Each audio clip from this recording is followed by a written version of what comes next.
buzz is building here at the Democratic National Convention as Kamala Harris prepares to accept the nomination for president. What is her vision for the country? Then Eye on America, a movement getting political opposites to talk on the CBS Evening News.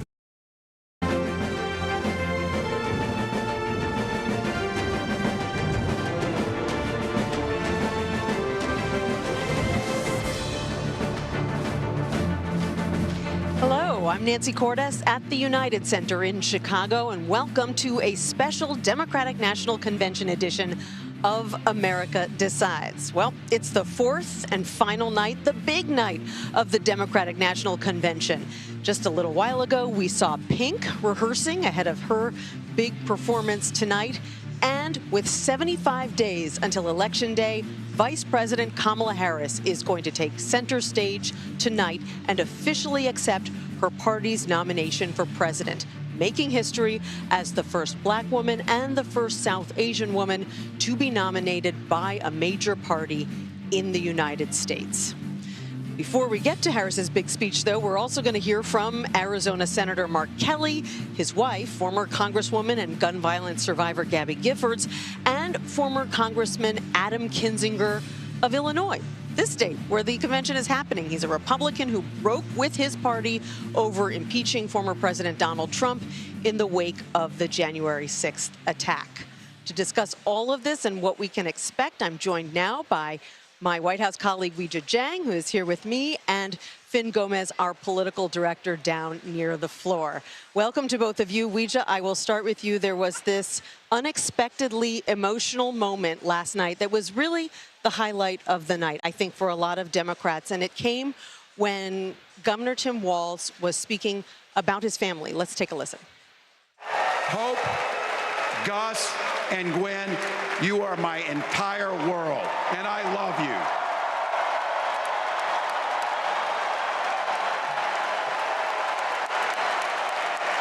I'm letting you in on how we started a family, because this is a big part about what this election is about. Freedom.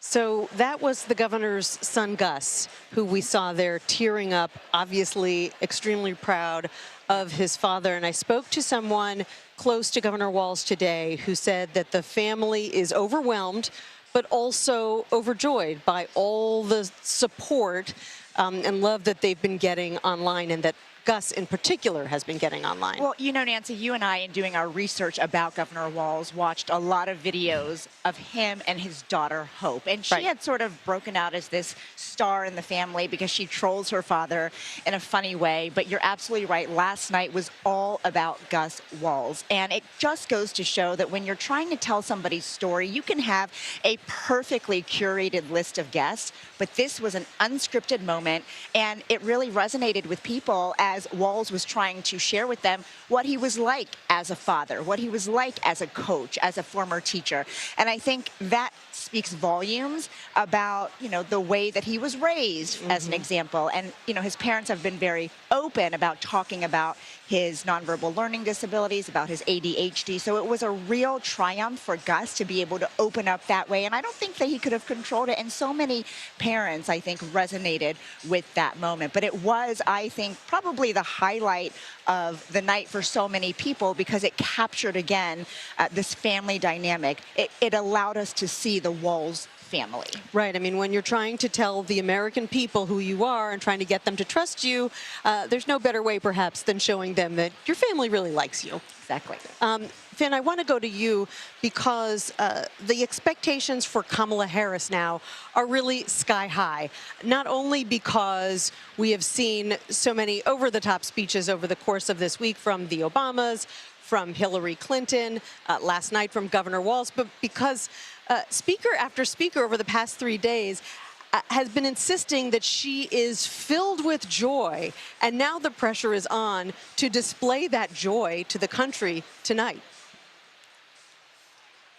Yeah, that's right, Nancy. But it's not just joy. I mean, there's another word that I've been hearing around this convention before, and that has been hope. There's also been an expectation of optimism, right? There's a sense of a high road strategy that Vice President Harris is taking in contrast to what Democrats here are saying is a much more darker tone, much more darker tenor that is emanating from the Trump campaign. There's a stark difference that they feel, delegates here that speak to feel, that she can really showcase. And that is what they're trying to showcase. Not only that, but also like this hopeful and optimistic expectation of what her agenda is, in contrast to former President Trump's. You know, Weija, one of the main goals of a convention, besides defining your own candidate and building them up, is to define the opposition. And last night, Hakeem Jeffries, the House Minority Leader, talked about former President Trump like he was one person in a bad relationship. Take a listen to the way he put it. Donald Trump is like an old boyfriend who you broke up with, but he just won't go away. He has spent the last 4 years spinning the block, trying to get back into a relationship with the American people. Bro, we broke up with you for a reason.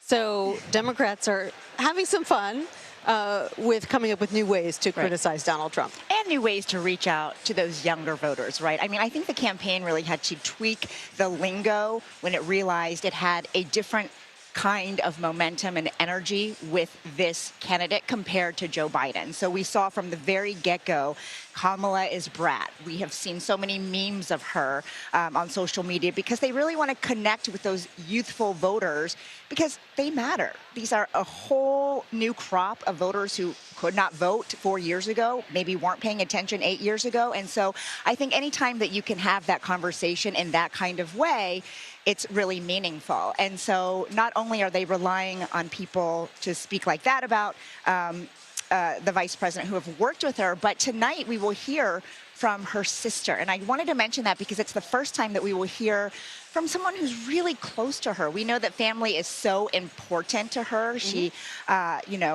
talks about her sister a lot. I just saw Maya Harris backstage and she was beaming and she was laughing and she looked quite excited. So I'll also be watching for how she frames, what her sister can do compared to the former president. Her sister and her brother-in-law very involved with the campaign itself as they were in 2019 rather. Finn, I want to ask you about something I was told by the campaign today. They say that yesterday, once again, was their biggest grassroots fundraising day ever, I suppose, off the strength of Governor Tim Walz's speech. I've lost track of how many times they've said, no, this was the biggest fundraising day.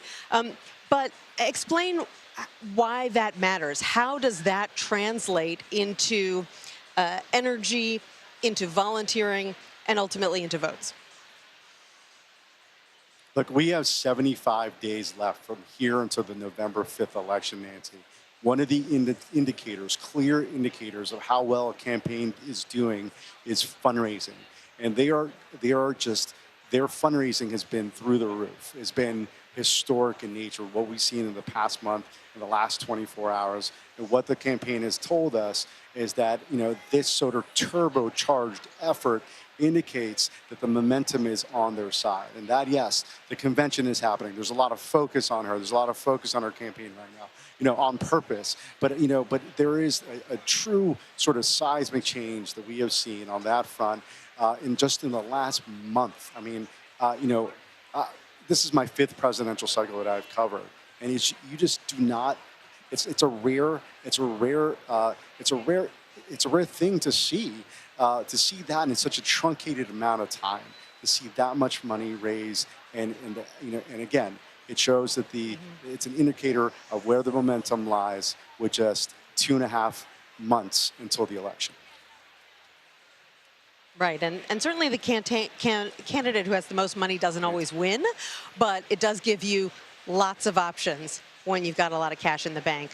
Finn Gomez, Weija Jiang, thanks so much for setting up what will be the biggest night here at the Democratic National Convention. We'll talk to you in a little bit. Great to see you.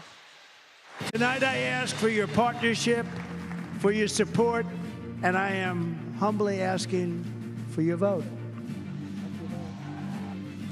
That was former President Trump accepting his party's nomination back in July. Tonight, as we've been discussing, it is Kamala Harris's turn. Coming up, what exactly we can expect from her speech. We've got some details. You're streaming America Decides. In the name of the hardworking Americans who make up our forgotten middle class, I proudly accept your nomination for President of the United States.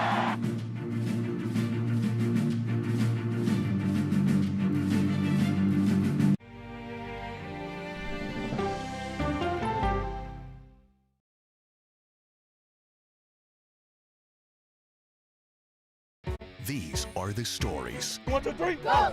of we, the people. We're trying to generate our own hope. It's a huge deal. I'm enabling them to feel valued. Eye on America. Weeknights on the CBS Evening News with Norah O'Donnell. I had progressively fallen deeper into the world of online sports betting. The risk is the rush. What do you think is driving the spike in popularity? I think it's legality.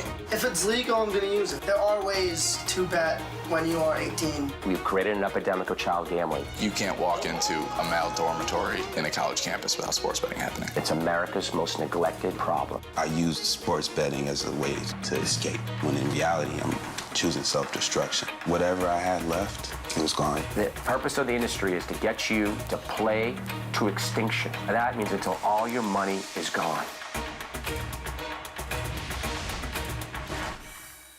Go to the ends of the earth. Reach for the stars. Yeah, I just took off. That kind of thing. Oh, that's pretty good. Because there's always something new under the sun on CBS Sunday morning. America Decides is your place for fact-based, unbiased reporting. At the White House, at the Capitol, on the campaign trail. What do you say to those in your party? Any cracks in the Republican Party? Our reporters and our anchors travel the country talking to voters like you about the issues that matter most. Immigration is really a factor right now that are going to be driving your decisions. What would you say to those who say, look, that's just democracy at work? Listening to you and bringing your voice into our coverage. I want a strong, proud America. Is democracy on the ballot in 2024? Let us help you decide. America Decides. Stream our expanded one-hour program Monday through Thursday at 5 p.m. Eastern. Exclusively on CBS News 24/7, the streaming home of CBS News. People with developmental disabilities were once sequestered by the hundreds of thousands in institutions. Many of our fellow citizens are suffering tremendously because lack of attention, lack of imagination, lack of adequate manpower. Disability activists have since torn down barriers blocking them from living at home or in the community. We conclude that Title II of the ADA requires states to provide community-based treatment for persons with mental disabilities. But of the 16,000 people who remain in state-operated institutions, half are in 5 states, and Illinois is one of them. I don't want to live in the institution. It makes me feel discriminated against. Do you think there are people living in institutions in Illinois that don't need to be living there? Yeah, because they're proving it as soon as they get out.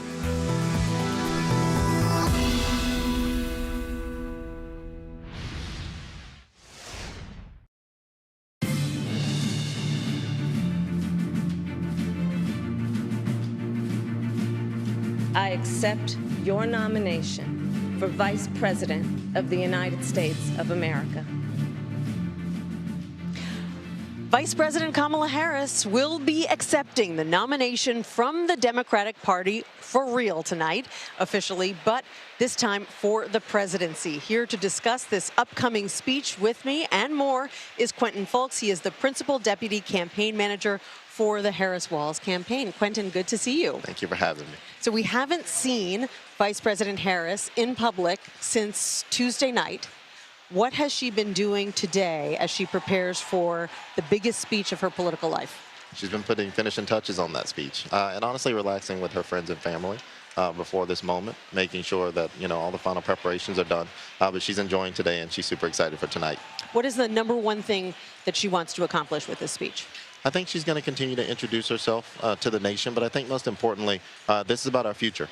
And I think what she wants to get across is her vision for this country moving forward. And, contrast that to Donald Trump and the plans that he has for this country. So I would say definitely a forward-looking vision for the country. Obviously, Governor Walz was the main attraction last night, and his speech was well received here in the arena. It brought the House down. But there has been this outpouring today for Gus Walz.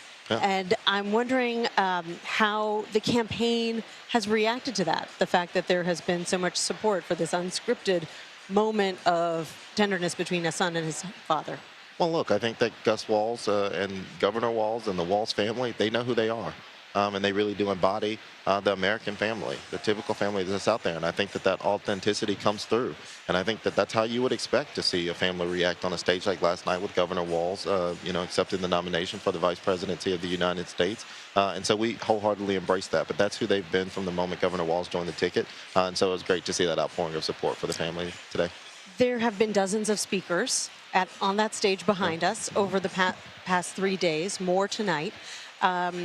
But one speaker we haven't seen is anyone who is Palestinian. And there are so many progressive groups who have been pushing for that. The United Auto Workers joined those groups today. They put out a statement saying that if we want the war in Gaza to end, we can't put our heads in the sand or ignore the voices of the Palestinian Americans in the Democratic Party. Why is the campaign, why is the DNC continuing to hold the line on this?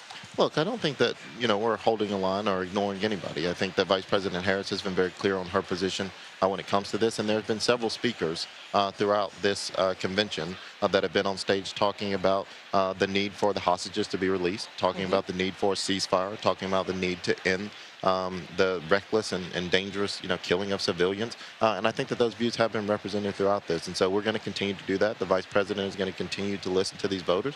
We're not shutting anybody out, but we understand both sides of this. And this is something that both she and President Biden are working tirelessly to bring to a close. And I think she's been very clear on that. But if you have so many groups saying, we just want to be able to hear from a Palestinian American, why not say, okay, why not give that person 3 minutes to represent their community? Well, look, I think, again, the issue that these voters want to hear and that these people are addressing that they want to hear has been talked about from a number of speakers on stage. And we've also hosted panels. The DNC has hosted panels for both the Jewish community, the Muslim American community. And we have also made a spot available to host visuals for the victims lost. And so I think that is being represented throughout this convention. Often after a big convention speech, the presidential nominee hits the road to kind of take advantage of the momentum that they have coming out of a convention. The vice president is heading back to Washington, D.C. For a couple of days with her family. Why did you make that decision not to send her out, for example, to barnstorm a bunch of battleground states this weekend? Well, look, I think she's just going to have a day or so, but I think you should stay tuned for some other plans that are coming. But I think we'll be out there very soon. Well, that's very intriguing. You can't just tease us with that and not tell us more. Nothing to share now, but I can assure you that the vice president is going to be out on the road very soon. The vice president is not only accepting her party's nomination tonight, she's also celebrating her 10-year anniversary. And she and her husband, the second gentleman, Doug Emhoff, both wished each other happy anniversary today. Obviously, there's not going to be a lot of time for a date night tonight, but do they have any other plans to celebrate that you know of? I'll leave that to them. I think they deserve a little bit of privacy in their relationship, but I think they would enjoy celebrating it like this tonight. And I bet I haven't spoken to the second gentleman, but I can imagine that there is not a better date that he could have planned for his wife than what she's going to receive tonight. Are we going to hear Harris speak a lot about her opponent? Will we come away from this speech feeling that she has defined him in a new way, in a different way? Look, I think that what you're going to hear from her and the tidbits that she does mention in reference to her opponent is going to be contrasting with her vision of the future. Because at the end of the day, this race is a fundamental choice between two different visions. One under Vice President Harris's leadership as President of the United States, where we're going to have more freedoms and not less. One where we're going to continue to lower costs. One where we're going to stand up for women. One where we're going to protect people, and one where we're building an economy that everybody has a chance not to just get by, but to get ahead. And on the other side, you have Donald Trump and J.D. Vance with a Stream Project 2025 agenda. And I think that the vice president is going to make that very clear in her remarks tonight. We heard that former President Clinton kind of ripped up his remarks and started over after watching some of the speeches here because they were so upbeat and so joyous and fun, and he wanted to try to reflect the moment. Has the vice president had an experience like that as well, where she saw what was going on here over the first couple of days and said, you know, I kind of want to tweak what I was planning to say to fit the theme? No. This is her show. But as I mentioned, she is putting some finishing touches on the speech. I know this is something that's really important to her, but she knows exactly what she wants to say to the American people, and that's why she is the best person to represent this party as President of the United States. And so I'm super excited to hear what she has to say. Well, so are we. Quentin Fulks, thank you so much for joining me from the Harris campaign. I know you've had a busy day and a busy week here at the convention. Thank you for having me. I appreciate it. I appreciate it. Donald Trump could be joined by another presidential candidate tomorrow in Arizona. Coming up, the potential RFK Jr. endorsement and what it could mean for the campaign, for both campaigns, really. You're streaming America Decides. Stick around. For all those who believe that our best days are ahead of us, with great faith in the American people, I accept your nomination for President of the United States.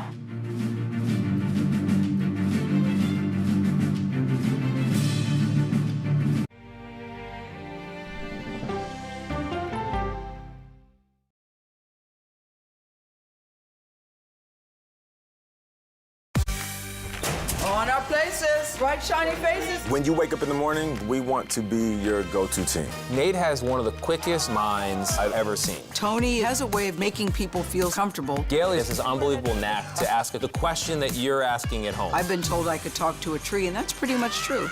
I don't go to work in the morning. I go for coffee with my two good friends, and we talk about the world. Your morning routine just got better. CBS Mornings, weekdays at 7. It didn't seem like anything could happen, because nothing ever happens in East Palestine, but it did. Authorities released toxic fumes from 5 derailed train cars. Resident, please evacuate. Acute bronchitis due to chemical fumes. Did you ever have these problems before the derailment? No, ma'am. This neighborhood's not safe no more. We can assure the community that there's not vinyl chloride entering their communities. Then why are there so many people feeling these various symptoms of bloody noses or difficulty breathing and bronchitis? That's a hard question to answer. We're talking about one of the most blatant releases of a mixture of some of the most toxic chemicals that we've seen in America. I feel like now I have a duty to warn other communities. If my daughter has to watch me die of cancer, at least it saves someone else.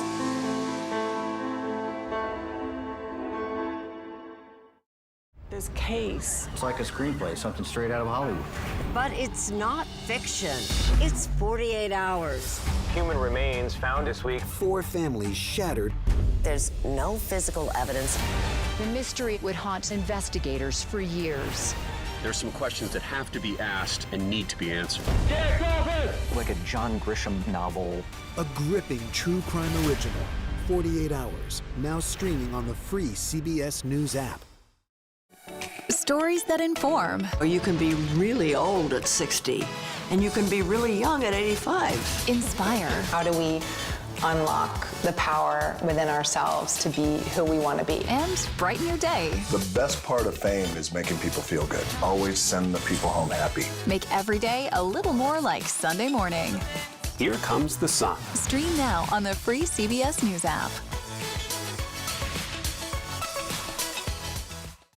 Hello, everyone, and welcome to our Dragon capsule here in space. Sightseers in space, the thrill of a lifetime. Seeing the Earth from space, it was so exhilarating. But the risks that come with the territory. There have been 4 fatal accidents. That's a 1% fatal accident rate. Might make you look before you launch. If you had 1 out of 100 airplanes falling out of the sky, we'd have a public crisis. Space tourism, now streaming on the free CBS News app.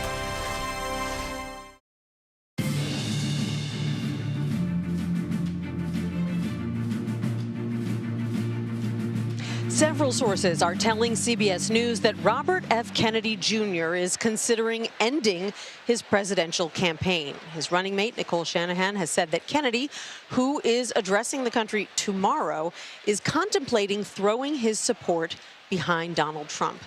I want to bring in Trump campaign senior advisor Danielle Alvarez now to discuss this. Danielle, it's good to see you. So CBS News has confirmed that independent candidate RFK Jr. is strongly considering dropping out, endorsing Donald Trump. Is your campaign engaged in any conversations with him about that decision or about any kind of role for him in a Trump administration?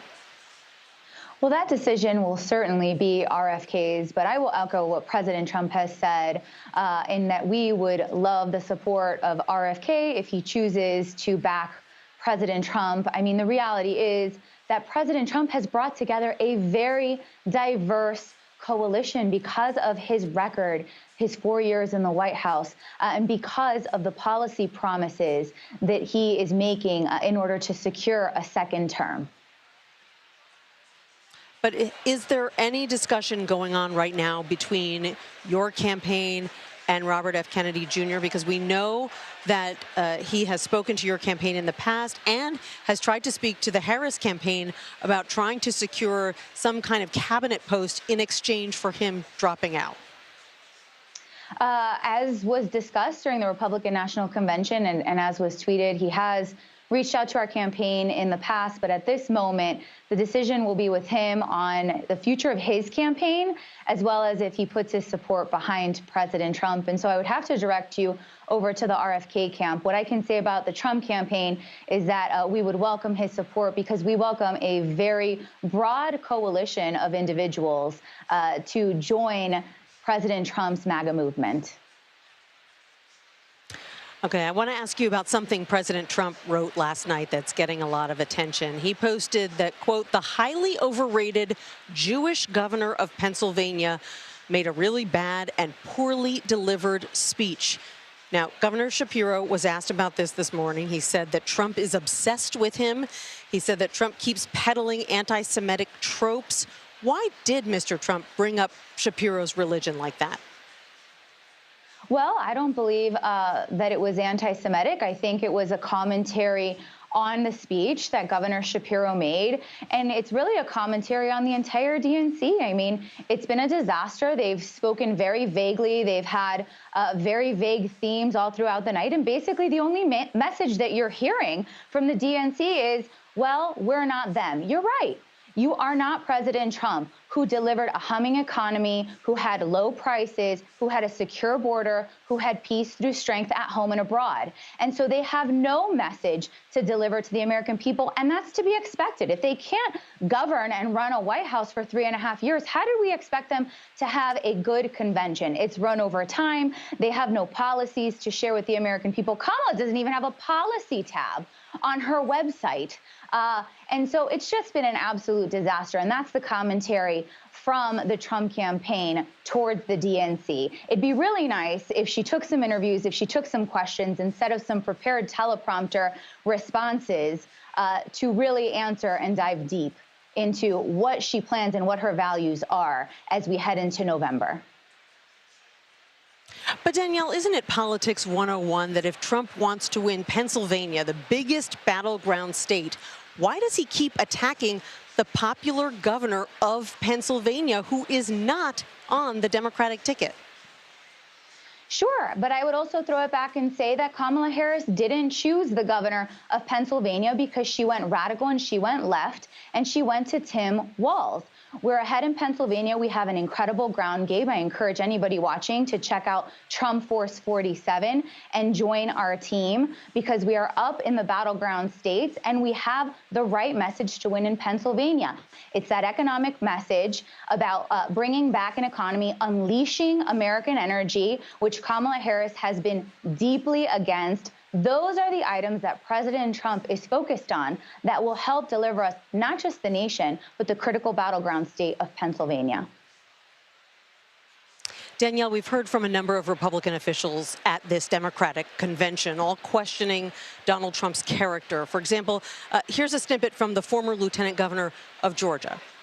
These days, our party acts more like a cult worshiping a felonious thug. Look, you don't have to agree with every policy position of Kamala Harris. I don't. But you do have to recognize her prosecutor mindset that understands right from wrong, good So, Danielle, you contrast that with your convention last month, where all of the Republican former presidents, former first ladies, vice presidents didn't even show up. They stayed away. So how can you win if you cannot even hold on to folks who are within your own party?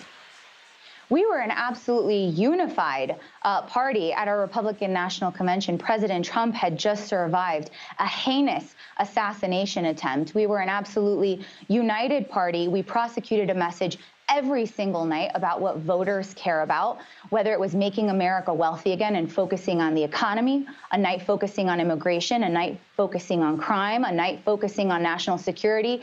And what I would say is that Democrats have not prosecuted those same messages. They have not talked about policy positions during this convention. That is what voters care about. Again, I repeat, they have been absolutely vague. They're not willing to answer any questions. I challenge anybody to come on this network and deliver what Kamala Harris stands for. In fact, I challenge Kamala Harris or Tim Walz to do so, who have ascended the throne and have refused to take a single interview. It's absolutely appalling. And with 75 days left until the election, we deserve answers. Well, actually, just spoke a few moments ago with a top official from the Harris campaign about her platform, and he discussed what she's running on and what she wants to achieve. But nevertheless, I have one more question for you. Mr. Trump, curiously, has been falsely claiming that Vice President Harris met with Vladimir Putin. He said it at a campaign event, then he said it on Fox News. It is not true. Why is he saying that? I'm not familiar with those remarks, but what I can say is that Kamala Harris traveled to Germany and told Russia not to invade Ukraine, and several days later they did. She's not taken seriously on the world stage. She is not a serious leader. In fact, we're coming up on the anniversary of the failed Afghanistan withdrawal, which will take place on Monday the 26th, when 13 service members were tragically killed because of the Harris-Biden administration's failures. And Kamala Harris is on TV bragging about being the last person in the room. Let's not forget that additionally, she is the border czar who has been unable to end the crisis at our southern border. President Trump was there today with the families of slain victims of Kamala Harris's border bloodbath. And so Kamala Harris has been absolutely weak on the world stage. And I go back and point out that she was in Germany and told Russia not to invade Ukraine, and they did. Under her failures and her weak leadership, the world is unsafe. And we have to return to President Trump's strength. Danielle Alvarez with the Trump campaign, joining us live from West Palm Beach, Florida. I appreciate you. Thanks for joining us. Thank you for having me. This election is about protecting our democracy and securing our freedoms, including the right to affordable, quality health care. That was New Mexico Governor Michelle Lujan Grisham on Tuesday night addressing this convention. She's going to join me next here on America Decides. You're watching CBS News Streaming. We'll be right back. So, my friends, it is with humility, determination, and boundless confidence in America's promise that I accept your nomination for President of the United States.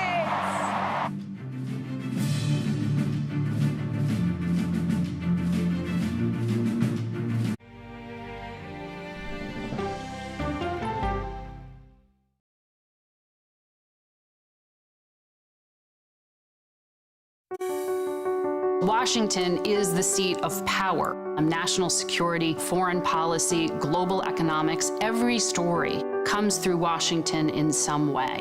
We bring some of the most powerful voices in America to the table. We don't just ask the questions, you have to go deeper. We try to understand what's at the heart of the issue we're talking about, to then come forward with solutions. Face the Nation on CBS. the justices ruled that Harvard and the University of North Carolina violated the Constitution. In the aftermath of the Supreme Court decision to end affirmative action in college admissions, uncertainty sets in for some students of color. Affirmative action really gave us an equal opportunity. CBS Reports explores the historic decision and what it means for those chasing an opportunity to change their lives. I knew that college was the ticket to break this cycle. The end of affirmative action, now streaming on the free CBS News app. America Decides is your place for fact-based, unbiased reporting. At the White House, at the Capitol, on the campaign trail. What do you say to those in your party? Any cracks in the Republican Party? Our reporters and our anchors travel the country talking to voters like you about the issues that matter most. Immigration is really a factor right now that are going to be driving your decisions. What would you say to those who say, look, that's just democracy at work? Listening to you and bringing your voice into our coverage. I want a strong, proud America. Is democracy on the ballot in 2024? Let us help you decide. America Decides on CBS News 24/7. Stream our expanded one-hour program Monday through Thursday at 5 p.m. Eastern. An original documentary from CBS Reports. AI is among the most world-changing technologies ever. Curing diseases, scientific breakthroughs, making lives better. They can help us with medical discoveries, scientific discoveries, doing better agriculture, having cures for things like Alzheimer's. It's also going to really transform the way we work. The uplifting potential of artificial intelligence is limitless. It gives you a friend, somebody to chat with 24/7 that is non-judgmental. He makes me feel loved and desired. And so are its downfalls. The problem with all this AI is that it's unpredictable and uncontrollable. The choices we make now will have lasting effects for decades, maybe even centuries. The ChatGPT revolution, now streaming on the free CBS News app. We are about to see American weapons in the hands of Mexican cartels. A gun pipeline to Mexico. We are arming the cartels. 100%, no doubt about it. Happening right under our noses. Who's doing something about this? Nobody. A CBS Reports exclusive. Most Americans have no idea that we are effectively arming the enemy next door. This is the story the American people need to know. Arming cartels, now streaming on the free CBS News app.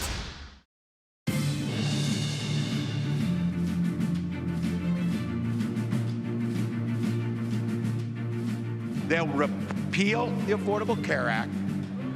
They'll gut Social Security and Medicare.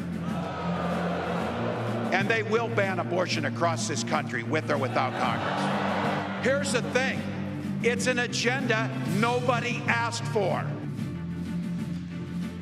That was Vice Presidential nominee Tim Walz knocking the Trump campaign on health care and reproductive rights last night. His fellow governor in New Mexico had a similar message on abortion during her speech at the convention earlier this week.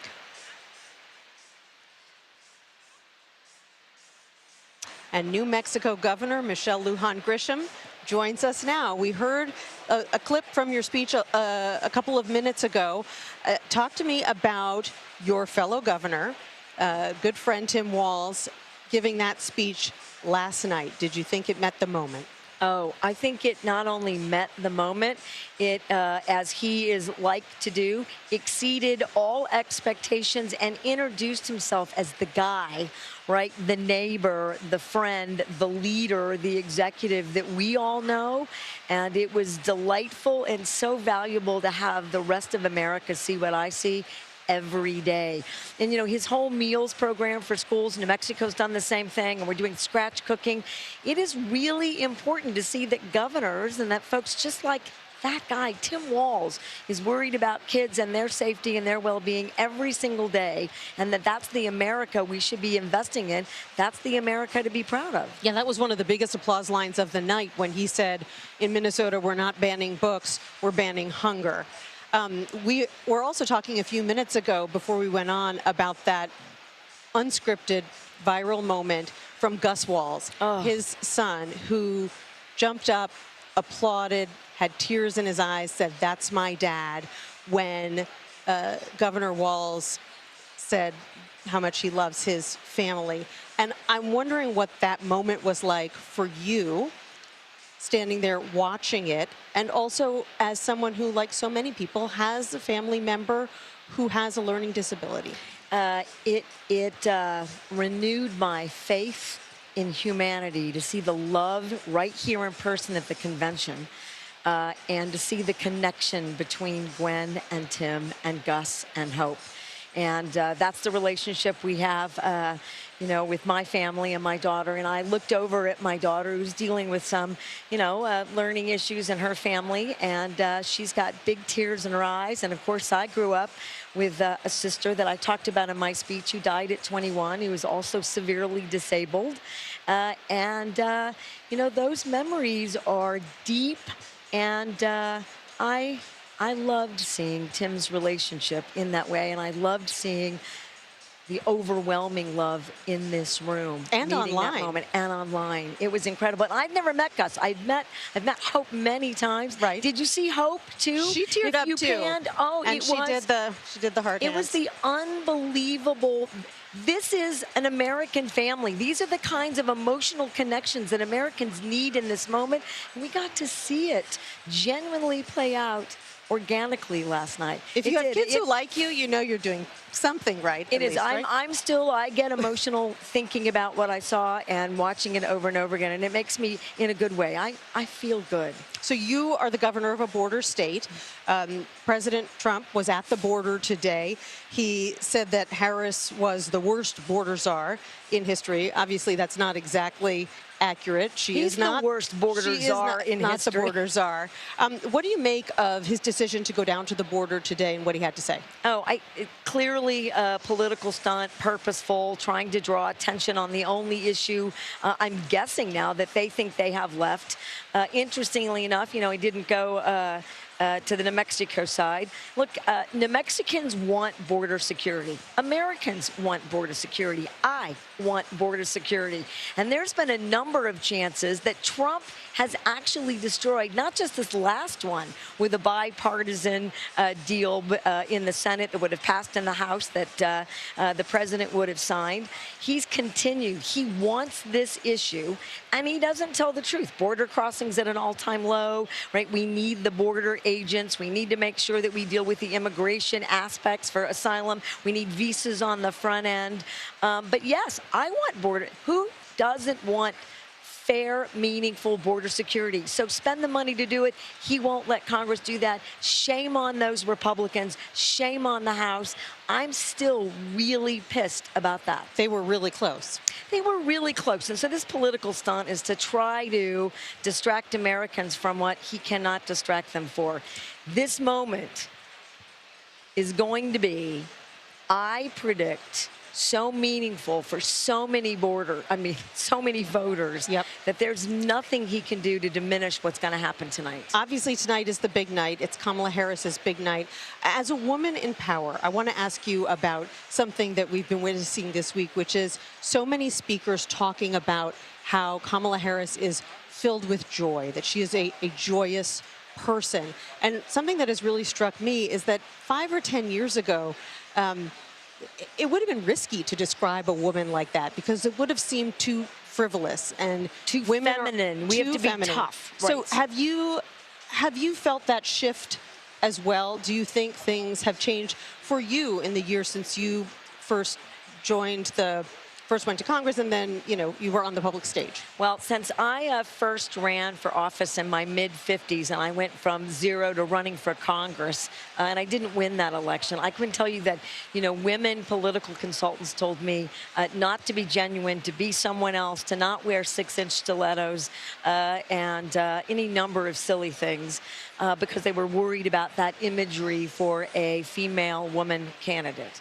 So that has been shifting. I think the women governors and so many women executives and leaders and so many women being elected to so many offices around the country have really shifted that.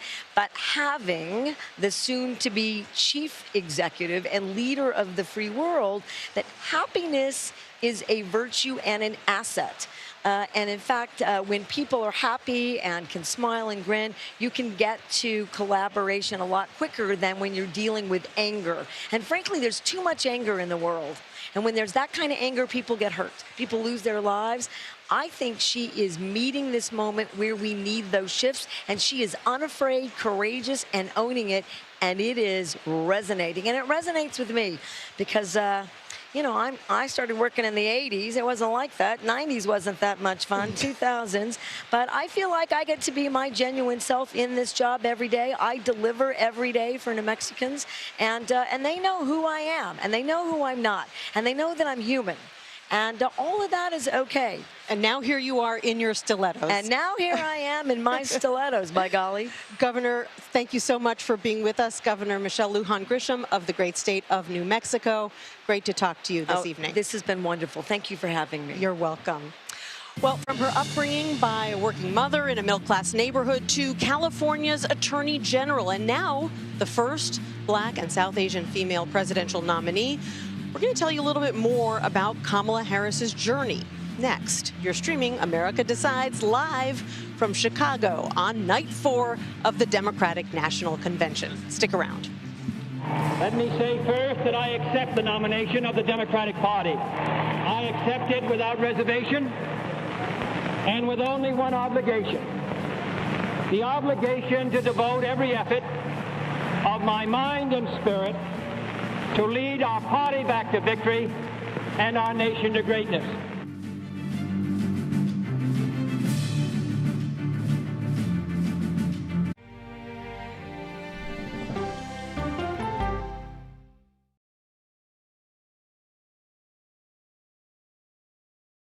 Go to the ends of the earth. Right now. We got something crazy. And reach for the stars. Here we are. Time. Yes, it's my comeback. Hey, this is pretty fun. But wait, there's more. Experience thought-provoking. Welcome to the idea of being a human being. Innovative and truly original reporting. Look through a telescope and go, wow. Because there's always something new under the sun on CBS Sunday morning. At this moment, terrorists could be plotting another attack. 9/11 triggered a counter-terrorist system that included a secret database. This person needs a closer look. A growing list of nearly 2 million people, including some Americans who say they're innocent. For 1 hour flight, I have to spend 6 hours to go and come back. CBS Reports explores the system, the people responsible for it, and those pushing for change. I'm not fighting against them. I'm fighting for them to do the right thing. The Watch List, now streaming on the free CBS News app.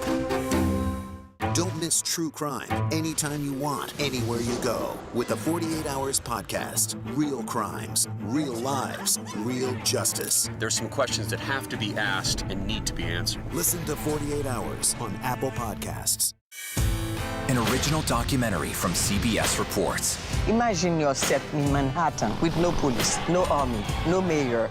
The people of Haiti stare down poverty, corruption, natural disasters, and violence. 90% of the guns that are used by gangs in Haiti are American guns. But with an unbreakable spirit and eternal optimism. There are days where I cry, but we can't be discouraged. We still believe in Haiti. They're still able to look ahead with hope.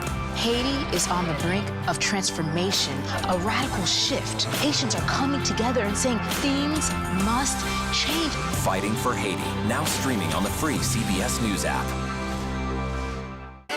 Hey there, welcome to The Uplift. I thought she was a groom, and I stepped back and I went, oh, you're the queen. She's going to be with me every instant that I'm alive. I just wanted to see if you'd go to Disneyland with me today. I look over at him and he's smiling. I'm going to remember that the rest of my life. They told us when he was going to be born, he was only going to live for 30 minutes. It's really a miracle that he's with us today. The Uplift. Stream now on the free CBS News app. When you wake up in the morning, we want to be your go-to team. On our places, bright, shiny faces. I don't go to work in the morning. I go for coffee with my 2 good friends, and we talk about the world. Your morning routine just got better. CBS Mornings. A CBS News investigation. People looking for love, finding their life savings gone. This could happen to anybody. And sometimes losing their lives. Anything for love. Now streaming on the free CBS News app.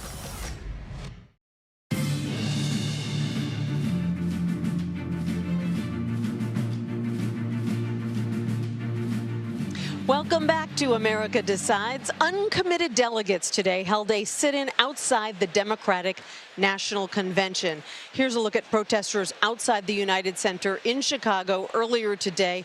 The demonstration was sparked after efforts for a Palestinian American to speak at the convention were rejected. Let's bring in our Aaron Navarro to discuss. Aaron, you've really been covering this movement, not just this week, but for months, as people went to vote in primaries across the country. What are these protesters demanding, and why aren't they getting it? Big picture is a ceasefire and arms embargo on Israel. But as it pertains to this week, they wanted a speaker about 2 to 5 minutes on the convention stage at some point this week. That's in part because there was a family of Israeli hostage held by Hamas. They said, that's great, that voice should be represented. So should the voices of those in Gaza. And that was the main argument they made.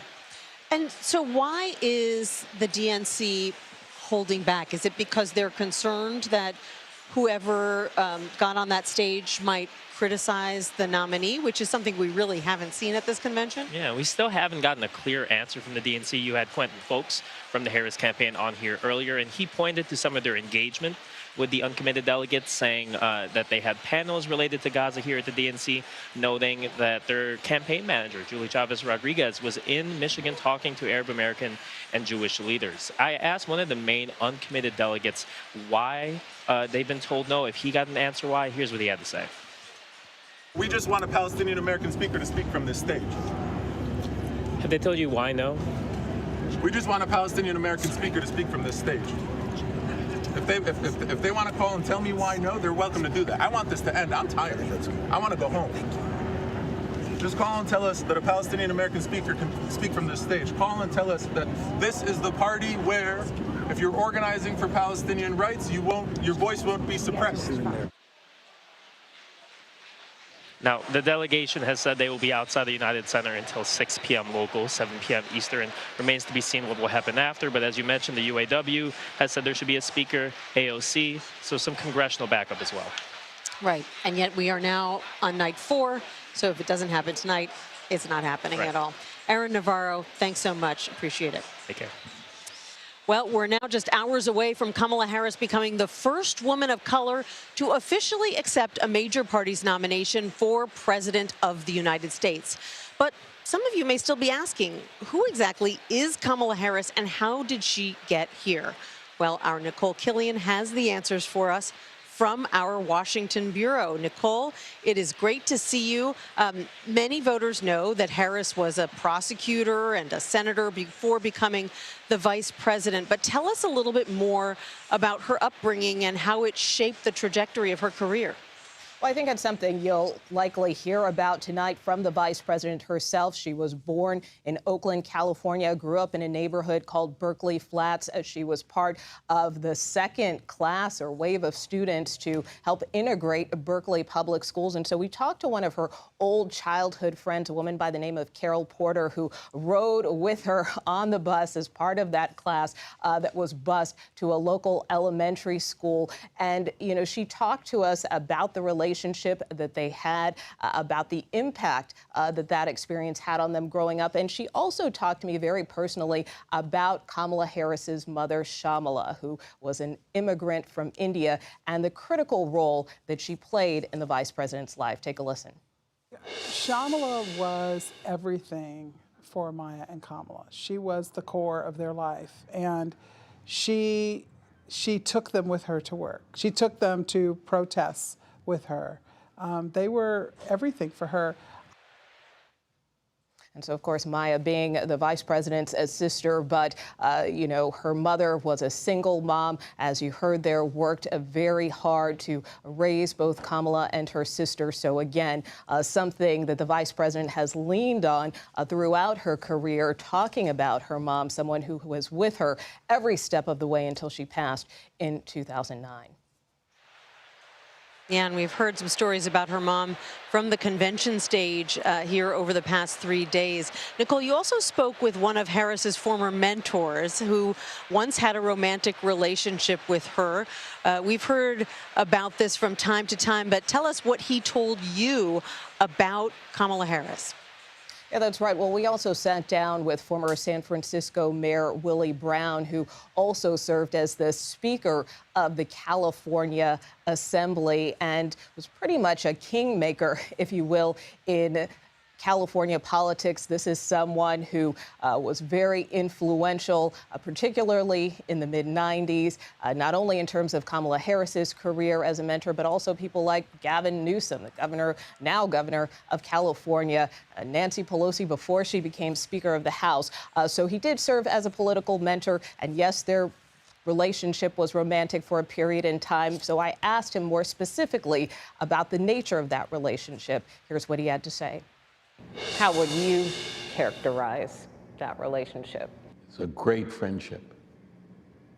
Great friendship. One that still exists? Oh, yes. When's the last time you've spoken with her? It's been a long time. Been a very long time. And I miss that. And what would you say to her now? Don't stop. You're almost there. So the former mayor certainly still has an affinity for the vice president, even though they haven't been in as close a contact. But he did talk to me about the significance of this moment, about her accepting the nomination and how she really broke a lot of barriers in California politics, also becoming the first woman of color to serve as San Francisco DA at a time where he says, it really was an old boys network, becoming Attorney General for the state of California in 2010. And then again, going on to become U.S. Senator. He said that she has a way with people, that she is compassionate. She is someone who listens. And he thinks that is why she has been so successful in politics. Now, you don't always get a peek inside the private life of a public figure like Kamala Harris, so it's really interesting, Nicole, to see those interviews with people who played a role that was pivotal in her past. Thank you so much for sharing those with us. You bet. And that does it for us for now. As we've been reporting, Vice President Kamala Harris will officially accept the Democratic presidential nomination tonight during her keynote address. CBS News special coverage of the Democratic National Convention will continue all evening long, and I'll be back at 7 Eastern. The Daily Report with John Dickerson is next.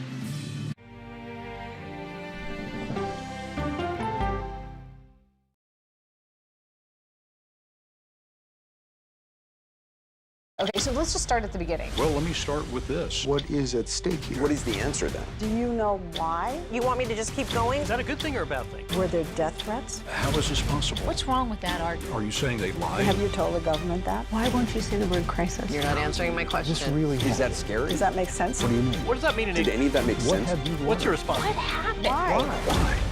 It's time for the CBS News Original 60 Minutes, Sunday on CBS and streaming on Paramount+. There is no more room in our city. New York City is receiving record numbers of migrants. Today, we're going to have more than 500 adults and children come through that door. Tensions rise as shelters reach max capacity. We don't have to take care of them. CBS Reports goes inside a crisis cities and families are facing as they fight to survive. The United States still has a glimmer of hope for people to come here. Fighting for a future. Now streaming on the free CBS News app. An original documentary from CBS Reports. Since you started La Soup in 2014, do you have any sense as to how much food you've rescued from the landfill? We've rescued 4.5 million pounds. I can't even fathom how much food that is. And that's one little person in one little city in America. We're going to call this chicken piccata. We did 450 of these meals today. This is the exact dish that you and I are going to have. Yep. Oh my God. Is it good? Mm-hmm. Having a plan of how to keep people fed should be in every single city. So if we eliminated food waste, could we eliminate hunger? Yes. Eating Trash, now streaming on the free CBS News app.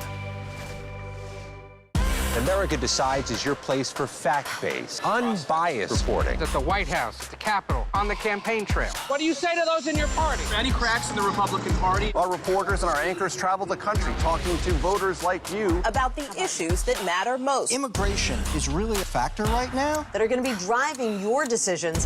What would you say to those who say, look, that's just democracy at work? Listening to you and bringing your voice into our coverage. I want a strong, proud America. Is democracy on the ballot in 2024? Let us help you decide. America Decides on CBS News 24/7. Stream our expanded one-hour program Monday through Thursday at 5 p.m. Eastern. When people say who's first to get in the morning, that would be me. Morning news matters because it sets the tone for your day, and it's a way of getting you started. Day to day, that first draft of history, it happens right here. We're going to uplift you. We're going to send you out your way. We take you places, we teach you new things, and we make you feel like, you know, it's not all bad. People say to me, you always seem to be having a good time. And you know what? You're right. Your morning routine just got better. CBS Mornings, weekdays at 7. This week on CBS News 24/7, all-day coverage of the Democratic National Convention with special editions of America Decides and the Daily Report with John Dickerson, and followed by complete coverage from the CBS News political team live from Chicago. Stream all-day coverage this week here on CBS News.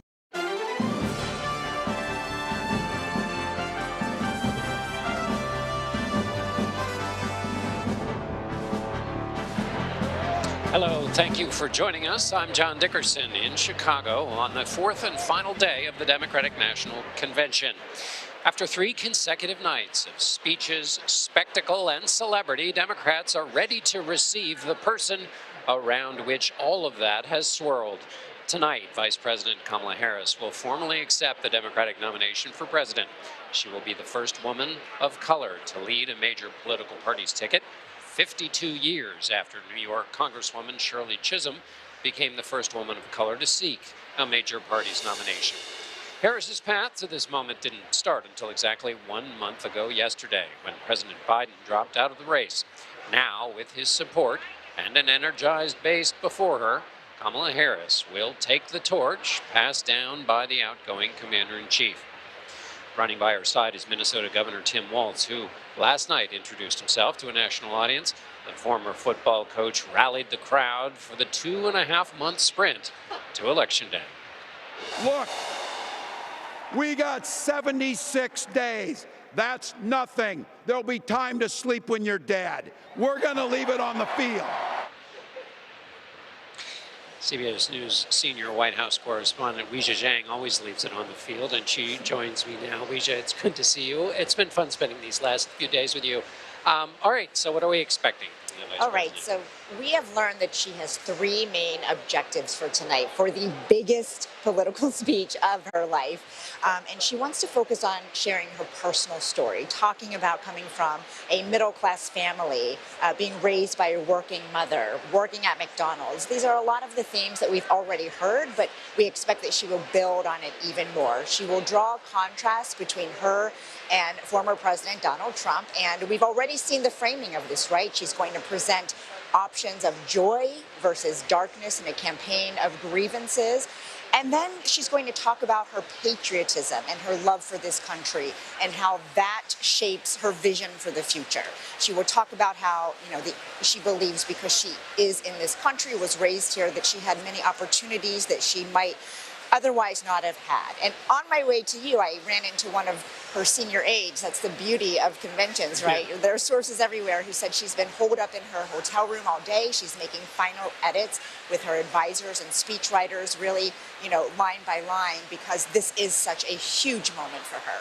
Yes, a huge moment in a string of huge moments from basically now until Election Day. Okay, so what's the next? What is she going to do next? She'll presumably be catapulted out of here. Then what? Well, we don't have her schedule yet, but it's not going to be difficult to guess what she's going to do. And that's hit the road again, because she has not had that much time. To your point, all of this was thrust upon her just 1 month ago. And so she has said time and time again that she believes she is the underdog, despite what polling says. So she wants to spend as much time as possible, especially in battleground states, to try to connect with voters. And she, doesn't have that much time, so I expect that she'll be using it a lot to campaign. Of the 4,700 delegates here, there are 30 that are that represent the uncommitted movement, and they would like to see somebody at the podium speak to their position, which is disappointment with the administration position on Gaza. Nobody's going to be speaking from the podium. What's the campaign saying about that? So the National Uncommitted Movement actually asked for time themselves at the podium after we heard from the parents of an Israeli-American hostage yesterday. They announced that they were denied that time. And, that was not good for the vice president, who has tried tonally to distinguish herself from President Biden and the administration's policies. Her national security team has said, just go back and listen to her speeches. She's been a lot more aggressive when it comes to calling for a ceasefire. She did so before the president. She has used language that really sends a message to Israel. But, John, that is just language. And they are looking for clear policy changes and shifts that haven't come yet. And so this is a vulnerable spot for her because, the largest Arab American population is in the critical battleground state of Michigan. And it's not just about that. When you look at young voters and what matters to them, they have expressed that this issue matters. And so they are watching her like a hawk. They expect some kind of progress on this, and they feel disappointed that so far that hasn't come. White House correspondent Weijia Zhang. Thanks, Weijia. And let's now go back to New York City to my colleague, Lindsay Reiser, from our studio up there. Lindsay, you got the rest of the highlights from today, including Trump's visit to the border. Yeah, before we get there, though, Walz's comment, sleep when you're dead, that was for elected officials, volunteers, and journalists, right, John? Right, it is. But, I don't know, we're, in this modern age where we're all concerned about our mental health, I don't know if that message is exactly going to, is what we should be telling our kids. Just, as a parent, that makes me a little nervous. That's fair. They've got the apps. They've got Headspace and Calm. They're in good hands. Thanks, John. We'll see you back here later this hour. As John mentioned, former President Donald Trump campaigned at the U.S. southern border in Arizona today. It's his third visit to the border during the election cycle, but his first time doing so from Arizona, of course, a key battleground state. During his visit, he criticized his opponent, Kamala Harris, pinning the Biden administration's border policies on her. For nearly 4 years, as border czar, Comrade Kamala has overseen a nation-wrecking border invasion. CBS News political correspondent Caitlin Huey Burns is traveling with the former president in Montezuma Pass, Arizona. Caitlin, we heard a little bit from Trump attacking Harris. What else did he say today? Hey, good to see you, Lindsay. Well, this was an explicit move by the Trump campaign to try to pin border policy to his opponent, Kamala Harris. He came down to the border today, as you mentioned, and he was flanked by Border Patrol officials and also family members of people who had been killed by undocumented immigrants. And this is all to make a point that border security is a top issue in his campaign. His campaign says the economy and the border will be the defining issues of this campaign. And when you look at our polling, for those voters who say that those are their top issues, they are supporting Donald Trump. And you look at our polling, and the vast majority of Republicans say that this is a top issue for them. So he essentially is trying to attach all of the issues with the border crisis to Kamala Harris, calling her the border czar. Now, Kamala Harris was tasked by President Biden to oversee the root causes of immigration in Central America. She was not specifically tasked with addressing the border crisis. And so, however, this has become an issue for the Trump campaign to capitalize on, and they're trying to kind of seize the spotlight as Kamala Harris prepares to deliver her address, accepting the Democratic Party nomination tonight. Trump was pressed by reporters on that bipartisan Senate immigration bill earlier this year. He urged many of his colleagues on the Hill to not support it. What did he say about that today? That's right. He essentially said that he didn't like this bill and he wanted Biden to just shut down the border unilaterally. But remember, Lindsay, this was a bipartisan bill. Senator Lankford of Oklahoma was a key figure in this, a top conservative Republican. And Democrats had said that this was some of the most conservative border policy that they had seen. But Trump had urged Republicans to not support it. And a lot of criticism was aimed at Trump for wanting to kill a border deal in an election year to sort of make this an issue. That was the accusation. But today he said that he didn't like the bill. It's important to note, though, Lindsay, that back in June, President Biden did issue an executive order that essentially cracked down on asylum claims. That earned him the ire of some progressive Democrats, but he did take executive action there. And we should also note, Lindsay, that border crossings have been significantly down, and that's due in part to that executive order, due in part to the Mexican government taking action. And as I'm standing here in these really hot temperatures, that also has led to the decrease in border crossings. How is Trump planning to counter Harris's big moment tonight? Well, he told us today that he is going to issue statements on his social media platform, Truth Social. So I suppose we should look for reaction there. But as she is preparing to accept her party's nomination, former President Trump is talking a lot still about President Biden. He essentially has been calling Kamala Harris taking the nomination as a coup, which is not true. It's perfectly under the, prerogative of the Democrats to do so. And of course, Biden is still the president. But you can tell, Lindsay, that this campaign had been oriented around opposing President Biden, that was their opponent for this campaign. Spent a lot of money doing that. And you can tell that the former president is still aggrieved that Biden is not his opponent, because the polls are tightening, especially in those key battleground states like here in Arizona. Caitlin Huey Burns in Montezuma Pass, where it looks much cooler than it is with that breeze. I know all too well from my summers in my home state. It's like a hair dryer on your face. All right, Stay cool. We're going to have more on Trump's visit to the U.S. southern border and how immigration is impacting the election with our Camilo Montoya Galvez coming up later this hour. The Arkansas Supreme Court has blocked an abortion rights measure from appearing on the state's ballot in November, upholding a previous decision. Last month, a judge rejected signed petitions for the initiative, saying that activists pushing for the measure failed to file the necessary paperwork. After an appeal, the state Supreme Court upheld that ruling today. It means that Arkansas voters will not be able to weigh in on the state's near total abortion ban. The current law in Arkansas does not provide exceptions for cases of rape, incest, or fatal fetal anomalies. The Supreme Court has temporarily reinstated part of an Arizona law that requires people who are registering to vote to show proof of citizenship. However, other parts of the law have not been reinstated. Those include a requirement that people provide proof of citizenship to cast a ballot or vote by mail. The case is set to continue to play out in lower courts.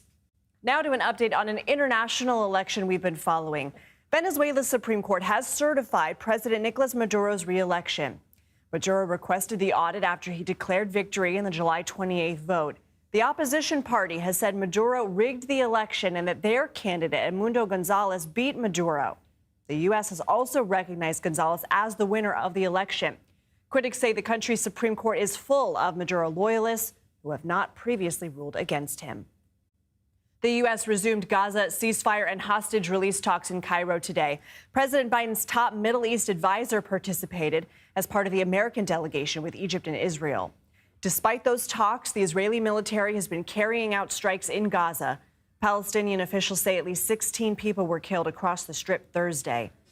An Israeli drone strike also killed 3 Palestinians in the occupied West Bank. The Israeli army says it targeted a group of armed men that posed a danger to the IDF. Mexico isn't holding up its end of an 80-year-old bargain with the U.S. We'll talk to a climate expert on how Texas could be paying the price. Plus, there's a new non-hormonal drug to treat hot flashes caused by menopause. How the treatment could bring relief to millions of women. You're streaming The Daily Report.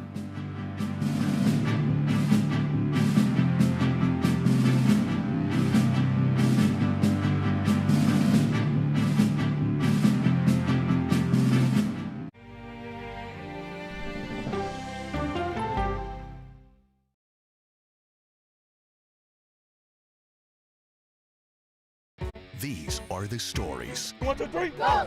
of We the People. We're trying to generate our own hope. It's a huge deal. I'm enabling them to feel valued. Eye on America. Weeknights on the CBS Evening News with Norah O'Donnell. I had progressively fallen deeper into the world of online sports betting. The risk is the rush. What do you think is driving the spike in popularity? I think it's legality.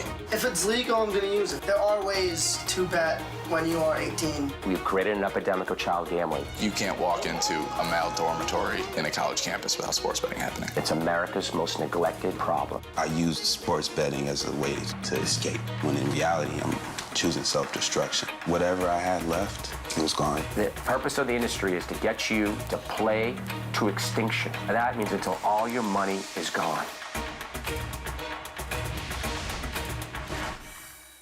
Go to the ends of the earth. Reach for the stars. Yeah, I just took off. That kind of thing. Oh, that's pretty good. Because there's always something new under the sun on CBS Sunday morning. America Decides is your place for fact-based, unbiased reporting. At the White House, at the Capitol, on the campaign trail. What do you say to those in your party? Any cracks in the Republican Party? Our reporters and our anchors travel the country talking to voters like you about the issues that matter most. Immigration is really a factor right now that are going to be driving your decisions.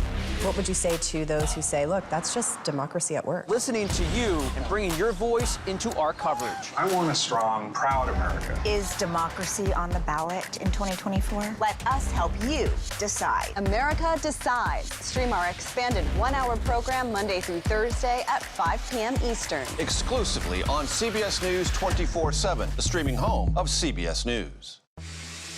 People with developmental disabilities were once sequestered by the hundreds of thousands in institutions. Many of our fellow citizens are suffering tremendously because lack of attention, lack of imagination, lack of adequate manpower. Disability activists have since torn down barriers blocking them from living at home or in the community.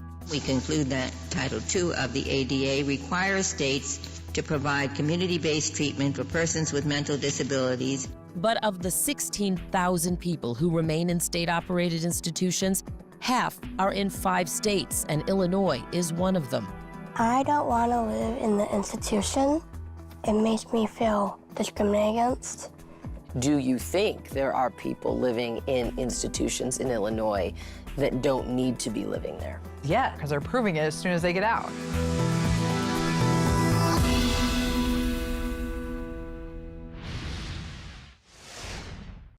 The Canadian government is ordering the country's 2 major freight railroads to engage in binding arbitration to resolve a labor dispute that has led to a temporary shutdown of both railways. In a press conference earlier today, Canada's Labour Minister asked the Canadian Industrial Relations Board to order the railways to resume operations. They would do so under the current collective agreements until a new labor agreement could be made. The Labour Minister deemed arbitration necessary, saying that there was no signs that a labor agreement could be reached. We have an impasse here. We wanted to give these negotiations the absolute possibility of concluding successfully. We see little prospect of that. The economic impact of the railway shutdown could have cost Canada more than $250 million per day and impacted the rest of North America. Imports of goods like wheat, fertilizer, and meat would be held up until the railways came to an agreement, but it looks like crisis is averted for now. Russia and Ukraine both claimed battleground victories today as war in the region wages on. Ukrainian President Volodymyr Zelensky said his troops seized control of a village in the Kursk region of western Russia, the same area Kyiv launched an incursion more than 2 weeks ago. The Kremlin also claimed a Ukrainian drone attack sunk a ferry in Russia's southern port. Ukraine has not commented on that attack. Russia, meanwhile, says its troops are advancing further into eastern Ukraine. Moscow says it has seized control of a village in the Donetsk region. Troops there are now roughly 6 miles from the town of Pokrovsk, a major Ukrainian transport hub. Ukraine has started evacuating people in that area. Italian prosecutors have opened a formal investigation into the sinking of that luxury yacht earlier this week. The owner of the company that built the boat is blaming the incident on human error, saying that a guard should have been watching out for any incoming storms. The yacht sank early Monday morning after being struck with violent weather. 15 of the 22 people on board escaped and were later rescued. Emergency crews have since recovered 6 bodies, including those of British tech tycoon Mike Lynch, who owned the super yacht, as well as an American couple. 1 body remains missing. A former Las Vegas lawmaker took to the stand for the second time in his own defense today for his trial in the murder of a local journalist. Prosecutors are accusing Robert Tellis of killing Jeff Gehrman September of 2022. Gehrman, who worked for the Las Vegas Review-Journal at the time of his death, wrote critical articles about Tellis and his workplace conduct. Tellis has denied the accusations, claiming he has been framed. I knew I didn't do this thing, and yet the police claim they have this evidence. They did what they did to me. I'm not guilty. I didn't kill Mr. Gehrman. Gehrman spent 44 years covering Las Vegas organized crime and public officials. The trial is expected to wrap up by Friday.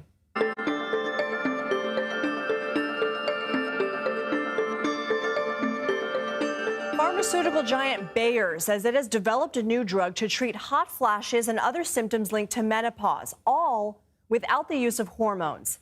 Clinical trials of elinzanetant, which looked at hundreds of postmenopausal women, showed the drug lowered the frequency of hot flashes by 56% after the first month. That increased to 65% after 3 months. In the United States, menopause on average typically begins for women when they're 51 or 52. About 5% of women experience early menopause between the ages of 40 and 45. As many as 80% of women face hot flashes as they age into their 40s and 50s. For more on this, Dr. Stephanie Fabian joins me now. She's the director of the Mayo Clinic Center for Women's Health and medical director for the North American Menopause Society. Doctor, thanks for being here. Thanks so much for having me. How encouraging is this data? Well, this is just amazing. It's great that women have another option for management of hot flashes, and especially for those women who can't or don't want to use hormone therapy, we have a new, great non-hormonal option. So there are other non-hormonal treatments approved by the FDA to treat menopause. Once approved, how could this be different from what's already on the market? Well, this would be different because as opposed to the other NK3 inhibitor, fezolinetant, that was approved last year, this targets 2 different receptors, the NK1 and the NK3 receptors. And we think the NK1 receptor may have a role in sleep.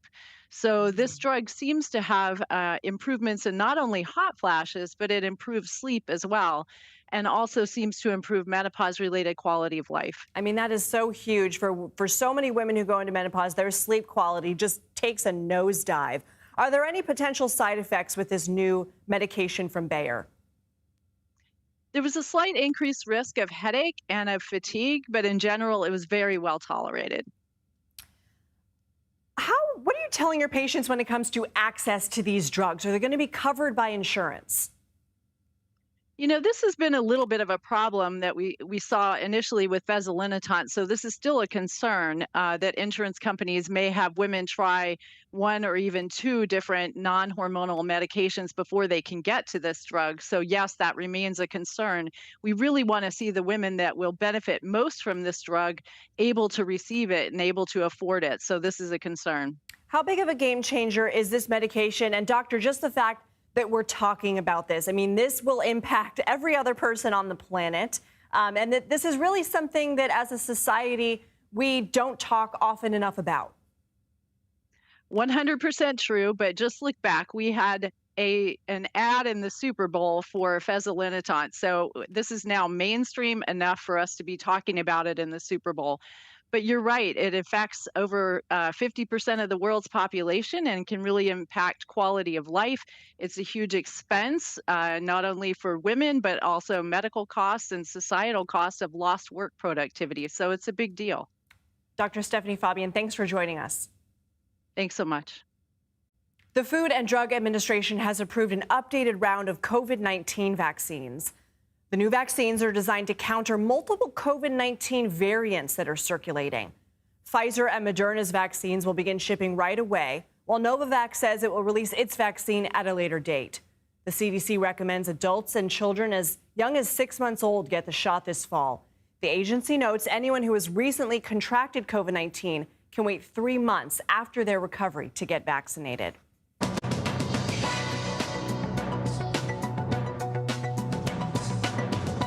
Home sales in the U.S. rose slightly last month. Sales of previously owned homes were up 1.3% in July compared to June. That's the first gain in 4 months. However, sales were 2.5% lower compared to the same time last year. A recent decline in mortgage rates has played a role in boosting those sales. According to Freddie Mac, the average rate on a 30-year mortgage is currently under 6.5%. That's a little less than 1% what it was a year ago. Coming up, Donald Trump was at the border today. We'll fact-check some of his claims about Kamala Harris on immigration. You're streaming the Daily Report.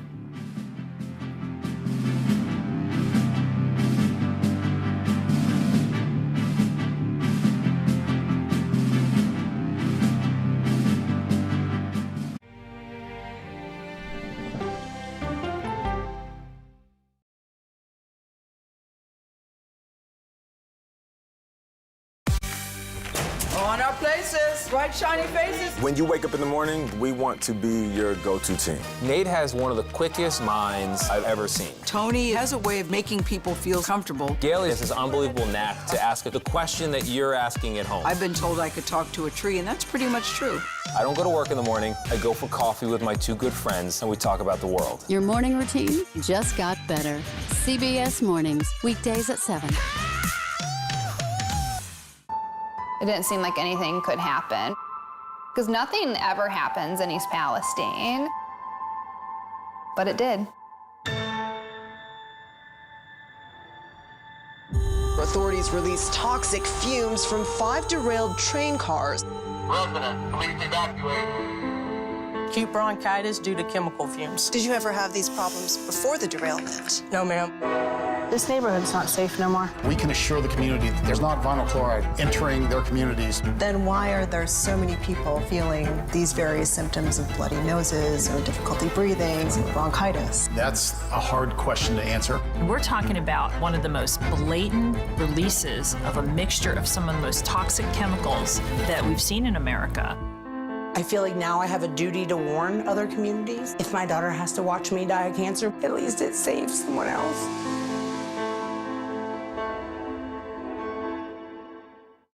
This case. It's like a screenplay, something straight out of Hollywood. But it's not fiction. It's 48 hours. Human remains found this week. 4 families shattered. There's no physical evidence. The mystery would haunt investigators for years. There's some questions that have to be asked and need to be answered. Like a John Grisham novel. A gripping true crime original. 48 hours. Now streaming on the free CBS News app. Stories that inform. You can be really old at 60, and you can be really young at 85. Inspire. How do we unlock the power within ourselves to be who we want to be? And brighten your day. The best part of fame is making people feel good. Always send the people home happy. Make every day a little more like Sunday morning. Here comes the sun. Stream now on the free CBS News app.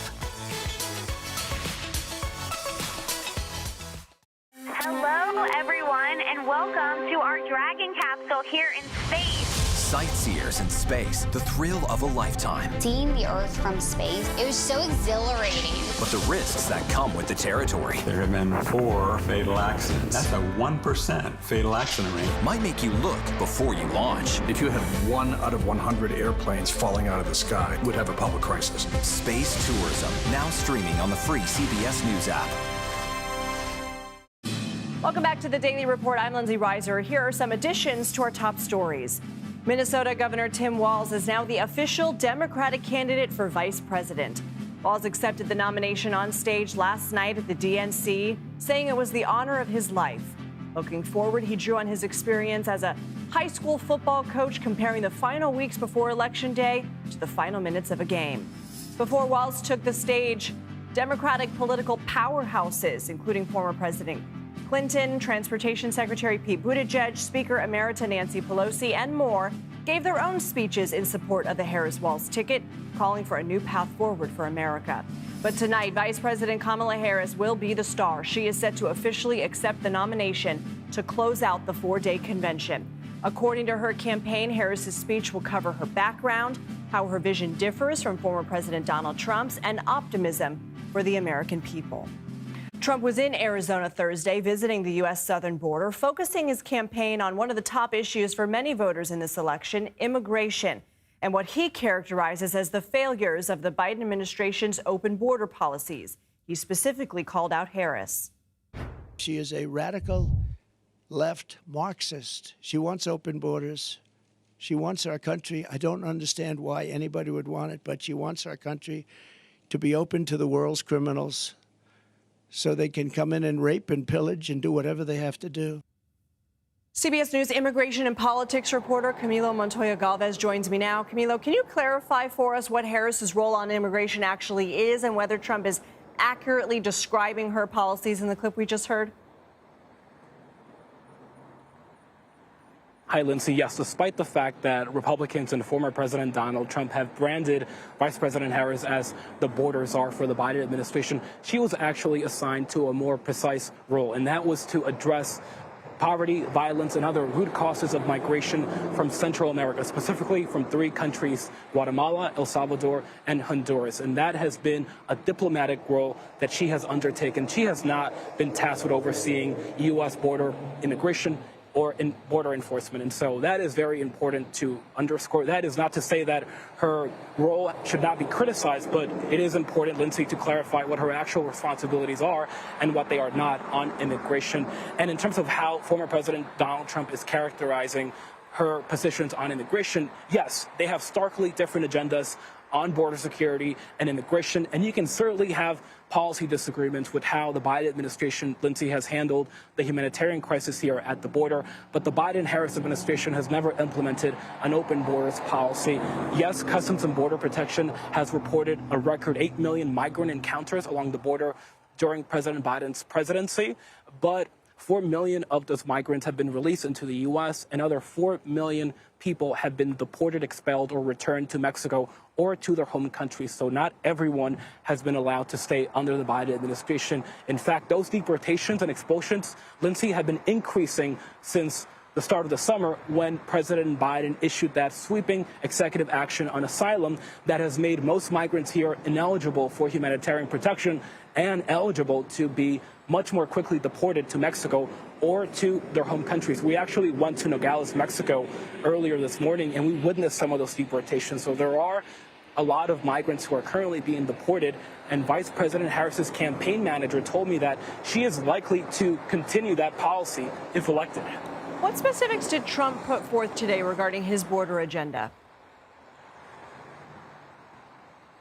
Well, former President Donald Trump came here to the Arizona-Mexico border to really focus on an issue that, as you know, has been central to his political career and that he believes will also propel him back to the White House. He has promised a radical shift in U.S. immigration policy by pledging to conduct the largest deportation in U.S. history, Lindsay, to implement ideological screenings on legal immigrants, to militarize the U.S.-Mexico border by deploying the National Guard here, and also to try to terminate birthright citizenship for the children of undocumented children. And specifically today, Lindsay, he promised to increase penalties, criminal penalties, that is, for human traffickers, drug smugglers, and also human smugglers. So again, he is trying to make sure that his hardline immigration agenda is something that continues to be a key policy issue in this election. Yeah, you have to wonder if some of those will pass the Supreme Court, like removing birthright citizenship rights. I want to ask you, you mentioned border crossings have decreased significantly since peaking in December 2023, yet it is still the biggest factor for Republican voters in a recent CBS News poll, even more than the economy. When it comes to Trump's messaging on the border, does that appeal only to his base, or do they also speak to the larger electorate? Well, we know that poll after poll has indicated that this issue. Immigration, particularly here at the U.S.-Mexico border, is a top concern for many American voters, but we have also seen that those same polls show that it's mostly a major concern among Republican and independent voters. And so, yes, the Vice President Harris is trying to, in many ways, take a more centrist stance on this issue, knowing that it could be a major political challenge for her. And you have seen at the DNC, Democrats embrace tougher border security measures, and the vice president trying to portray herself as a champion of border security, highlighting her role as a prosecutor who went after transnational gang members and human traffickers. But again, for former President Donald Trump, this is something that he believes will again catapult him to the White House, because the polls do indicate, Lindsay, that voters are more likely to trust Trump and Republicans as it relates to border security than they are to trust Democrats and Harris on this issue. Camila Montoya Galvez, thank you so much for your reporting. We're following another story along the southern border, specifically in Texas. 80 years ago, the United States and Mexico signed a treaty that would have the two countries trade large amounts of water for regions in need. But Mexico was falling behind on its side of the bargain. Every 5 years, Mexico is required to send 1.75 million acre-feet of water to the U.S. It's only sent 400,000 for this cycle so far, or about 23%. Mexico has until October 2025 to fulfill the requirement, but experts say it's unlikely the country will be able to meet that.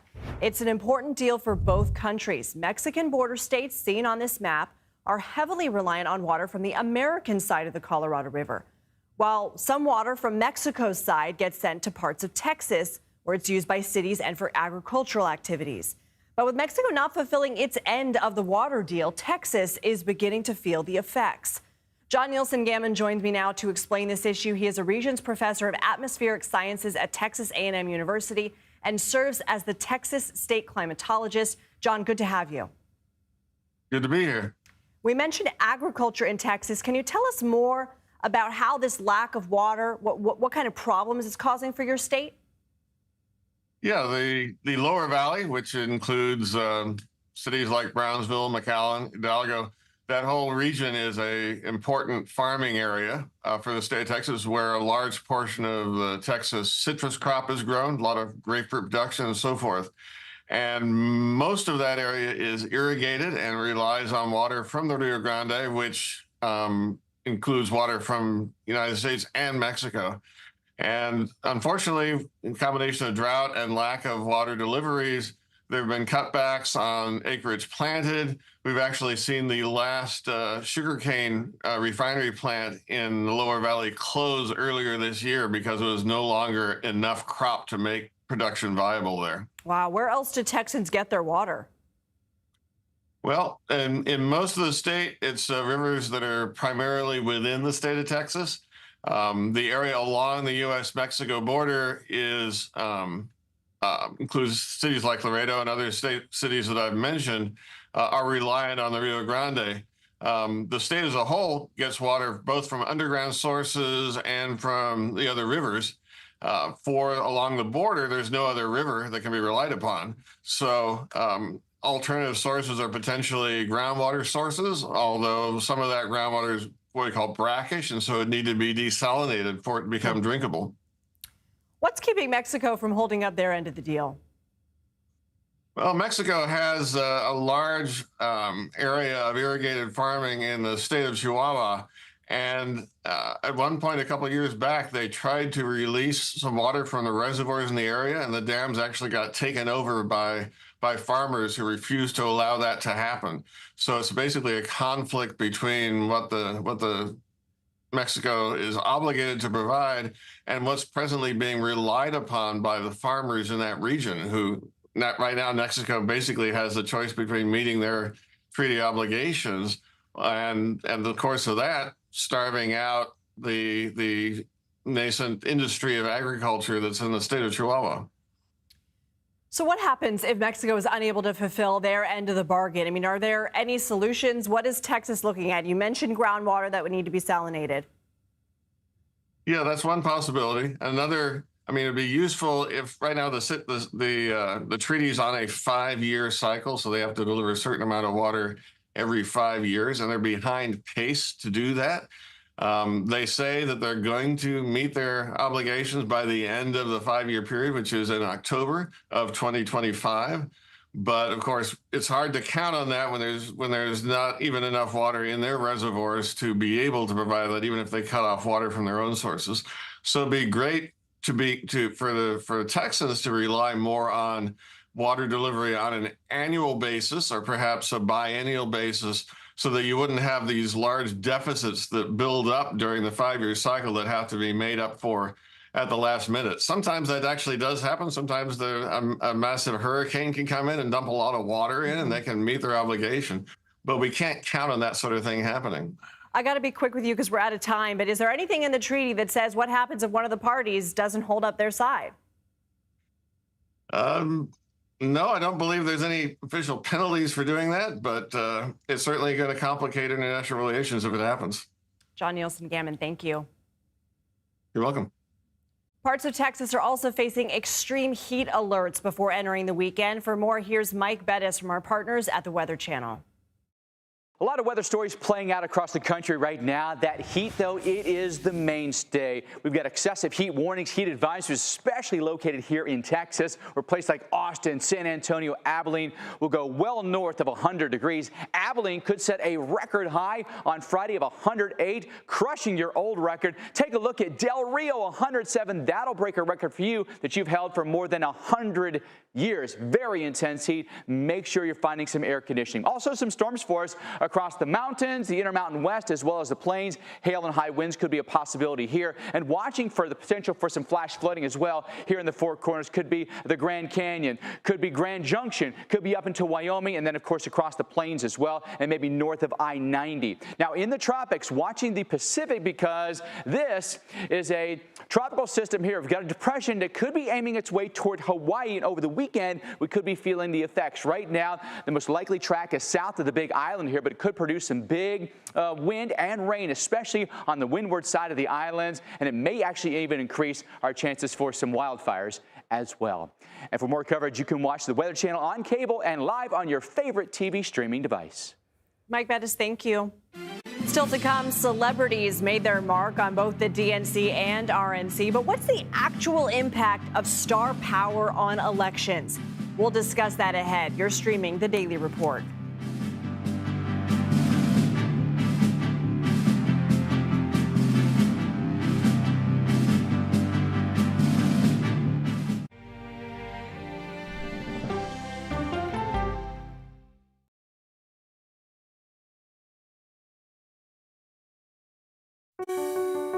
Washington is the seat of power. National security, foreign policy, global economics, every story comes through Washington in some way. We bring some of the most powerful voices in America to the table. We don't just ask the questions, you have to go deeper. We try to understand what's at the heart of the issue we're talking about, to then come forward with solutions. Face the Nation on CBS.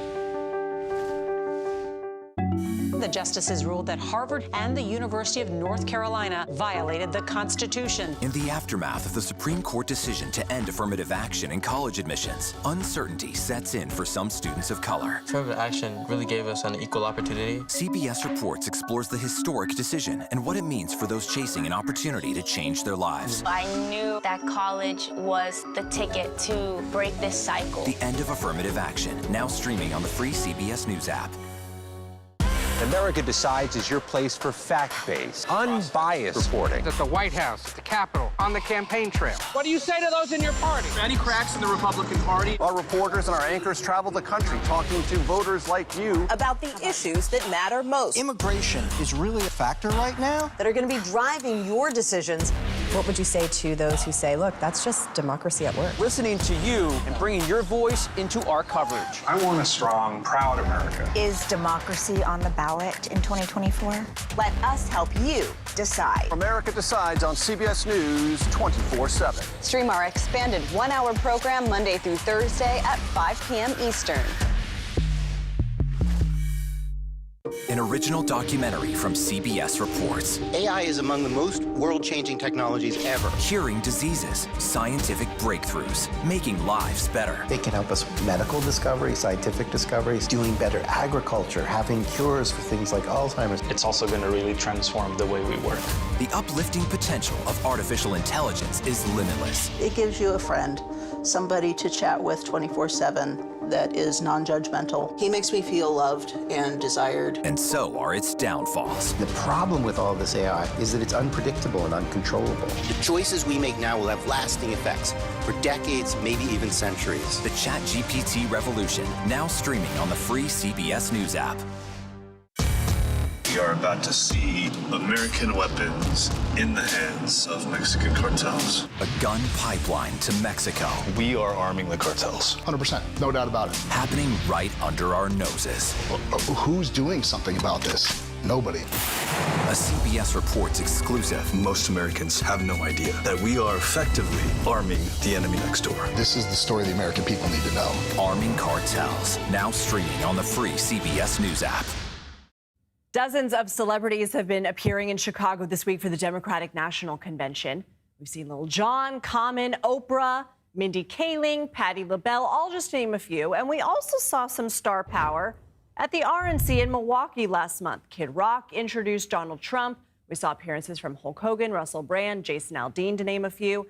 So how powerful is the role of celebrity in endorsing a candidate? Dr. Melvin Williams joins us here in studio to talk about this. He's an associate professor of communication and media studies at Pace University here in New York. Doctor, thanks for being here. Thank you for having me. I am very interested in this topic. Historically, what has the role of celebrity been in U.S. elections and pop culture and celebrity engagement? Have we seen it for a while, many cycles now? Absolutely. Throughout American history, political candidates and parties alike have utilized celebrities as a mechanism to boost candidate profiles, to garner voter support.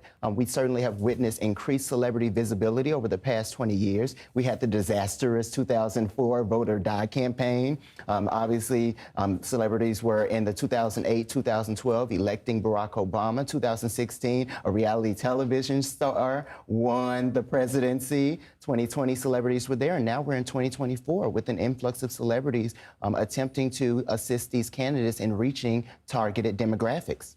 And an influx of influencers. That's also something different about this cycle. Why is it that the DNC particularly has been tapping the TikTok stars? Who were they going for? They are going for Generation Z, consistent with American politics. We are seeing politicians targeting the youngest voting demographic, which is Generation Z. However, Lindsay, it's very important to note that that's not enough. Generation Z is different. They are issue-driven. They care about political information accuracy, and they have been flooded with influencer and celebrity culture. So they are not as easily convinced that these people, speaking directly to influencers, know what they're talking about and are true experts on political topics. When we're sort of looking at some of the performances we saw in the DNC and appearances and the RNC, there's been a lot of talk on social media about this. But has there sort of been a sense historically that people in Hollywood who tend to elevate conservative voices and support those kind of candidates are sort of shamed for it and get blacklisted for it?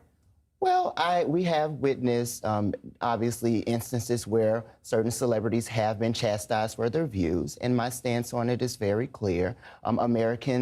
Celebrities are American citizens who have the fundamental right to vote. They should be able to vote freely and without judgment, as you and I do, because they are celebrities, but they are citizens at the end of the day, and I don't think anyone should be canceled for exercising their right to vote.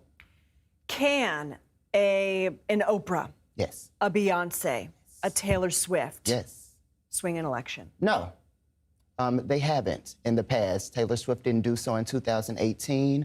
Beyonce performed for Hillary Clinton, and Hillary Clinton didn't win that election. Oprah Winfrey has been an outspoken supporter of some Democratic candidates. It ultimately comes down to the candidate. You don't want the star power to oversee or overshadow the political power and the message of the candidate. The candidate matters just as much as the celebrity, and I would say the candidate matters more. We have been talking about celebrity endorsements. Fake endorsements Yes. have become an issue. Some of these deep fakes, AI. Yes. On Sunday, Trump shared an AI-generated image that showed support from Taylor Swift fans. There's been a now debunked image of Ryan Reynolds, who appeared to show support for Harris. That's been proven fake. How big of an issue is this, and how do people differentiate what's real from what's not? This is a huge issue and a quite dangerous issue to democracy, because we're seeing citizens being manipulated through the levers of digital media to deceive the American people.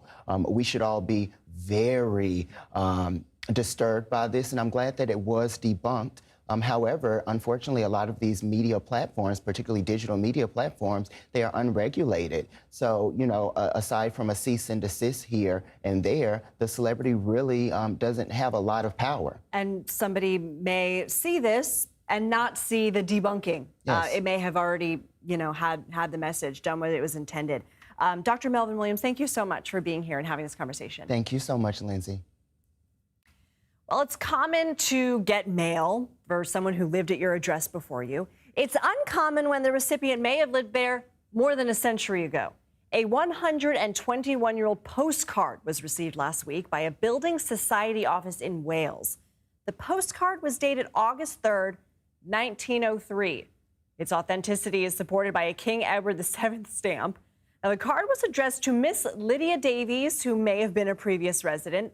The building's current occupants are hoping social media sleuths can reveal more about the very late postage. The Democratic National Convention comes to a close tonight. Coming up, we'll check back in with John Dickerson on what to look for ahead of Vice President Kamala Harris's keynote address. You're streaming The Daily Report.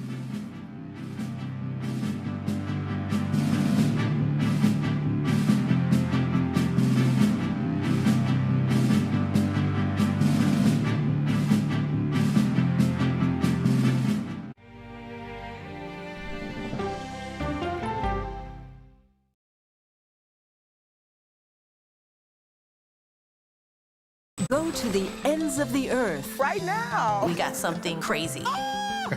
And reach for the stars. Here we are. Time. Yes, it's my comeback.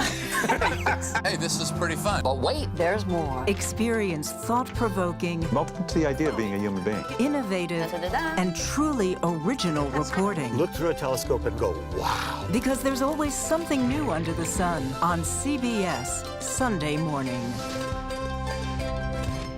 At this moment, terrorists could be plotting another attack. 9/11 triggered a counter-terrorist system that included a secret database. This person needs a closer look. A growing list of nearly 2 million people, including some Americans who say they're innocent. For 1 hour flight, I have to spend 6 hours to go and come back. CBS Reports explores the system, the people responsible for it, and those pushing for change. I'm not fighting against them. I'm fighting for them to do the right thing. The Watch List, now streaming on the free CBS News app. Don't miss true crime anytime you want, anywhere you go. With the 48 Hours podcast. Real crimes, real lives, real justice. There's some questions that have to be asked and need to be answered. Listen to 48 Hours on Apple Podcasts. An original documentary from CBS Reports. Imagine yourself in Manhattan with no police, no army, no mayor. The people of Haiti stare down poverty, corruption, natural disasters, and violence. 90% of the guns that are used by gangs in Haiti are American guns. But with an unbreakable spirit and eternal optimism. There are days where I cry, but we can't be discouraged. We still believe in Haiti. They're still able to look ahead with hope. Haiti is on the brink of transformation, a radical shift. Haitians are coming together and saying things must change. Fighting for Haiti, now streaming on the free CBS News app. Hey there, welcome to The Uplift. I thought she was a groom, and I stepped back and I went, oh, you're the queen. She's gonna be with me every instant that I'm alive. I just wanted to see if you'd go to Disneyland with me today. I look over at him and he's smiling. I'm gonna remember that the rest of my life. They told us when he was gonna be born, he was only gonna live for 30 minutes. It's really a miracle that he's with us today. The Uplift, stream now on the free CBS News app. When you wake up in the morning, we want to be your go-to team. On our places, bright, shiny faces. I don't go to work in the morning. I go for coffee with my two good friends, and we talk about the world. Your morning routine just got better. CBS Mornings. A CBS News investigation. People looking for love, finding their life savings gone. This could happen to anybody. And sometimes losing their lives. Anything for love. Now streaming on the free CBS News app. The fourth and final night of the Democratic National Convention in Chicago. Tonight, after 3 consecutive days of appearances from A-list celebrities and some of the biggest names in the Democratic Party, Vice President Kamala Harris will take the stage and formally accept her party's nomination for president. We're back with John Dickerson at the Democratic National Convention in Chicago. John, it's the last night. What are you watching for? Well, Lindsay, first is just as a human matter, this is an enormous night for the nominee Kamala Harris in a very fast march of the last month. Candidates usually get a chance to get their bearings and their pace before this enormous night. Kamala Harris has barely had time to get her breath, and it won't stop after she finishes speaking. Then the pace will continue on and on and on every day, and then, of course, the debate and to the finish line. So just from a human standpoint, this is going to be an extraordinary moment in a long number of them. A couple of other things I'm looking for tonight. What's the one thing people take home in their pocket from the nominee? Franklin Roosevelt at his acceptance speech talked about the New Deal. John Kennedy talked about the new frontier. Is there something, a word or phrase that comes to define the Harris candidacy? Then I'm wondering how and if she's going to continue a theme we've heard from a lot of speakers. Governor Walz, Barack Obama, Oprah, Bill Clinton, which is to say, if you disagree with somebody, that doesn't make them a bad person. Extend them grace. Expanding the party, seeking people who are either Republicans or might not normally vote for a Democrat. That's the kind of human approach to a larger part of the electorate. Then there's also a policy part of that. This is not going to have a lot of policy in this speech. But are there going to be some things, for example, Governor Walz talked about his skill with a rifle, or with a shotgun, I should say. Is there going to be anything like that, a policy or something that suggests to people that the Harris administration is going to have a set of policies and ideas that are going to be a little broader across the spectrum? These are efforts to fill out the biography of a candidate who is not well known throughout the nation, or at least not as well known certainly as her opponent. And so I'm looking to see both the human message to a larger constituency, but then also if there's any possible policy to hang that definition of the candidate on. And then, of course, we'll have the sprint to the finish, and it'll be a fascinating campaign. John, anybody buzzing there tonight about any potential surprises? I mean, the buzzing is going on. Name someone famous from Beyonce to Taylor Swift. The only thing people haven't done is talk about the reincarnation of anyone. I mean, it's getting pretty absurd, the number of rumors that are zooming around. So at the moment, though, they are all just rumors. And by the way, it's not necessarily the greatest thing in the world to have a stratospheric star show up at your big night for yourself, because while, of course, it may lift you in terms of getting everybody to pay attention, the superstar may be the only thing they pay attention to. There have been plenty of stars here at this convention. Now it's the opportunity for the candidate to step into the spotlight. So there's a downside to having a big star. Yeah, we were just talking about that in a previous segment. You don't want to outshine the star. John Dickerson in Chicago. If there's a reincarnation, well, that just throws out the rest of the rundowns tonight. John, thank you. Thanks, Sultan.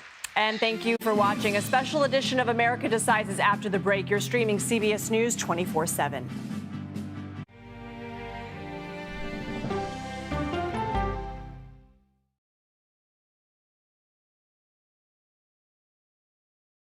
Okay, so let's just start at the beginning. Well, let me start with this. What is at stake here? What is the answer then? Do you know why? You want me to just keep going? Is that a good thing or a bad thing? Were there death threats? How is this possible? What's wrong with that argument? Are you saying they lied? Have you told the government that? Why won't you say the word crisis? You're not answering my question. This really Is that scary? Does that make sense? What do you mean? What does that mean? Did any of that make sense? What's your response? What happened? Why? It's time for the CBS News Original 60 Minutes, Sunday on CBS and streaming on Paramount+. There is no more room in our city. New York City is receiving record numbers of migrants. Today, we're going to have more than 500 adults and children come through that door. Tensions rise as shelters reach max capacity. We don't have to take care of them. CBS Reports goes inside a crisis cities and families are facing as they fight to survive. The United States still has that glimmer of hope for people to come here. Fighting for a future. Now streaming on the free CBS News app. An original documentary from CBS Reports. Since you started La Soup in 2014, do you have any sense as to how much food you've rescued from the landfill? We've rescued 4.5 million pounds. I can't even fathom how much food that is. And that's one little person in one little city in America. We're going to call this chicken piccata. We did 450 of these meals today. This is the exact dish you and I are going to have. Yep. Oh, really good. Is it good? Mm-hmm. Having a plan of how to keep people fed should be in every single city. So if we eliminated food waste, could we eliminate hunger? Yes. Eating Trash, now streaming on the free CBS News app. America Decides is your place for fact-based, unbiased reporting. At the White House, at the Capitol, on the campaign trail. What do you say to those in your party? Any cracks in the Republican Party? Our reporters and our anchors travel the country talking to voters like you about the issues that matter most. Immigration is really a factor right now that are going to be driving your decisions. What would you say to those who say, look, that's just democracy at work? Listening to you and bringing your voice into our coverage. I want a strong, proud America. Is democracy on the ballot in 2024? Let us help you decide. America Decides on CBS News 24/7. Stream our expanded one-hour program Monday through Thursday at 5 p.m. Eastern. When people say who's first to get in the morning, that would be me. Morning news matters because it sets the tone for your day, and it's a way of getting you started. Day to day, that first draft of history, it happens right here. We're going to uplift you. We're going to send you out your way. We take you places, we teach you new things, and we make you feel like, you know, it's not all bad. People say to me, you always seem to be having a good time. And you know what? You're right. Your morning routine just got better. CBS Mornings, weekdays at 7. This week on CBS News 24/7, all-day coverage of the Democratic National Convention with special editions of America Decides and the Daily Report with John Dickerson, and followed by complete coverage from the CBS News political team live from Chicago. Stream all-day coverage this week here on CBS News 24/7.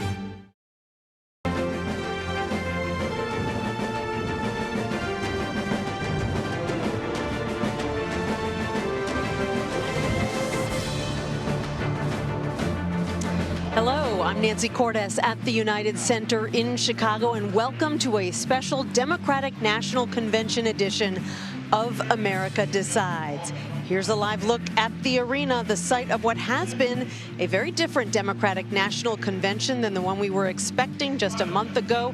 Over the last several weeks, American politics has been turned on its head. Just a month ago, President Biden dropped out of the race for the White House and threw his support behind Vice President Harris to take on former President Donald Trump. And that brings us to this moment, night 4. Tonight, a unified Democratic Party will come together as Vice President Kamala Harris formally accepts the Democratic nomination for president, making history as the first woman of color to lead a major political party's ticket. So it's a big night. We saw people filing in earlier than usual to take their seats in anticipation of the big event. And CBS News senior White House correspondent Weijia Jiang is down near the stage. And Weijia, when I look in your direction, all I see tonight is a sea of white. Why is that? Nancy, the color of white really pays tribute to the suffragettes who fought for the women's right to vote. And tonight, 104 years after women were afforded that right with the 19th Amendment, it is also celebrating a potential new chapter for women, and already history-making moment for the vice president, who, of course, is the first Black and South Asian woman to become the presidential nominee of any major party. And so we have seen this in the past. It really is a tribute that Harris herself actually has participated in. A fun fact, back in 2012, when she delivered a speech here at the DNC, she also wore white. It's something that she has done over the years, along with her colleagues in various settings, to really talk about the right to vote. And as we have been talking about all week, Nancy, she's really put the idea of freedom at the center of her campaign. And tonight's theme is for the future. And so she will likely tie the history of voting rights to her vision for the future, Nancy. And right now we see Marcia Fudge taking the stage, HUD director for the President of the United States. And as I've been looking at the list of speakers for tonight, Weija, I've been noticing a lot of people from battleground states. You've got Congresswoman Lucy McBath of Georgia, Gabby Giffords and Mark Kelly of Arizona, Governor Whitmer of Michigan, Governor Roy Cooper of North Carolina. If you want to make it onto the list for the big night, night 4, it certainly helps to be from a battleground state. And Nancy, as you listed off those names were also part of another list, which was curated in large part by you and, of course, our politics team, because many of those names were on her list as potential running mates for the very reason that you just outlined, because of the importance of battleground states. Ironically, she actually went with, of course, Governor Tim Walz of Minnesota, which is reliably Democratic, but still, the people that she had been talking to were many Democratic governors of those states to stress how important the vote is there.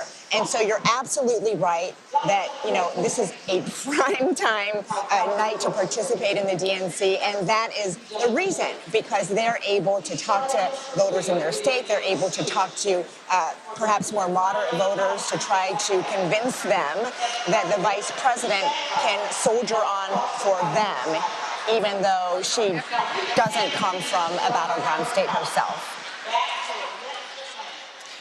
Weija, this arena has been abuzz with rumors about who might be appearing here tonight that is not on the list. We've had some surprise appearances all week long, and people assume, rightly or wrongly, that the biggest surprise must be saved for tonight. And a Harris campaign official actually stoked the buzz when she posted an image of a bee for Beyonce a couple of hours ago. She later said that her 6-year-old had gotten a hold of her phone, but that has not stopped these rampant rumors that Beyonce or Taylor Swift or somebody big who's not on the list might be making an appearance. Can you put any of those rumors to rest? I can't confirm or deny those rumors, Nancy, because we just don't know. Oprah last night was a huge surprise, and that was by design because they really wanted to energize the crowd here. As far as that coincidence, it's pretty remarkable timing for a 6-year-old to post that. But what we can report is that at every campaign rally, of course, the vice president has been using Beyonce's song, Freedom. So that isn't exactly a full-throated endorsement, but it's pretty close that Queen Bee herself would allow Harris to use that song. So, your guess is as good as mine, but certainly there are rumors running rampant that perhaps she could be here on the stage. But, we are not in the business of those kinds of predictions or political predictions. So I think it's wishful thinking along with everyone else, because I'll tell you, if she does come on the stage and I am here, I don't think I'll be able to prevent terrible dance moves coming right at you, Nancy. We would expect nothing less, Weija. I've been assured by a convention official that there are no big surprises tonight, but maybe they're just trying to surprise us about the surprises. Either way, thank you so much for your insights. We'll talk to you in a little bit. Let's bring in now CBS News Executive Director of Elections and Surveys, Anthony Salvanto. Anthony, you have been tracking how much of a bump candidates typically get from conventions. What can you tell us? Hey there, Nancy. Yeah, look, it's never too soon to start thinking about what might be the political impact of this. The first thing I want to say, and it also sets up the state of the contest coming into tonight, is that with Harris at +3 in our national polling over Donald Trump, that already represents something of, in fact, a very specific move, because Joe Biden was down 5 points before he stepped aside. So that's from -5 to +3. The other context to this, though, notwithstanding the Democratic move, is that Donald Trump is still polling closer to his Democratic opponent than he was at this point in 2020. So we open up, let's say we open up the poll vault, as we like to call it, and go back in time and look at past Democratic pre- and post-convention changes. The story I'm going to tell you here very briefly is one in which post-convention bounces are getting a lot harder to get. Take a look at this. Jimmy Carter in '76 gets a 9-point move. He still goes on to lose, though, gets a 10.1, goes on to win there, but loses in 1980 when he got a 10-point bounce, loses in 80, despite that big bounce. Mondale doesn't get a big one, but there wasn't a lot of room to move there because Ronald Reagan was so dominant. And just go through these. The ones that stand out here, Clinton, 92, a 13-point move. That was very famously a very successful convention for him. But what you see here, even with Gore, 10 points, and then he went on and lost as well in a close one. Look, all of this means that you see some double-digit moves here before the turn of the 21st century. But then I'm going to show you this, Nancy, and this is Kerry 04, Obama 08, 3 points. Obama 12, 5 points. Clinton in 16, 4 points. Not doing 2020 because there wasn't a convention like this one, of course, during the pandemic. The point here is that these numbers are a lot smaller than the ones I showed you from earlier on, from before the 21st century. This is a partisan story, Nancy. With partisans so locked in, it may be getting harder to get those kinds of swings after a convention. So just for example, take a look at this. 98% of Democrats are already for Harris. 94% of Republicans are already for Donald Trump, right? Not a lot of room to maneuver there. Back in the days I was describing, twice as many, more than twice as many of the other party would cross over. That gives you some of that elasticity that enables things to move. So look, we do not know what is going to happen out of this. The historical context says it's getting harder to get a big move. And yet, well, this is what makes it exciting, Nancy. We'll have to wait and see. Yeah, the reality is there are just so few undecided voters at this point. That's why the party needs to focus on firing up its base to vote. That's what they've been trying to do for the last 4 nights here in Chicago. Anthony Salvanto, thanks so much for breaking it down. Well, Kamala Harris's speech tonight will be a moment to reintroduce herself to the country. Ahead, I'll talk to someone who's known her for decades about her character and her journey to the DNC podium tonight. You're streaming America Decides. We'll be right back with that. About Social Security and Medicare. And he said, and I quote, "There's a lot you can do in terms of cutting." Cutting?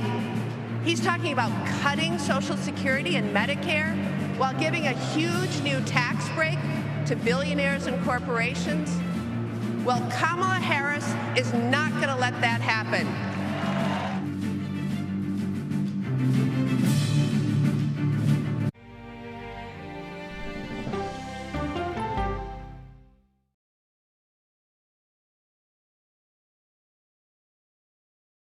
These are the stories 1, 2, 3, go!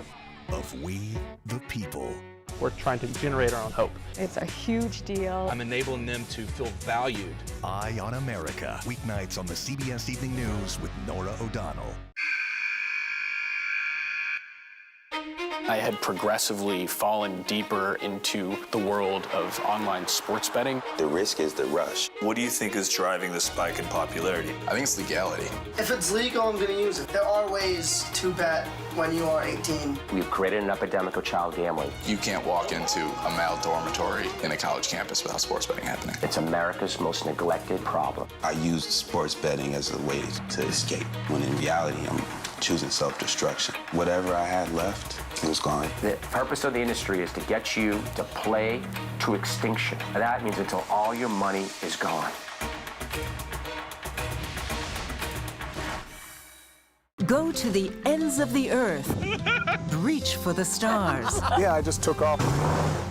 That kind of thing. Oh, that's pretty good. Because there's always something new under the sun on CBS Sunday morning. America Decides is your place for fact-based, unbiased reporting. At the White House, at the Capitol, on the campaign trail. What do you say to those in your party? Any cracks in the Republican Party? Our reporters and our anchors travel the country talking to voters like you about the issues that matter most. Immigration is really a factor right now that are going to be driving your decisions.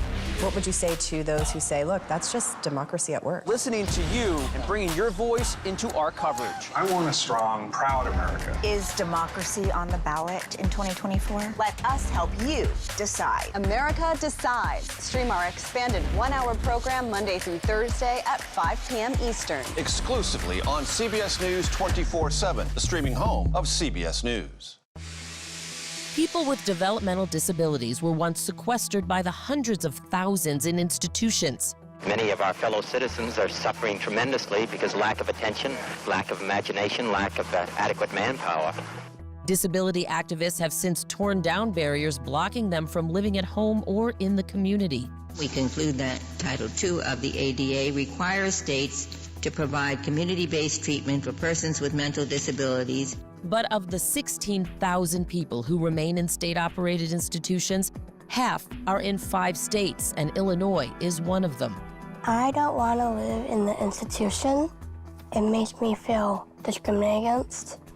Do you think there are people living in institutions in Illinois that don't need to be living there? Yeah, because they're proving it as soon as they get out.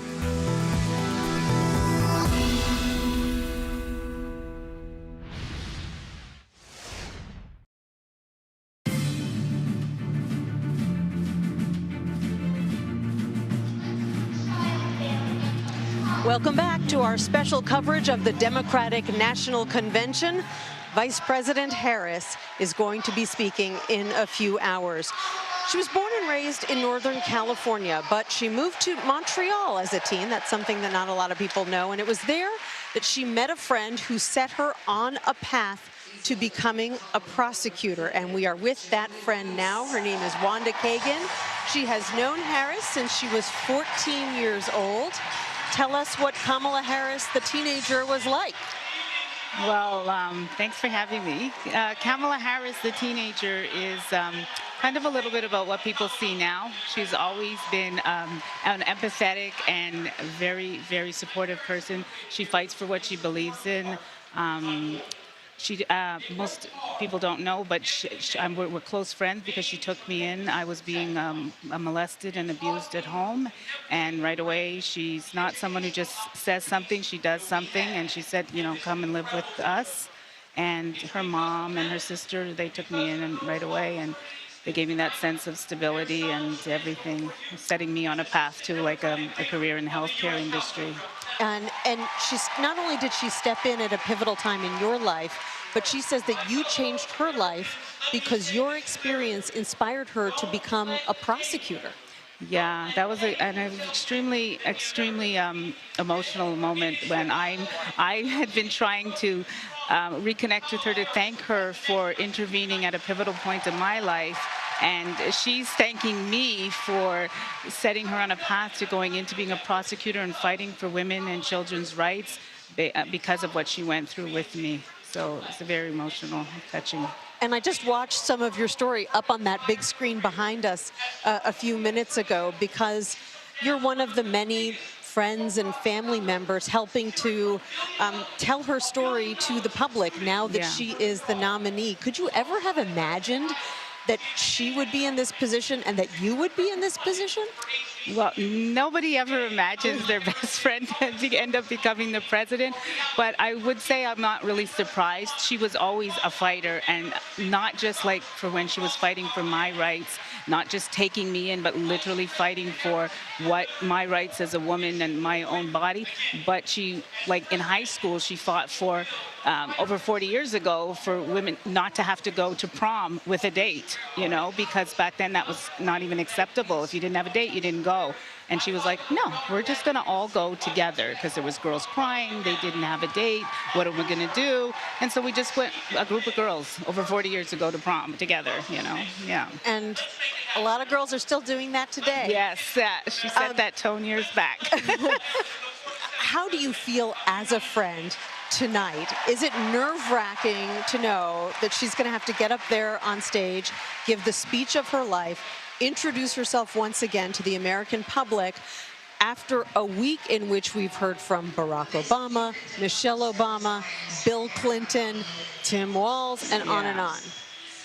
She's going to rise and shine to the occasion, and I'm just so overwhelmed with joy, and I'm so proud of her, and I'm so proud to be a part of it, and to share my story and our story with the world, to know the type of person that she is. And I can't wait until she introduces herself to the world. Well, you've now known her for 3/4 of your life. Yes. So thank you so much for sharing that part of her life with us. I really appreciate it, and enjoy the night tonight. Thank you so much. Wanda Kagan, really appreciate it. Coming up now, next, more from the convention floor as excitement builds as we await Kamala Harris's big speech.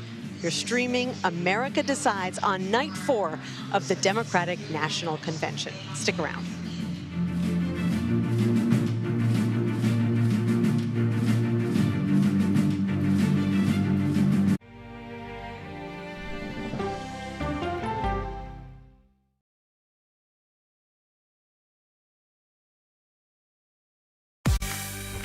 On our places, bright, shiny faces. When you wake up in the morning, we want to be your go-to team. Nate has one of the quickest minds I've ever seen. Tony has a way of making people feel comfortable. Gail has this unbelievable knack to ask the question that you're asking at home. I've been told I could talk to a tree, and that's pretty much true. I don't go to work in the morning. I go for coffee with my 2 good friends, and we talk about the world. Your morning routine just got better. CBS Mornings, weekdays at 7. It didn't seem like anything could happen, because nothing ever happens in East Palestine, but it did. Authorities released toxic fumes from 5 derailed train cars. Resident, please evacuate. Acute bronchitis due to chemical fumes. Did you ever have these problems before the derailment? No, ma'am. This neighborhood's not safe no more. We can assure the community that there's not vinyl chloride entering their communities. Then why are there so many people feeling these various symptoms of bloody noses or difficulty breathing, bronchitis? That's a hard question to answer. We're talking about one of the most blatant releases of a mixture of some of the most toxic chemicals that we've seen in America. I feel like now I have a duty to warn other communities. If my daughter has to watch me die of cancer, at least it saves someone else.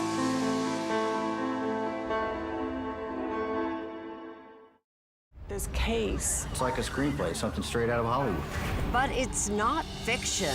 It's 48 hours. Human remains found this week. 4 families shattered. There's no physical evidence.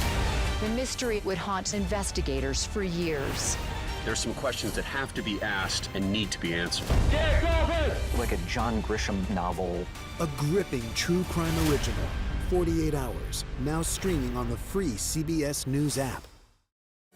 Stories that inform. You can be really old at 60, and you can be really young at 85. Inspire. How do we unlock the power within ourselves to be who we want to be? And brighten your day. The best part of fame is making people feel good. Always send the people home happy. Make every day a little more like Sunday morning.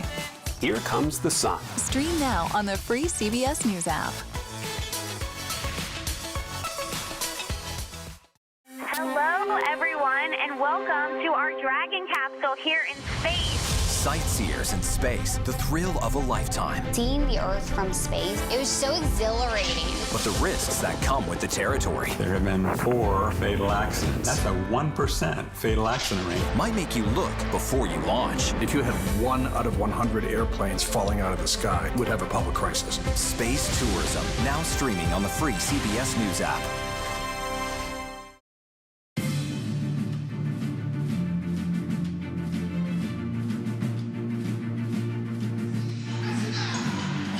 We are continuing our coverage of the final night of the Democratic National Convention here in Chicago.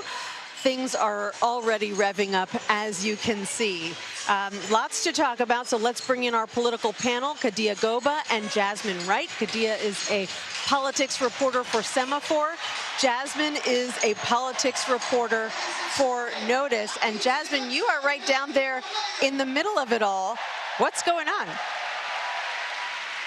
Listen, Michael Jackson is playing. The crowd is dancing. I can hear people really shaking it behind me. They're really pumped up for this speech, something that has really been a quick movement. Obviously, only 4 weeks since Harris went on top of the ticket, but they're excited to see their new Democratic nominee. And I think really hear about her vision for America, something that I know that aides for the vice president say that she is going to really expand upon for her speech.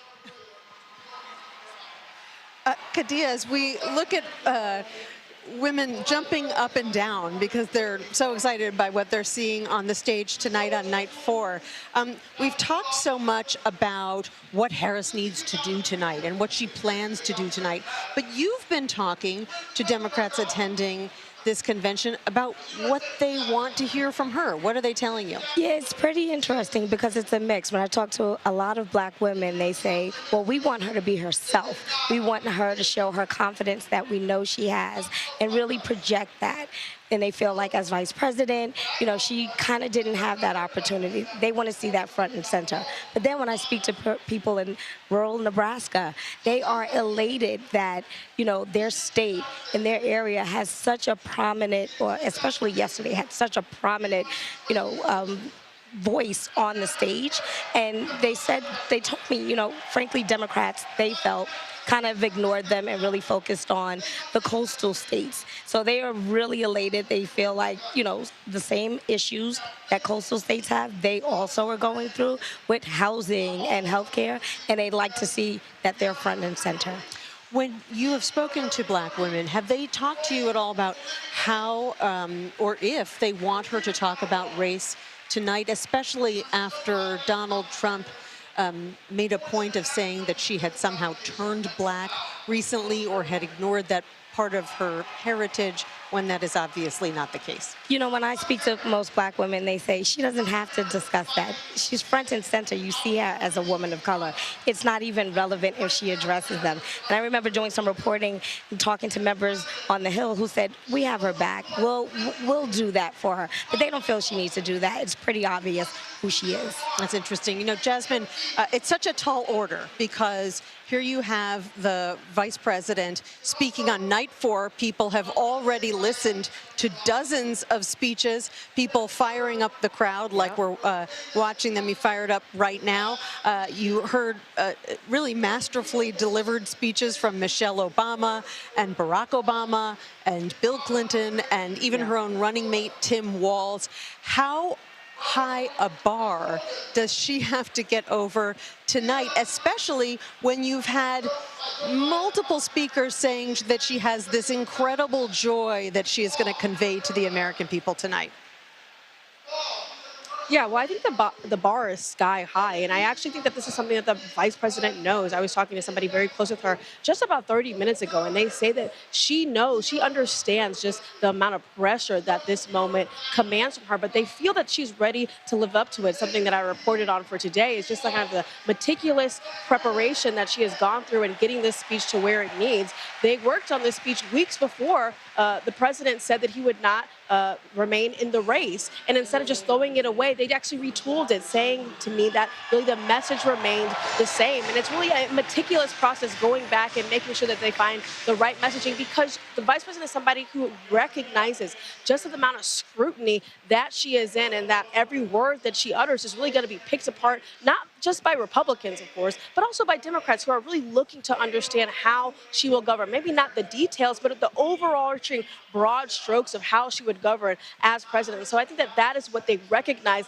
is the very high bar. Not necessarily that she has to be the best speech giver like Michelle Obama, like President Obama, but she has to be the most authentic version of herself. That is what people are hoping to see, as well as a real clear vision for the future, not just in contrast with the former president, but also just for the American people. And so I think that is what the bar is, Nancy. Jasmine, there have been literally dozens, if not hundreds, of speakers over the past 4 days, and yet we have not heard from a Palestinian American, which is something that the protesters outside of this arena have been calling for. Even the United Auto Workers today released a statement saying that they should allow a Palestinian American to speak on stage to talk about the conflict in the Middle East. What have you learned about why the campaign and organizers have decided not to let that happen? Yeah, well, I think that the fire is actually really on the campaign's feet to have tried to make this happen before the conclusion of these 4 days. Obviously, the vice president is somebody who a lot of folks thought was more empathetic to the Palestinian cause and the victims of the Israel-Gaza conflict than former President Biden. I think over the last 4 days, we saw a much smaller protesting foot at the DNC than I think was thought of when President Biden was still on the top of the ticket. But I think that they will have to answer questions going forward as to why they didn't make time in the schedule for a Palestinian American to explain or to tell America about the plight that they feel that their people are feeling. And I don't think that, obviously the conclusion is going to happen tonight, and it's going to be a rah-rah for Democrats, and they're going to be excited. They're going to understand that they're going into the next 70 or so days really feet to the floor, trying to make Vice President Harris President Harris. But of course, this issue is going to continue to follow them. And I think that they're going to find that they potentially have a problem by not letting a Palestinian American speak tonight, the last day of the DNC convention. What do you think, Kadia? Do you think that this is going to be a mistake that follows this campaign, particularly when it comes to progressive voters or younger voters who are disappointed, or is all that going to get forgotten once this convention is over? No, I do think it's going to be an ongoing issue, not specifically whether Palestinian Americans were allowed on stage, but just the issue at hand. I think there's going to be a lot of pressure on the Vice President to make some substantial promises, probably, or just make a commitment out there. So, yeah, I think this is not going to end, and I think we'll keep seeing this within the next 80 days. Particularly as we head into the fall, and you've got students returning to campuses all around the country. Kadia Goba, Jasmine Wright, thank you so much for your insights this evening. I really appreciate it. CBS News senior White House and political correspondent and roving floor reporter Ed O'Keefe joins us now. Ed, which delegation do you find yourself in this evening? Nancy, we're going to camp out in California for the rest of the evening for a few reasons. One, it's mighty packed down here. We are beginning to feel like sardines a bit. But we've managed to secure a good spot here with our friends from the Golden State, who discovered at one point that there were imposters in their midst, people who had shown up early, who weren't in your delegation and had taken their seats. And so now the delegates are showing up. They're still sorting out exactly who should be sitting where. Because, look, it's a big night, and this is a pretty darn good seat. I am joined by Supervisor Holly, remind me your last name, forgive me. Holly Mitchell, LA County. Who covers, you've got Inglewood, you've got Compton, you've got a big chunk of the city. Coastal communities, 2 million residents. And you've been coming to these conventions since 1988, you said. 1988. I was a young staffer to a member of the California State Senate, and I used to come as a staff to help sort out seating, yes. So you've been there. How big a deal is tonight for someone like you, not only in elected office, but also from California, someone who's worked with the vice president, once was senator, once was attorney general? and frankly, as a black woman, to watch this happen? I almost don't have the words. It's absolutely amazing to hear them talk about her record around housing, having carried several of the housing bills in her package. You just have to imagine someone that you've had a working relationship with, who you've dined with. I was at her wedding reception, and the mere thought that she could be elected president of the United States is a bit overwhelming. It makes me deeply proud because it shows all of us that you can do the right thing, have courage, represent the least among us as an elected official, and still make it to the highest elected position in the land. That wedding reception was 10 years ago tonight, right? Tonight's their anniversary. All right, Supervisor, thank you so much. The best part of this for her is while she was standing here with us, she got an upgrade to a better seat. So it's what happens when you talk to us, Nancy. You get access. I would expect nothing less from you, Ed, and we are witnessing something really fascinating on the floor where you are right now, which is a standing ovation. Perhaps not surprising, this is a very progressive crowd for Elizabeth Warren, the Senator of Massachusetts. Very popular with progressives, former presidential candidate, and she looks like she's getting kind of emotional.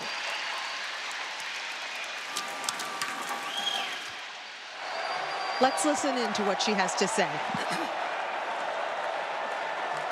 You know what I love best about Kamala Harris? Kamala Harris can't be bought, and she can't be bossed around.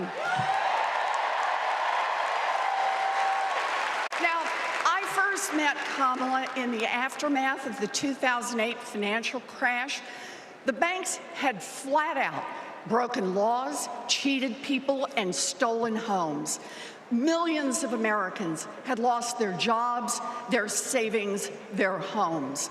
Now, I was setting up the Consumer Financial Protection Bureau. Go CFPB!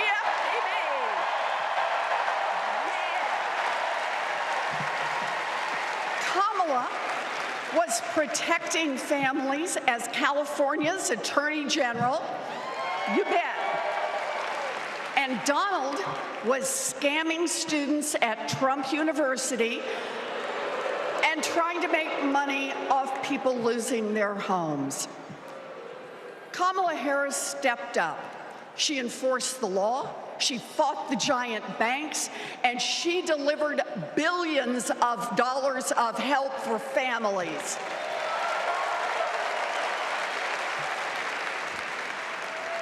And that is the difference between a criminal and a prosecutor.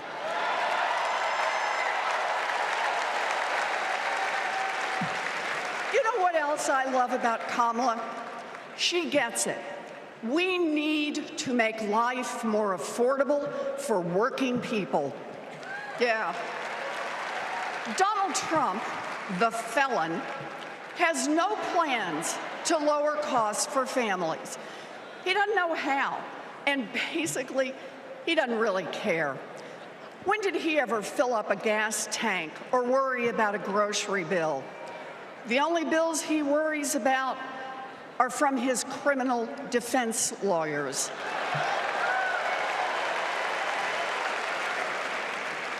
But Kamala, she cares deep down. And she will take on the giant corporations that are squeezing American families. In fact, it's something she's done before. During the California wildfires, she went after the price gougers. During the pandemic, we worked together in the Senate to stop price gouging. And as president, she will lower costs for your family. She'll take on the Wall Street firms that buy up millions of houses and apartments and then jack up the rent. She'll take on drug companies that charge an arm and a leg for prescriptions. She'll take on corporate monopolies that rip off consumers and billionaires who don't pay taxes.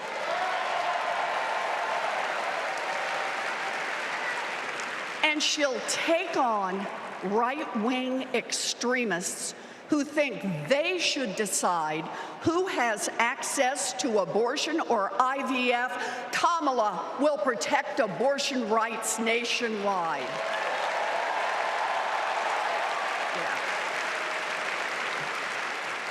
And there it is. Groceries, gas, housing, healthcare, taxes, abortion. Trust Donald Trump and J.D. Vance to look out for your family? Shoot, I wouldn't let those guys, I wouldn't trust them to move my couch.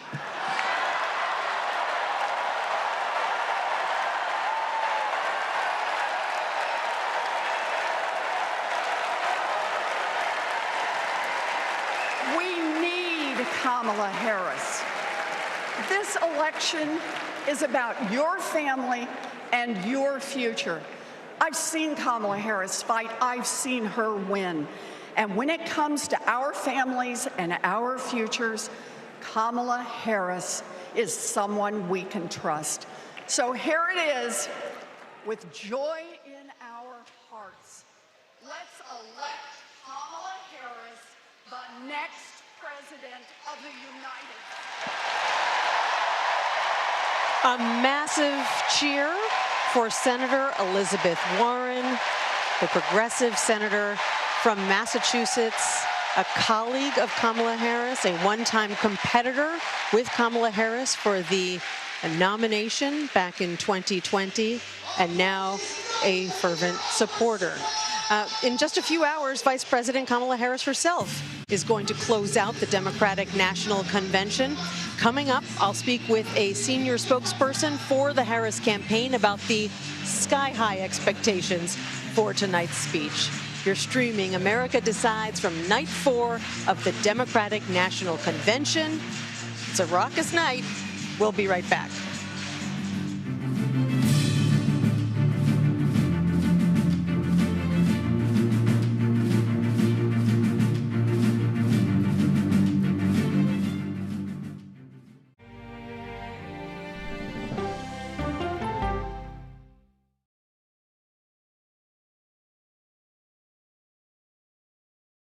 These are the stories 1, 2, 3, go! Of we, the people. We're trying to generate our own hope. It's a huge deal. I'm enabling them to feel valued. Eye on America. Weeknights on the CBS Evening News with Norah O'Donnell. I had progressively fallen deeper into the world of online sports betting. The risk is the rush. What do you think is driving the spike in popularity? I think it's legality.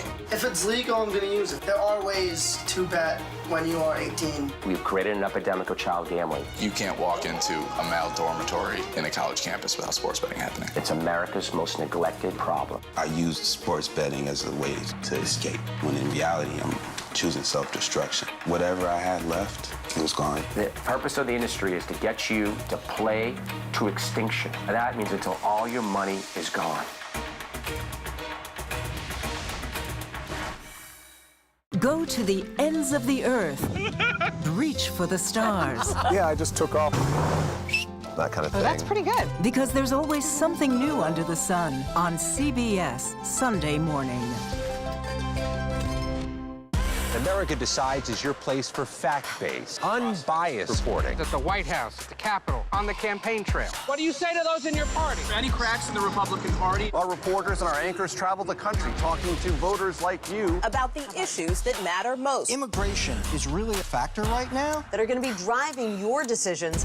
What would you say to those who say, look, that's just democracy at work? Listening to you and bringing your voice into our coverage. I want a strong, proud America. Is democracy on the ballot in 2024? Let us help you decide. America Decides. Stream our expanded 1-hour program Monday through Thursday at 5 p.m. Eastern. Exclusively on CBS News 24/7, the streaming home of CBS News.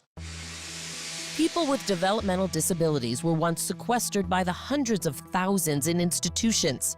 Many of our fellow citizens are suffering tremendously because lack of attention, lack of imagination, lack of adequate manpower. Disability activists have since torn down barriers blocking them from living at home or in the community. We conclude that Title II of the ADA requires states to provide community-based treatment for persons with mental disabilities. But of the 16,000 people who remain in state-operated institutions, half are in 5 states, and Illinois is one of them.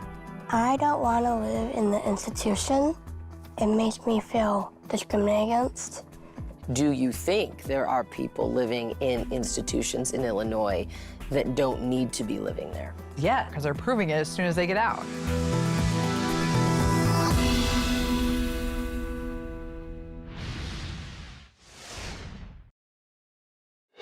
This is a people-powered campaign, and together we will chart a new way forward. A future for freedom, opportunity, of optimism and faith. That was Kamala Harris speaking at a rally in Milwaukee Tuesday following the ceremonial roll call here at the convention, selecting her as the Democratic Party's nominee for president.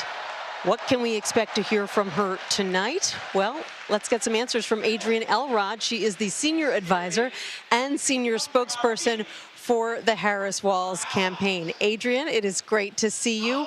What can you tell us about what we're going to hear tonight?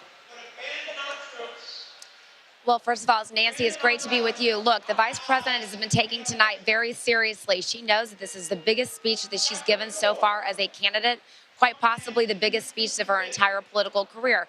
And she's going to, first of all, talk about how her middle-class upbringing, raised by a single mom, it really sort of, paved the way for her career in public service.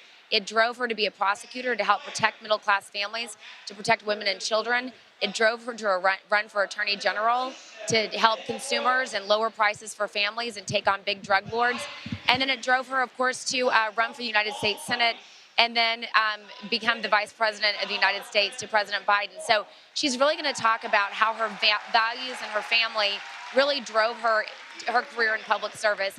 And then, Nancy, she's going to really focus on this moment to talk about Donald Trump and really the contrast in their two different visions and how they, believe that the presidency should be. She's going to talk about the fact that Project 2025 would be incredibly dangerous if enacted.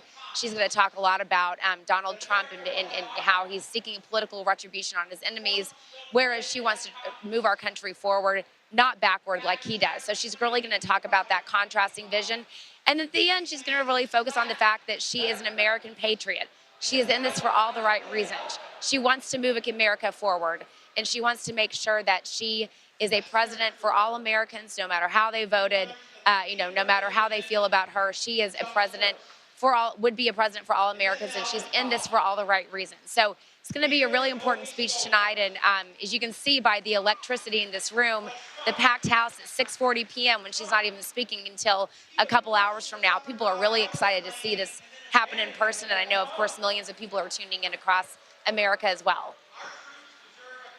Yeah, I was really surprised to see how quickly this arena filled up. But Adrienne, as we are also focused on what's happening here in Chicago, there is an unusual development unfolding in Arizona, where we're going to hear from the independent candidate RFK Jr. tomorrow. Our sources say that he is mulling dropping out of the race. He's mulling throwing his support behind Donald Trump, who coincidentally has an event scheduled tomorrow just half an hour away in Arizona. What would all of that mean for the Harris campaign? Well, look, Nancy, I don't think it really changes that much. It certainly doesn't change the reasons why Vice President Harris is in this campaign, to fight for the American people, to fight for middle-class families, to fight for the values that so drove her to get into public service for the rest of the American people. It's certainly not going to change her. And if RFK Jr. wants to team up with somebody who is trying to divide our country, wants to enact a very dangerous agenda, wants to be even more harmful in a Trump 2.0 presidency than he was the first time around, he's welcome to do that. But our focus is clearly and squarely on the American people and fighting for them and moving our country forward.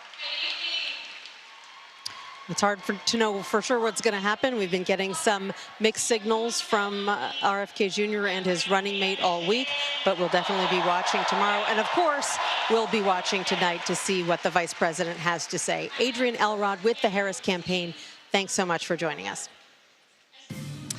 Tonight, Kamala Harris delivers the biggest speech of her political career. Coming up, I'll speak with a former Obama speechwriter on what she needs to do to energize the party. You're streaming America Decides. Stick around.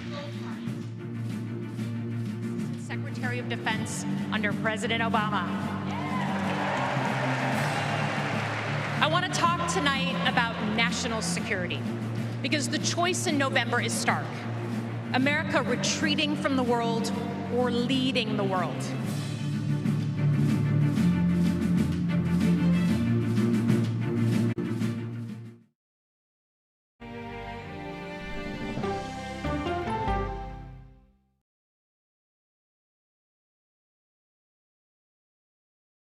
Go to the ends of the earth. Right now. We got something crazy. And reach for the stars. Here we are. Time. Yes, it's my comeback. Hey, this is pretty fun. But wait, there's more. Experience thought-provoking, I'm open to the idea of being a human being. innovative, and truly original reporting. Look through a telescope and go, wow. Because there's always something new under the sun on CBS Sunday morning. At this moment, terrorists could be plotting another attack. 9/11 triggered a counter-terrorist system that included a secret database. This person needs a closer look. A growing list of nearly 2 million people, including some Americans who say they're innocent. For 1 hour flight, I have to spend 6 hours to go and come back. CBS Reports explores the system, the people responsible for it, and those pushing for change. I'm not fighting against them. I'm fighting for them to do the right thing. The Watch List, now streaming on the free CBS News app. Don't miss true crime anytime you want, anywhere you go. With the 48 Hours podcast. Real crimes, real lives, real justice. There's some questions that have to be asked and need to be answered. Listen to 48 Hours on Apple Podcasts. An original documentary from CBS Reports. Imagine yourself in Manhattan with no police, no army, no mayor. The people of Haiti stare down poverty, corruption, natural disasters, and violence. 90% of the guns that are used by gangs in Haiti are American guns. But with an unbreakable spirit and eternal optimism. There are days where I cry, but we can't be discouraged. We still believe in Haiti. They're still able to look ahead with hope. Haiti is on the brink of transformation, a radical shift. Haitians are coming together and saying things must change. Fighting for Haiti, now streaming on the free CBS News app. Hey there, welcome to The Uplift. I thought she was a groom, and I stepped back and I went, oh, you're the queen. She's going to be with me every instant that I'm alive. I just wanted to see if you'd go to Disneyland with me today. I look over at him and he's smiling. I'm going to remember that the rest of my life. They told us when he was going to be born, he was only going to live for 30 minutes. It's really a miracle that he's with us today. The Uplift. Stream now on the free CBS News app. When you wake up in the morning, we want to be your go-to team. On our places, bright, shiny faces. I don't go to work in the morning. I go for coffee with my 2 good friends, and we talk about the world. Your morning routine just got better. CBS Mornings. A CBS News investigation. People looking for love, finding their life savings gone. This could happen to anybody. And sometimes losing their lives. Anything for love. Now streaming on the free CBS News app. We pull each other up. We draw strength from our victories, and we learn from our mistakes. But we keep our eyes fixed on that distant horizon, knowing that Providence is with us, and that we are surely blessed to be citizens of the greatest nation on earth. That was then President Obama firing up the crowd while accepting his party's nomination for president 12 years ago in 2012. Earlier, I spoke to Jon Favreau, who previously served as White House Director of Speechwriting for President Obama. He's now a co-host of the political podcast, Pod Save America. John, thanks so much for being here. It's great to see you. Thanks for having me. So as a speechwriter, former speechwriter, current speechwriter from time to time, take us behind the curtain of what is going on right now, a few hours before Kamala Harris gives one of the biggest speeches of her life. What is that speechwriter going through? Oh, I know who it is, so I know what he's going through. It's one of my friends from the Obama campaign who was a speechwriter there named Adam Frankel. They are doing last-minute edits. I'm sure Kamala Harris is just sort of going through the speech with a fine-tooth comb, making sure that everything is right. They probably practiced once or twice. I know they probably did a run-through earlier this week, but you probably want to do one more run-through on the day of the speech. And but usually the day of, it's kind of calm because the craziness happens over the last month or so. The speech is done. Yes. Yeah. You know, you were a speechwriter for President Obama. Mm-hmm. A lot of people would say, you know, he's a famed orator. You had it easy. You could write a grocery list and he would make it sound like prose. Yeah. Now, I know you worked very hard, but how does a speechwriter for Kamala Harris make sure that this speech meets the moment, especially after she's gone after some pretty incredible speakers all week long? Convention speeches are really difficult for the nominee because the nominee has a lot of business to get done, right? Some other speakers can just kind of talk about what they want and talk about the nominee. She has to talk about herself, define herself, talk about her biography, talk about her record, and then she needs to frame the choice in the election, talk about what the difference would be between voting for her and voting for Donald Trump, the policies that she would put forward versus the policies Donald Trump would put forward. And then after you do all that, you have to make it inspiring, and you have to keep it, you know, all within 40, 45 minutes. Oh, is that all? That's all. I remember when I was writing the 2008 convention speech with Obama, we flew to Denver, where the convention was, from Montana, and on that plane, we still had to cut like 2,000 words from the speech. Oh my God. And I was just like, and I'm not a good flyer either, and it was a bumpy flight, and I'm like sweating and cutting words and editing last minute. It's a lot. It's really hard to do. It's especially a lot when you are writing for a politician like Barack Obama, whose race, whose heritage was often used by his opponents to make him seem different or scary. And that's something that Kamala Harris may have to contend with as well. How should she address that in her speech tonight, if at all? The Obamas touched on it certainly earlier in the week. She has been, in her speeches over the last couple of weeks, been talking a lot about patriotism and how much she loves her country. That's been a theme of this convention. I mean, and for us, you know, Barack Obama, when he first was at the 2004 convention in Boston, speech he wrote himself before I started working with him, the reason people still remember that speech is it was him reclaiming patriotism from the Republicans. And the Republican, or Trump especially, wants to paint Kamala Harris as the other, right? And I think that Kamala Harris's job and the campaign's job is to say no, and you've been seeing this all week, we're just normal people, normal families, middle-class upbringing, and we have the same struggles as everyone else. And so I think that's what she'll probably do again tonight. You know, I was talking to one of your fellow Pod Save America co-hosts yesterday, Tommy Vietor, and we were talking about the fact that the four of you famously came out the day after President Biden's disastrous debate, and you went there and you said he probably needs to leave the race. And that ultimately did happen, but there were some pretty stressful weeks in between. There were a lot of Democratic officials who did not agree with you and were not happy that you did that. Yeah. Are you still in timeout with some of them, or do you think that all's well that ends well?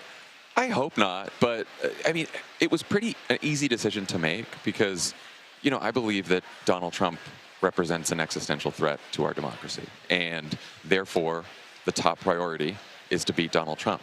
And I love Joe Biden. I think Joe Biden's been a great president, but what we saw at that debate is not someone who had the best chance of beating Donald Trump. So I think that has to come first. Joe Biden ultimately made the decision that has to come first. He made the selfless decision to step aside. But, you know, if people wanted to criticize us for it, it didn't really bother me because I felt so strongly that the most important thing is to win this election. So it didn't bother me as much. And, you know, I've talked to some of my friends on the Biden campaign, and, you know, they get it now too. And we're all going to be friends. The Harris campaign. Yeah, well, originally Biden staffers. And they all, you know, they all get it now. And we're all unified and we're going towards November. But this is the problem with politics sometimes, is it gets very personal. But what's at stake here is so much more than anyone's personality, including Joe, or anyone's personal feelings, including Joe Biden. And so, and I think he recognized that, and the party recognized that, and that's why we're moving forward. So if you picked up the phone today and you called Jen O'Malley Dillon, she would answer your call? I may see Jen O'Malley Dillon tonight after the convention. I hope I do. I've talked to a lot of the Biden-Harris folks, throughout this week. So it's been great to see them. Tommy just interviewed Michael Tyler. Dan Pfeiffer interviewed Michael Tyler, who's the communications director of the campaign, and I believe we're interviewing Dan Cannon on Pod Save America today. So Democratic unity is a real thing. That's right. John Favreau, Pod Save America, former speechwriter for President Obama. Thanks so much for joining me. Thanks for having me. And that does it for me for now. I'm going to see you in a bit with my colleague Nora O'Donnell and the rest of the CBS News team. You've been streaming America Decides. Stick around.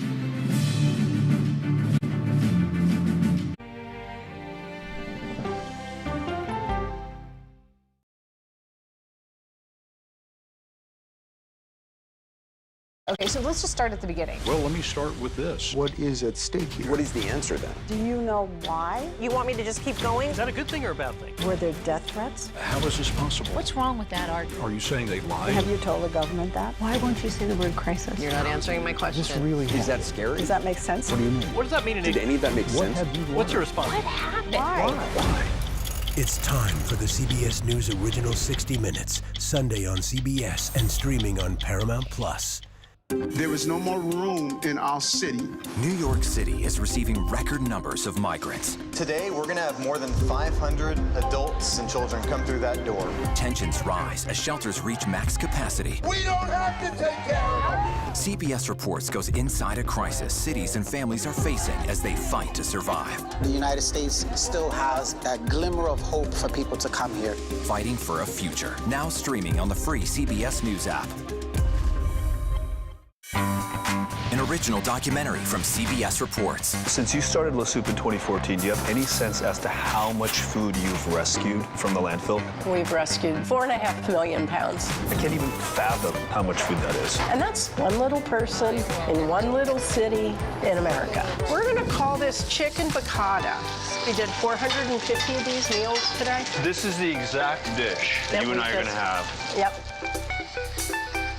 Oh, really good. Is it good? Mm-hmm. Having a plan of how to keep people fed should be in every single city. So if we eliminated food waste, could we eliminate hunger? Yes. Eating Trash, now streaming on the free CBS News app. America Decides is your place for fact-based, unbiased reporting. At the White House, at the Capitol, on the campaign trail. What do you say to those in your party? Any cracks in the Republican Party? Our reporters and our anchors travel the country talking to voters like you about the issues that matter most. Immigration is really a factor right now that are going to be driving your decisions. What would you say to those who say, look, that's just democracy at work? Listening to you and bringing your voice into our coverage. I want a strong, proud America. Is democracy on the ballot in 2024? Let us help you decide. America Decides on CBS News 24/7. Stream our expanded one-hour program Monday through Thursday at 5 p.m. Eastern. When people say who's first to get in the morning, that would be me. Morning news matters because it sets the tone for your day, and it's a way of getting you started. Day to day, that first draft of history, it happens right here. We're going to uplift you. We're going to send you out your way. We'll take you places, we teach you new things, and we make you feel like, it's not all bad. People say to me, you always seem to be having a good time. And you know what? You're right. Your morning routine just got better. CBS Mornings, weekdays at 7. This week on CBS News 24/7, all-day coverage of the Democratic National Convention with special editions of America Decides and the Daily Report with John Dickerson, and followed by complete coverage from the CBS News political team live from Chicago. Stream all-day coverage this week here on CBS News.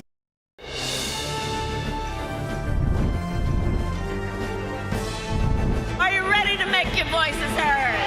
Do we believe in opportunity? Do we believe in the promise of America? And are we ready to fight for it? And when we fight, we win. This This is a CBS News special, America Decides, the Democratic National Convention. Now reporting from Chicago, Norah O'Donnell. The sun is setting, but the evening is just beginning. Welcome to the final night of the Democratic National Convention at the United Center here in the Windy City. The stage is set. The crowd is excited, and Vice President Kamala Harris is hours away from making history, becoming the first woman of color to formally accept the presidential nomination of a major party. Tonight is the night for the eagerly anticipated keynote address from Harris.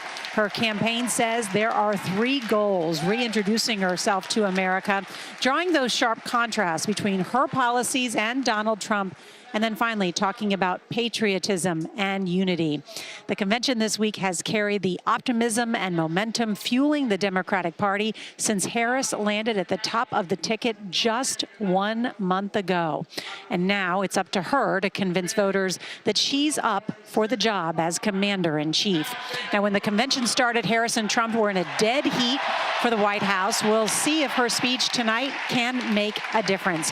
I want to bring in our amazing team here in Chicago. CBS Mornings co-anchor Gayle King, CBS News chief political analyst John Dickerson. And Gayle, this is what everybody here has been waiting for. I mean, they've had a star-studded lineup. Yes. All of the top lawmakers across the country. Yes. But now they're nominating. You can already feel the difference. Number one, I literally just sat down people out there 2 minutes ago. Just getting into the building is more of a joke. We actually got out of the car and just started running, so I'm still sort of huffing and puffing. Well, you're here. You made it. Yeah, but I made it, and I'm really thrilled to be here. But this is what we've all been waiting for. People say they know her resume, they know she's qualified, they know her credentials, but who is she really? What is the story she's going to tell tonight? So I've heard people say, listen, I want to find out how she became who she became, and what does she want to do for America to move this country forward. Mm-hmm. John, you've written books about the presidency. You've interviewed them. You've been at many of these conventions, and we've been out on the campaign trail for decades together covering candidates. But why is this night so important for a nominee of either party? It's such a great question, Nora. It's because this is where people feel like they can, to Gayle's earlier point, get a touch and a feel of a candidate, you know, and develop a personal connection and a bond. It's not about policies, although I'm sure some policies might help people come to an understanding, but they just grab onto a little something. And so that's one of the things I'm looking for, is what can people take home in their pocket from this speech that they repeat to their friends, or that gives them a sense of this candidate. And we've heard so many times people talk about what Kamala Harris used to say when she was a prosecutor. She would say, Kamala Harris for the people. I gotta bet that's maybe her opening line, because that's also been the theme of the speech. The other thing the theme of these 4 days, the other thing I'm looking for is tonally, we know the word unity, fine. What can you say, and what stories do you tell, and what outreach do you actually engage in that actually is unifying? We've heard Oprah, Bill Clinton, Barack Obama, Tim Walz all say, if somebody doesn't agree with you, extend them the grace you would expect for you. Yeah. That's an act of unity. Mm-hmm. What will we hear from Kamala Harris along those lines? Also, Nora, all of those people have knocked it out of the park this week. I can't imagine what she must be thinking right now, because everybody has gone to do this for her, to present her, and now she has to present herself, knowing that everybody has knocked it out of the park. And now, really, people are hoping and believing that she will do that. Yeah. Everybody here believes she's going to knock it out of the park tonight. It's an excellent point. I want to bring in Ashley Etienne, the former communications director for the vice president, now a CBS News contributor. And Ashley, you've worked with her and prepared for her for big moments, big speeches, big interviews. How does she prepare? Well, you know, I just met with her campaign manager and her communications director in the last 2 days, and I asked them, what's the mood, what's the sense, how's she feeling? Because this is a very big moment for her, and there have been really incredible speeches that precede her moment. And what they're saying is that she's incredibly sober about this moment. She recognizes how important it is for her, but also for the American people, for them to touch and feel her, but understand her vision and be inspired by it, to become a part of this campaign. So when we used to prepare her, you know, we'd walk in with a theme, get her feedback to it, and then you go back and forth and maybe to about 10 iterations. It's an incredibly laborious process, no matter who the principal is, to arrive at a final product. But with her, when we first, in that first year, we were trying to learn her voice. And I think now what we've seen over the past 3 years, she's been in the shadows and she's developed it now. So what I'm excited to see is the Kamala Harris that she presents to the world today. Everyone's going to be watching, and she understands the pressure of this moment, but is not putting too much, according to her team, not putting too much weight on this moment. Laborious process, though, Ashley, does not sound fun. That sounds extremely difficult. Well, I mean, the work of working for a principal, the president, the vice president, is hard work. Yeah, it's not easy work, and not everybody can handle it. But the point is, you know, we understood the mission, and when you understand the mission and what your purpose is, you're willing to do all the work that's required. Want to touch base with our chief election and campaign correspondent, Robert Costa, who is also here in the United Center. And Bob, you know, this week is all about the Democratic Party and their nominee, but Donald Trump has been holding events every single day. And today he was in the battleground state of Arizona. What are you hearing from Republican sources? Good to be with you. It's evident to me, based on our reporting at CBS News, that the Trump campaign's high command watching everything here in Chicago very closely. They're focused on immigration and border security today. The former president in Arizona today will be in Arizona tomorrow. They believe Vice President Harris is vulnerable on that issue. And yes, she's going to probably get a bump, they believe, from this convention. She's going to get good headlines. But they believe also that this is the calm before the storm, that she will have to face attacks from them, advertising in the debate that's coming up, and on the campaign trail about immigration and border security, about the economy. So there's a political war ahead, even as there is a celebration among Democrats tonight. And inside the Trump campaign, they're also watching whether Robert F. Kennedy Jr., the independent candidate, decides to endorse Trump tomorrow. It's definitely a possibility based on our conversations with Trump sources. Not a done deal, but there is now a surprise special guest, unnamed, scheduled for the event tomorrow. Robert Costa, you make such an excellent point. These conventions are heavily scripted, but campaigns and being out on the trail are not scripted, and that's where candidates really show their mettle. CBS Mornings co-host Tony DeCopel joins us from the floor at the here at the United Center as well. Tony, tell us where you are. Hey, good evening, Nora. I'm on the other side of the large embankment of cameras from where you are, so you can't see me, but I've been seeing you. And where I was sitting this morning with Gail, I told her about how every evening it seems like they manage to bolt new chairs into the arena, and somehow more people are here. It is louder and the energy is even higher. That is true again tonight. And if you want an indicator of just how optimistic Democrats are, just how well they think this convention is going, well, I've got Jackie Pelt here from the District of Columbia. The District of Columbia happens to be where the White House is, and that is where the inauguration would be. What's happened with hotel rooms there? Hotel rooms in the District of Columbia are all sold out. Now individuals have to go to Virginia to try to get a hotel stay, or hopefully they have a relative in the area. I have been getting calls about space on my couch. That is optimism, I tell you what. Tell me about the unmissable aspect of people's outfits tonight. There's a lot of folks wearing all white. It means different things to different people. There's the suffragettes, there's unity among women, there's reproductive freedom. Summarize, if you could, what it means to you. Unity among women tonight, to just show Kamala Harris that we're with her 100%. All white, chucks and pearls representing her. You know, if she becomes the first female commander-in-chief, it will mean something beyond measure for all women, all colors, all backgrounds. But for black women in particular, can you put into words what it might mean? It means that for young women, little girls growing up, to look at Kamala Harris step into the White House as the first female president, it means now that that's something they could reach one day. I have a granddaughter. I can tell her now this could be her spot one day. Whereas when I was growing up, you never thought that would happen. So it opens up new doors now for young women, girls, and they see this. I think it would inspire them to work harder so one day they could be stepped into the White House. That's beautifully put. You asked me earlier, can you tell your family you're going to be on TV? Yes, you can now tell your family you're going to be on TV. It has happened. Nora, I'll send it back to you guys. And a very fine job that she did in a great interview, Tony. Thank you so much. And senior White House and political correspondent Ed O'Keefe is also on the convention floor. Good evening, Ed. Good evening, Nora. We're going to spend our night down here with California. They have the best seats in the House. We're at about row 3 right here. And part of the reason we're going to be with California all night is because you just can't move around. It really has become sardines in a can. They've already closed the floor because there was such a crush of people trying to get down here. California also discovered there were some people sitting among them who aren't actually delegates from California. They were just trying to get a better seat. They've been booted back to wherever they came from.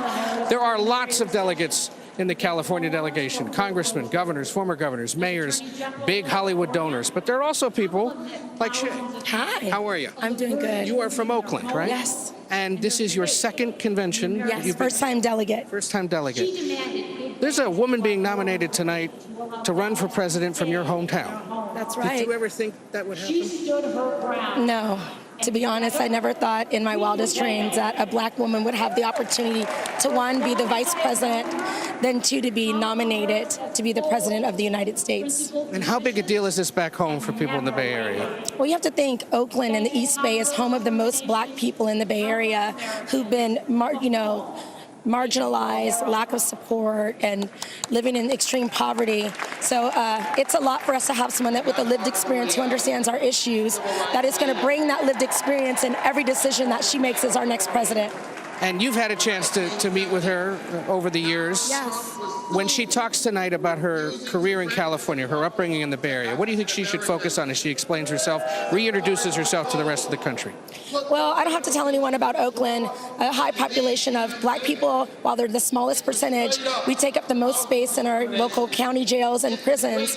She's created programs that she understands, like we didn't have a fair shot at the beginning, to be able to provide opportunities for people to come back and successfully re-enter the community is one of the things I really am excited about, her having that experience as a prosecutor, but also on the other side of fair chances. And you got a pretty good seat tonight. How did you score this fourth row seat?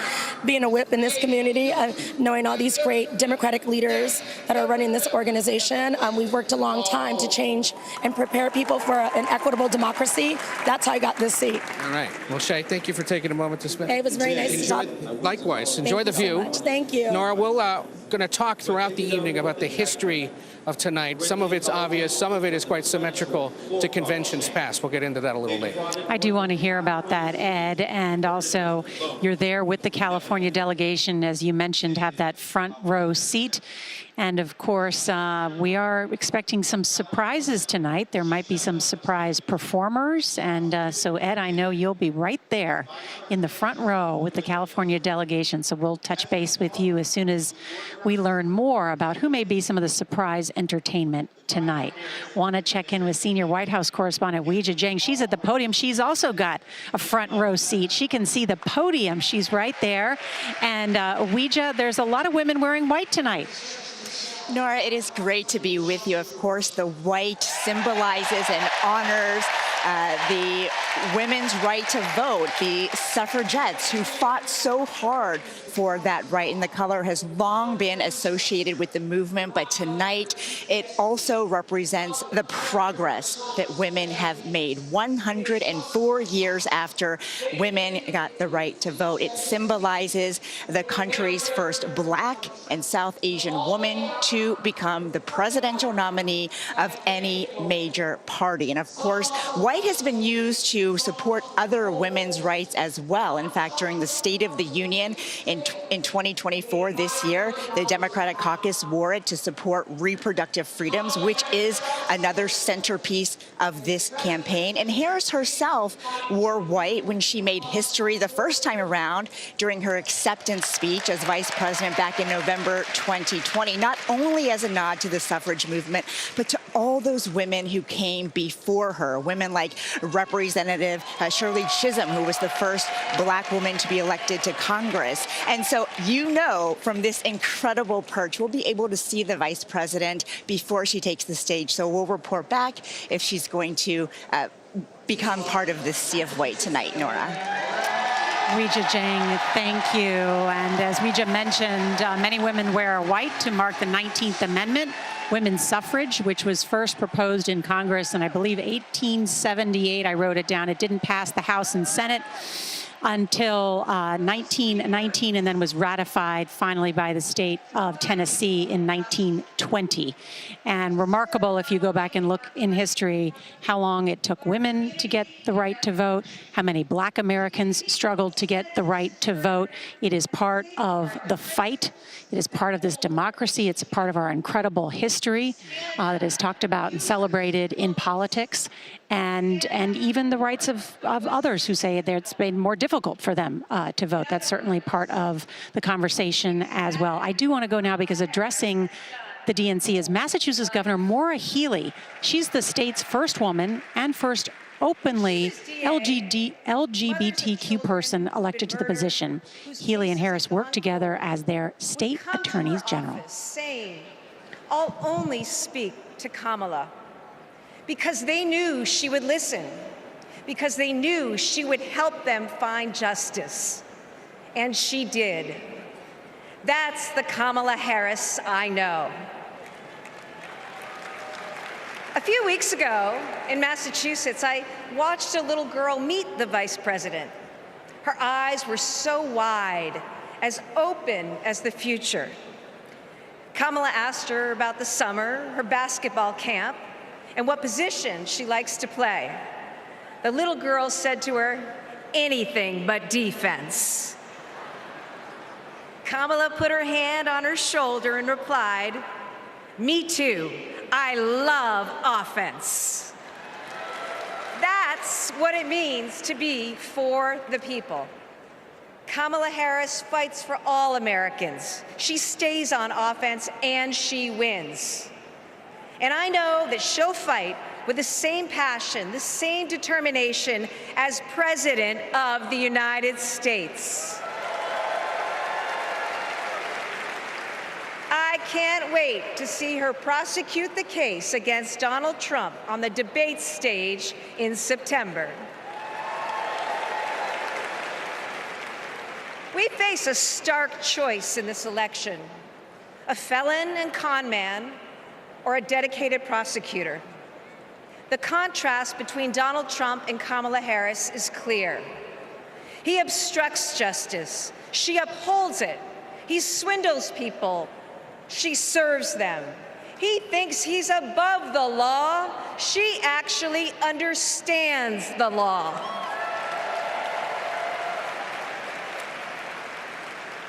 That's what this election comes down to. One candidate who's out for himself, or Kamala Harris for the people. It's a battle for the future of our nation. And tonight, we will prove beyond a reasonable doubt that Kamala Harris should be, she must be, the next President of the United States. Thank you.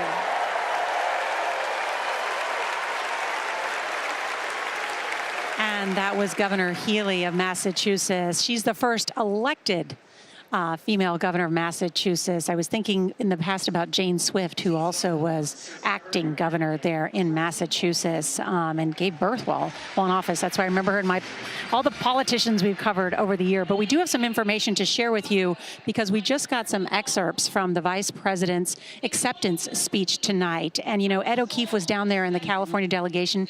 He was talking to one of the delegates who's from the East Bay, and that is where Kamala Harris is from. And she's going to talk about her upbringing there. Well, I like something that stood out to me. I think it's always nice when someone is saying, I'm the president for all Americans, if they're not part of your party or you're not sure if you're going to vote for them. Part of it says, I know there are people of various political views watching tonight. I want you to know I promise to be a president for all Americans. I will be a president who unites us around our highest aspirations. And I always like this. And always fights for the American people from the courthouse to the White House. That has been my life's work. And everybody actually who knows her and works with her says that's exactly who she is. Her life's work. Absolutely. I like that phrase. And I think the part that stands out to me, and because I remember this story very vividly, and first time sitting down with the vice president, she tells us the story of Wanda, and she's going to speak to the story of Wanda. Wanda was a friend that was molested by her father, and the vice president noticed there was something wrong with her. And this is what I am always struck by, is I always say the vice president sees people. It's very similar to what Congresswoman Crockett said yesterday, that there's some way that the vice president knew that there was something wrong with her. And the vice president then knew in high school that there was something wrong with Wanda. And she asked her, and she said, my father's violating me. And she said, well, you must come live with us. And the way that the vice president told me the story is that's when she knew that the system had failed people like Wanda, and that she wanted to go into the system to change the system to support people like Wanda. And that's how I see the vice president. It's very similar to what Oprah Winfrey said yesterday, challenging the people at the top to empower the people at the bottom. And that is the very essence of who the vice president is. And that's what it's clear she's going to bring to us. I must say, when I read that, I had not heard the story of Wanda. I got the chills. You know, you can think about that, being in high school and a friend is down. What's going on? And that friend confesses that they're being sexually abused by their stepfather, and say, well, you're coming to live with me. I'm going to take care of you. And then that moment in your life when you decide what you want to be in life. And she's going to say tonight, that is one of the reasons I became a prosecutor, to protect people like Wanda. That's a powerful message. That's going to resonate with people. But who protects you? Who protects you? And it right? also starts who's thinking about you? Back to that word "you" that you know when Bill Clinton talked about. But the chills you got, Nora, that's exactly what that's the A+ of a speech for a politician. If they can give somebody the chills, and the next day they tell the story about. They tell basically that story, and it goes to who's going to protect you in the White House. In the end, guys, storytelling always makes a difference. One of the hits yesterday was Oprah's story about Tussie. I'd never heard about Tussie, the story of the little girl, and then how it tied to Kamala Harris, too. Maybe this will help people who are worried that Kamala Harris is too far left, because everything's to be moving to the middle, USA, USA, and you hear stories like that. How can you call that as a far-left point of view when you hear a story like that? And stories are more powerful than just saying, I want to be the president of all Americans, because in 2016, Donald Trump said, I want to be the president of all Americans, and I believe he said it again this time. It's become rhetoric, so a story takes people further. And I think it's this point that she sees people, that to me explains the momentum behind her campaign, because so much of the campaign was about Donald Trump, and it was a fatigue around Donald Trump. Even Joe Biden's campaign became about Donald Trump. And now she's being able to reset and saying to the American people, I see you, I see you, you can see you in me. And I think that explains the momentum behind this campaign right now. All right, ahead, First Generation Z, Congressman Maxwell Frost takes the stage. We'll be right back.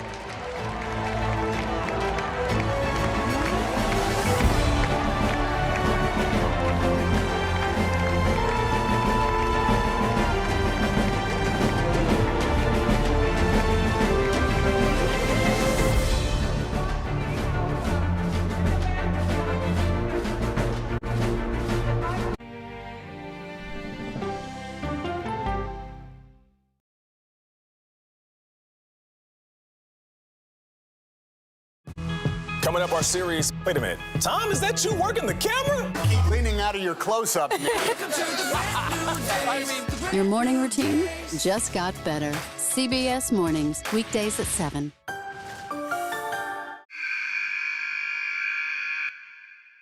I had progressively fallen deeper into the world of online sports betting. The risk is the rush. What do you think is driving the spike in popularity? I think it's legality. If it's legal, I'm going to use it. There are ways to bet when you are 18. We've created an epidemic of child gambling. You can't walk into a male dormitory in a college campus without sports betting happening. It's America's most neglected problem. I used sports betting as a way to escape, when in reality, I'm choosing self-destruction. Whatever I had left, it was gone. The purpose of the industry is to get you to play to extinction. And that means until all your money is gone.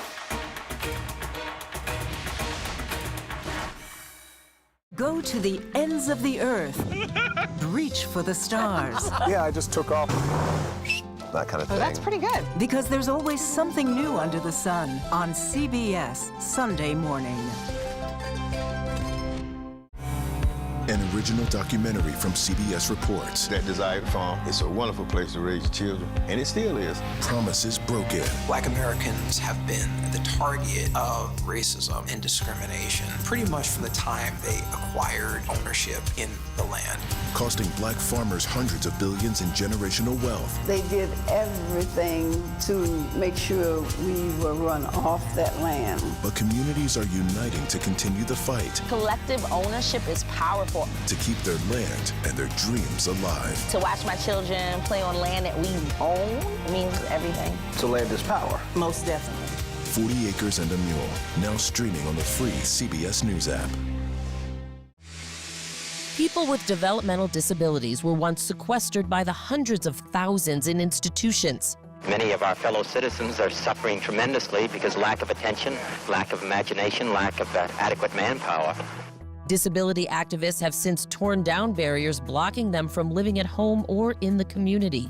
We conclude that Title II of the ADA requires states to provide community-based treatment for persons with mental disabilities. But of the 16,000 people who remain in state-operated institutions, half are in 5 states, and Illinois is one of them. I don't want to live in the institution. It makes me feel discriminated against. Do you think there are people living in institutions in Illinois that don't need to be living there? Yeah, because they're proving it as soon as they get out.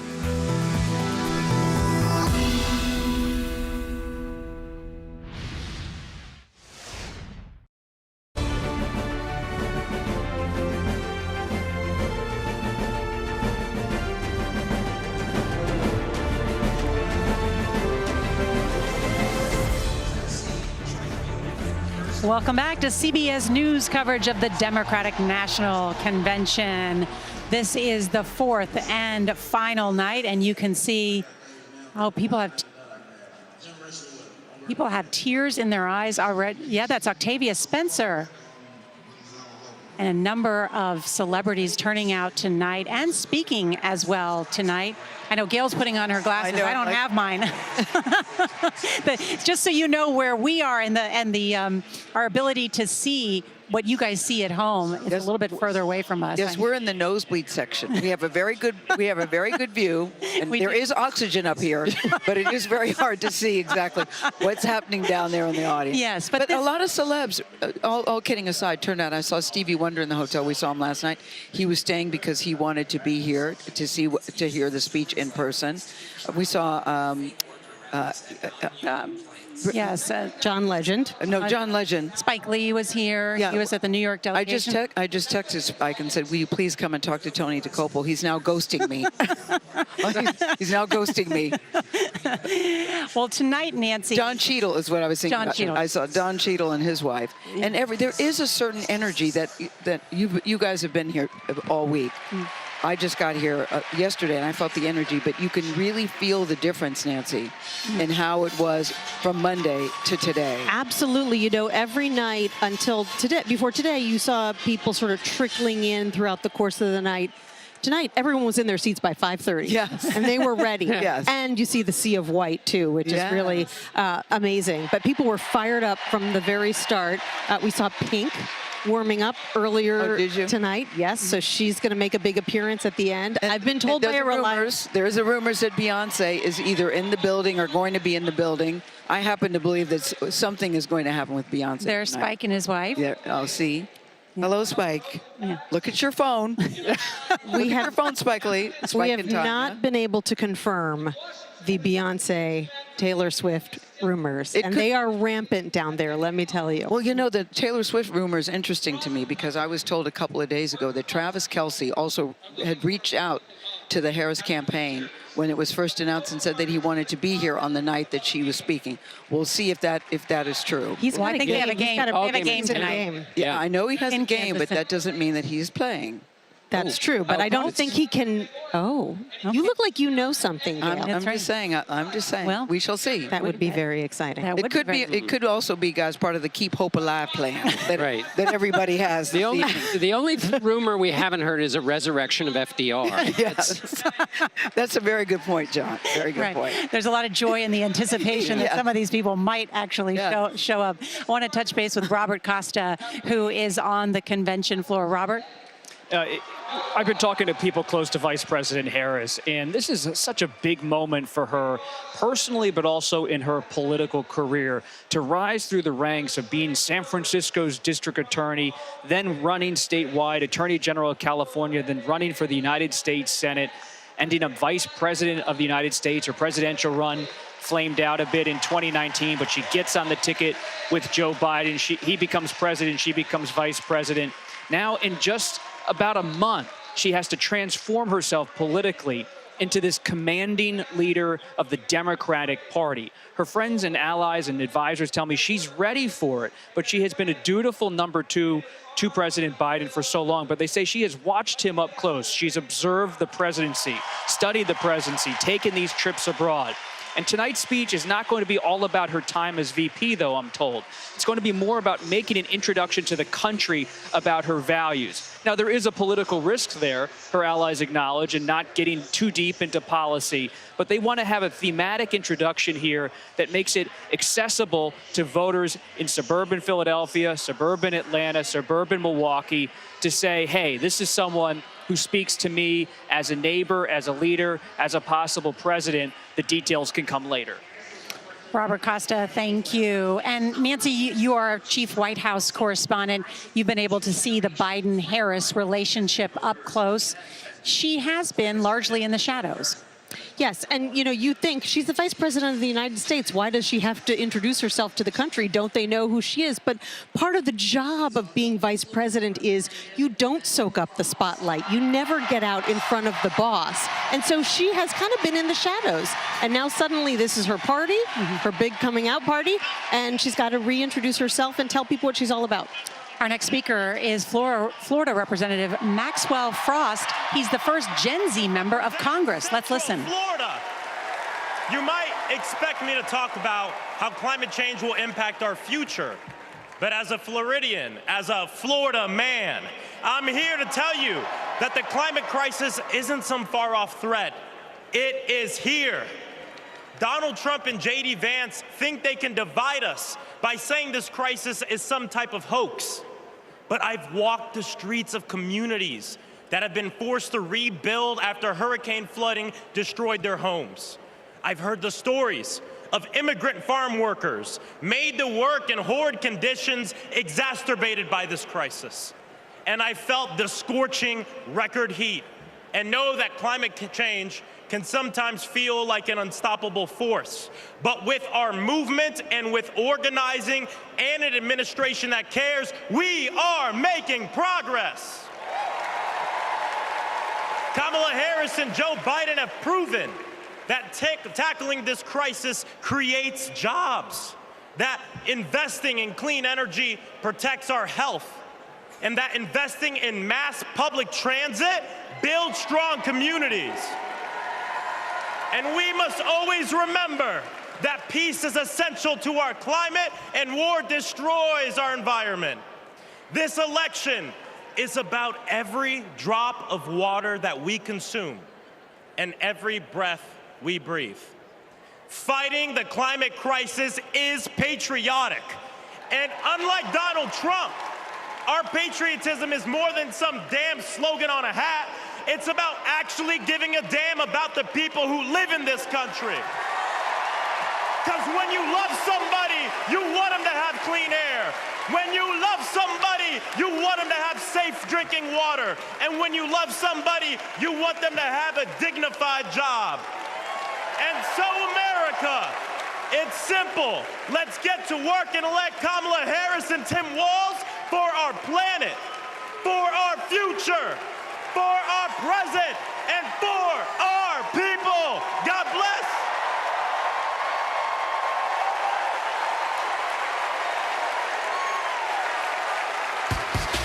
Ladies and gentlemen, if y'all are And that was Maxwell Frost, 27 years old, the first member of Gen Z to be elected. He was part of this national organizing director for March for Our Lives. And you can see what a dynamic speaker.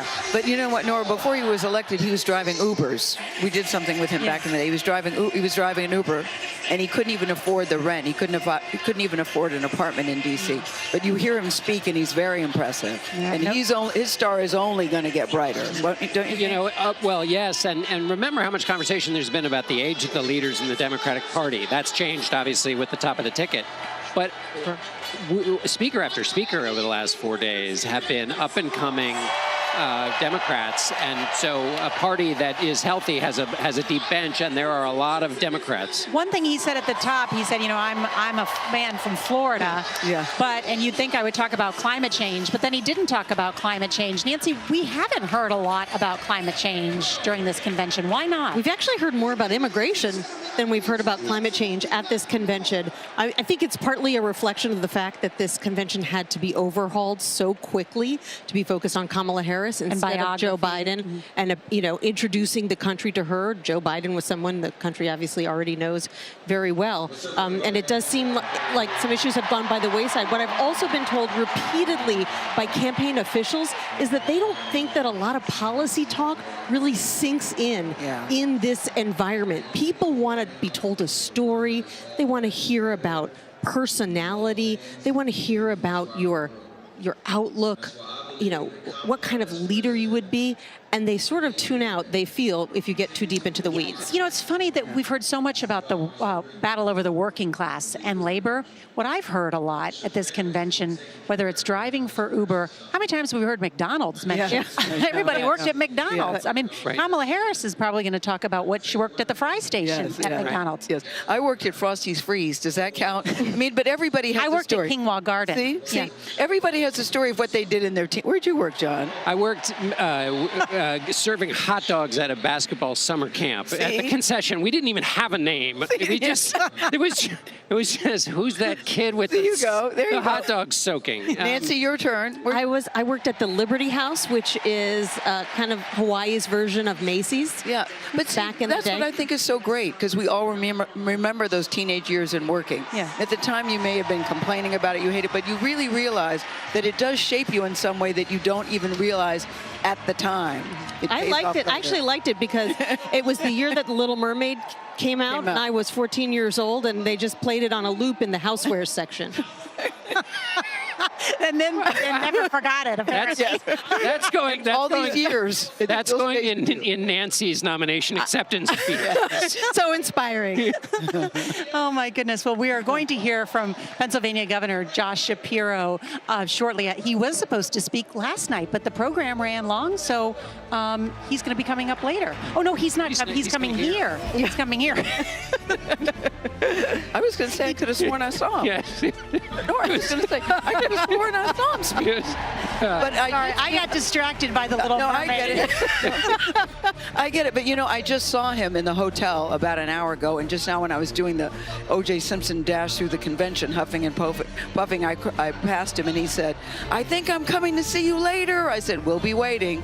So I think he's planning to come. Well, you are going to hear from him, just not from the podium. He's actually going to be here with us. You're watching CBS News' excellent, exciting coverage of the Democratic National Convention.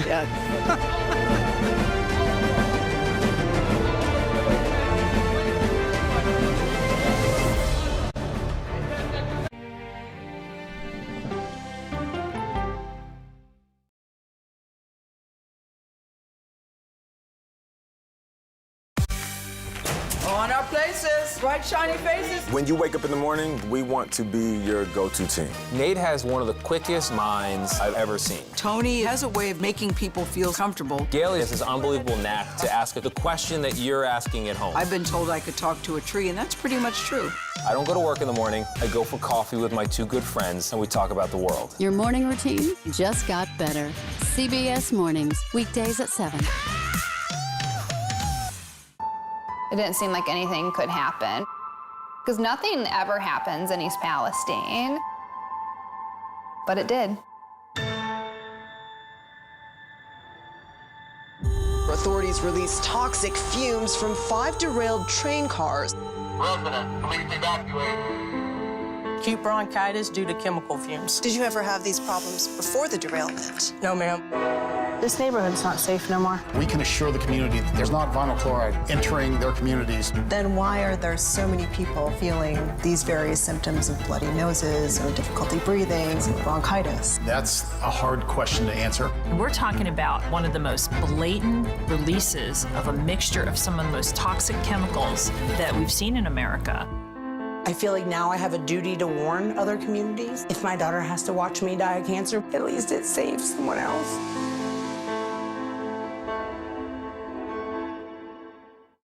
This case. It's like a screenplay, something straight out of Hollywood. But it's not fiction. It's 48 hours.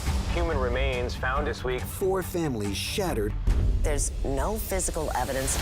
The mystery would haunt investigators for years.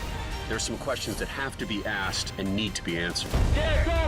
Like a John Grisham novel. A gripping true crime original. 48 hours. Now streaming on the free CBS News app. Stories that inform. You can be really old at 60, and you can be really young at 85. Inspire. How do we unlock the power within ourselves to be who we want to be? And brighten your day. The best part of fame is making people feel good. Always send the people home happy. Make every day a little more like Sunday morning. Here comes the sun. Stream now on the free CBS News app.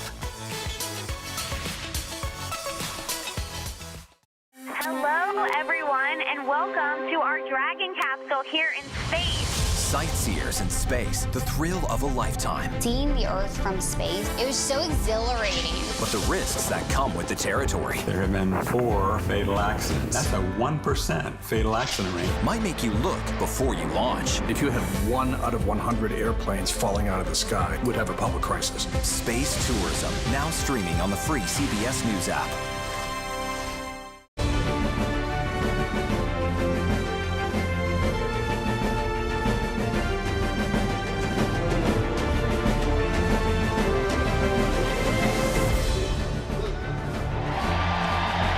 Pennsylvania is a critical battleground state this year. In 2020, the Democrats narrowly carried the Keystone State.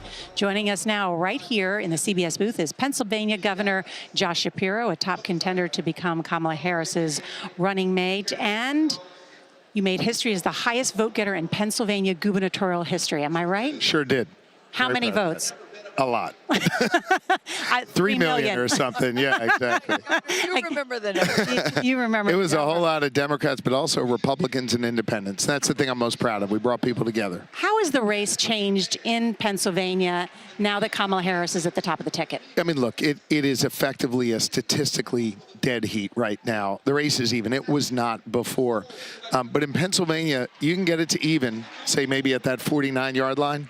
Man, that last yard and a half is tough to pick up. And that's kind of the phase of the campaign we're in. The good news is I think Kamala Harris, Tim Walz are poised to get that yard and a half. They're showing up in communities that oftentimes have been left behind. I mean, let's not lose sight of the fact that right before they came here, they weren't in Philly or Pittsburgh, 2 great cities.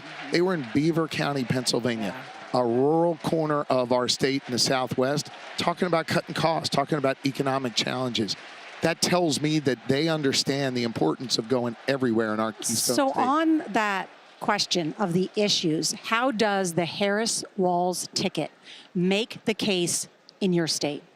I think doing what they're doing now, meeting families where they are, talking about how are we going to reduce costs, how are we going to protect our freedoms, how are we going to make sure that you've got a fair shot, no matter what you look like, where you come from, who you love or who you pray to, and importantly, reminding Pennsylvanians of the chaos Donald Trump brought when he had the keys to the White House before, and the ways in which he restricted our freedoms. And let's not. Don't you have to be more specific than that? Like, what are you going to do to bring down grocery prices, or? Pardon me, I'm sorry. No, yeah, just that. What are you going to do to help me bring down grocery prices? You know, I'm still working really hard, and I have less money in my pocket. I agree with you. And that's why I think the day before they were in Beaver County, if I'm not mistaken, they were in North Carolina talking about bringing down grocery costs. In Pennsylvania, we're talking about child care tax credits and other things to put money back in people's pockets. I'm really sensitive to this. Listen, I'm the only governor in the nation with a divided legislature, Senate led by Republicans, House led by Democrats. I've cut taxes 4 times for seniors, for families, for small businesses twice. It's really important that we put money back in people's pockets. I think the Harris-Walz ticket understands that. And until they went there, Governor, I'd never heard of Beaver County, Pennsylvania. I'm thinking maybe I need to go check it out. Come check it out with Miguel anytime. I would love to go. But let's take it outside of Pennsylvania for a second. What does she need to say? Because there were so many Democrats and independents that were just over it. I'm just not voting. There's nothing here that inspires me. What do you think she needs to say tonight to reach those people that said, I'm done, I'm not turning out? Such a good question. Look, first off, I think it's clear she's injected real enthusiasm in this campaign. She's helping people be seen and helping them feel like they belong. When you feel like you belong, you're excited to vote. And not only that, you're excited to maybe put a lawn sign on your lawn. Grab a neighbor and bring them to the polls. Make sure your kids get out and vote if they're in college or they're somewhere else. It's really important to have enthusiasm and joy in a campaign, and Kamala Harris has brought that. And I think tonight's speech will enhance that. Governor, the Marcellus Shale, Pennsylvania sits on top of that. If I'm right, the fracking is important to your state. Kamala Harris said in 2019, there's no question I am for banning fracking. Donald Trump's going to talk about that. That goes right to people's pocketbooks and economic opportunity for the people of your state. How does that not hurt the candidate? Listen, I'm an all-of-the-above energy governor, and natural gas plays an important role in that. We are a net energy exporter. We've been an energy powerhouse for generations. And not only is it important for jobs and putting food on the table for families all across Pennsylvania, we take real pride in that. Yeah. Kamala Harris did say that in 2019. And then she showed up in Pennsylvania a whole bunch. She listened to people, and she has made clear that now she wants to continue natural gas extraction. She wants to continue to help Pennsylvania be a leader when it comes to energy production. I appreciate the fact that she listened, and I appreciate the fact that her position evolved. Is that going to work? We were just talking before you got here about Donald Trump. You're taking up a lot of space in his head, it seems. Apparently, yeah. A little obsessed with me. Yeah. Kind of weird. Well, we listened to you last night, and I thought you were going to kind of go after Trump because you're pretty effective spokesman for democratic ideas in the attack on Donald Trump. But you were more about your vision for the country. Yeah. But nevertheless, Donald Trump, in his Truth Social post, claims you've, quote, done nothing for Israel and never will. He called you a highly overrated Jewish governor. Yeah. Of the great Commonwealth of Pennsylvania. At least he got great Commonwealth of Pennsylvania. Highly overrated Jewish governor. When you hear that about yourself from him, you think what? Look, I don't want to make light of it. This is a guy who wants to be the president of the United States, peddling more anti-Semitic tropes, putting more hatred and bigotry into our public discourse. I don't get upset when he attacks me, but I'll tell you what, a whole lot of folks come over to me and tell me how it makes them feel, how it makes them feel threatened, how it makes them worry if they even belong here. I think more than the anti-Semitism that he spews, what he's really doing is showing he's unfit to be a leader.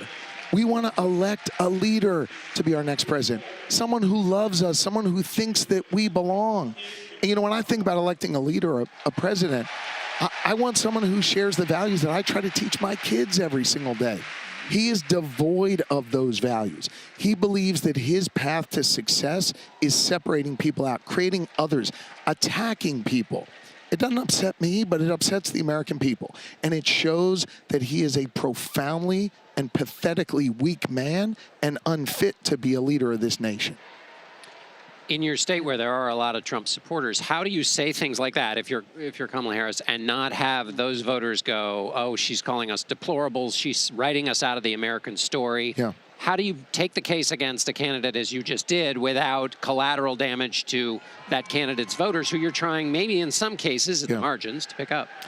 Well, look, first off, I've been blessed to receive support from a whole lot of Republicans in Pennsylvania in every one of my elections, and I won every single one of them. And as Nora mentioned, set a record on the number of votes. I enjoy a lot of support amongst people who say, at least right now, they're going to go to the polls and vote for Donald Trump. I would never, ever, ever insult a voter for making a choice that is different than mine. I'll make the case.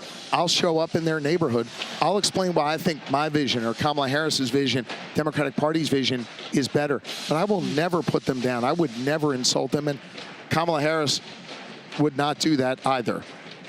Governor Shapiro of Pennsylvania, good to have you here. We're hearing this great drum line. We're going to watch that. Thank you, Nora. Nice to see you. Very nice to see you. Yes. Great to see you guys. Nice to see you. Thank you.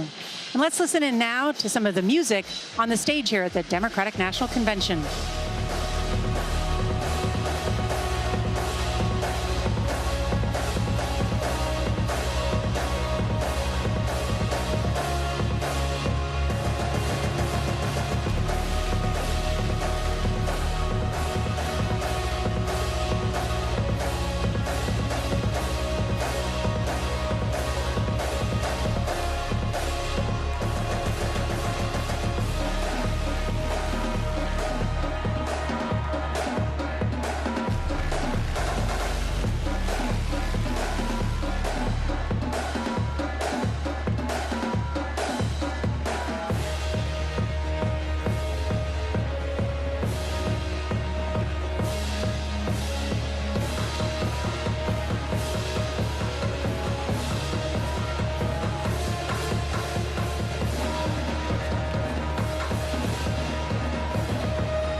And let's go now to CBS Morning's co-host, Tony DeCopel, on the floor. Good evening, Tony. They're chanting USA, they're waving flags, and we knew you weren't going to come to us when that drum line was playing. That was a terrific performance, one of many tonight. I am with a very important person down here, a woman of note, not only because you are a senator representing 40 million people in California, but because you have known Kamala Harris for 15 years, Senator LaFonza Butler. You are also a woman who seems to be at supreme ease this evening. What is going through your mind? Just a real point of pride and excitement. I'm so proud of my friend who I've known just to have an incredible heart and care and compassion for others around her. And the American people tonight get to know the fantastic woman and leader that I've known for 15 years. And so I'm proud, I'm excited, I'm excited about being around so many Democrats who are having a great time celebrating our country. Your relationship with Kamala Harris goes all the way back to her first statewide campaign in California.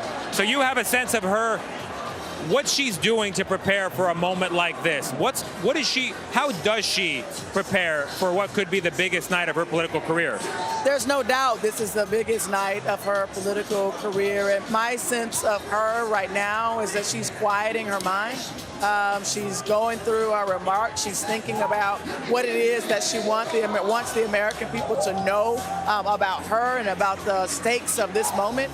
And she's excited to come out and and share this day, this historic day, truly, with everyone in this arena. But most importantly, all of those who are watching, who may not be Democrats, but who really care about the future of our country. You know, I sit next to Gayle King every morning and talk on live TV, and yet I still get nervous when I'm doing it. I can't imagine addressing an audience of tens of millions and a crowd like this with it all coming down to you. Did nerves factor into her performance tonight? Look, she's an everyday, average, regular human. Talking in front of 25,000 people in an arena can be quite nerve-wracking. But there is a confidence about her in this moment that I have just found so stilling for my spirit, and I know is true for hers as well. Despite all the nerves, there's so much at stake, and the fight for the future of our country is worth it. While I have you here, I just have one more question about strategy. Yeah. You know, when Hillary Clinton ran in 2016, she really emphasized the historic nature of her campaign. That was on the signs. You could not escape that fact. Yes. Kamala Harris, it's been pointed out, has been more subdued about the historic nature of her candidacy. What's behind that? Look, this is a moment that I think that the vice president is communicating to all of us that the future of our country is bigger than any one person or any one gender, any one race. This is about all of us as a human race, as the people of this country, to come together and make some hard choices, but making sure that we're taking care of the clear contrast between the two candidates that are in front of us. And it's bigger than just her.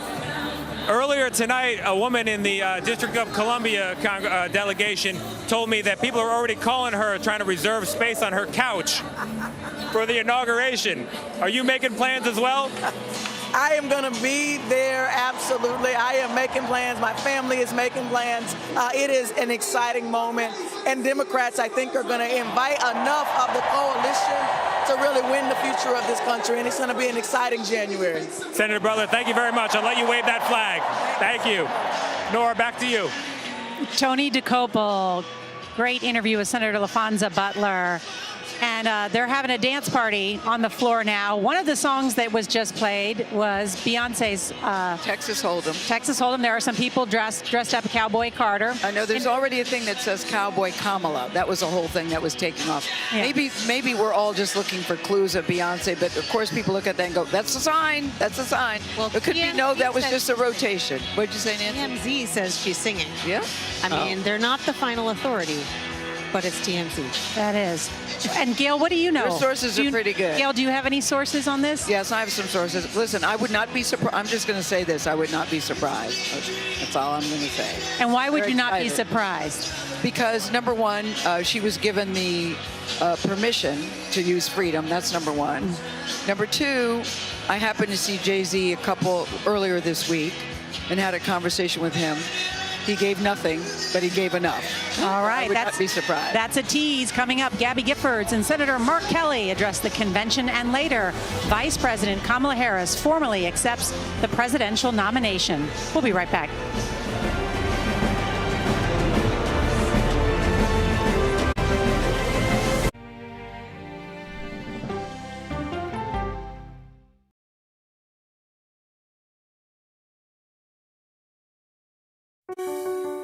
Washington is the seat of power. National security, foreign policy, global economics, every story comes through Washington in some way. We bring some of the most powerful voices in America to the table. We don't just ask the questions, you have to go deeper. We try to understand what's at the heart of the issue we're talking about, to then come forward with solutions. Face the Nation on CBS. The justices ruled that Harvard and the University of North Carolina violated the Constitution. In the aftermath of the Supreme Court decision to end affirmative action in college admissions, uncertainty sets in for some students of color. Affirmative action really gave us an equal opportunity. CBS Reports explores the historic decision and what it means for those chasing an opportunity to change their lives. I knew that college was the ticket to break this cycle. The end of affirmative action, now streaming on the free CBS News app. I'm John Dickerson. Join me for the Daily Report, weekdays on CBS News 24/7. This week on CBS News 24/7, all-day coverage of the Democratic National Convention with special editions of America Decides and the Daily Report with John Dickerson, and followed by complete coverage from the CBS News political team live from Chicago. Stream all-day coverage this week here on CBS News 24/7. Well, I have their attention, clearly, and they've gotten yours. You'll be surprised at what the U.S. Commerce Secretary is responsible for. We allowed manufacturing in this country to wither on the vine. Gina Raimondo on 60 Minutes. This was the day that I was sworn in.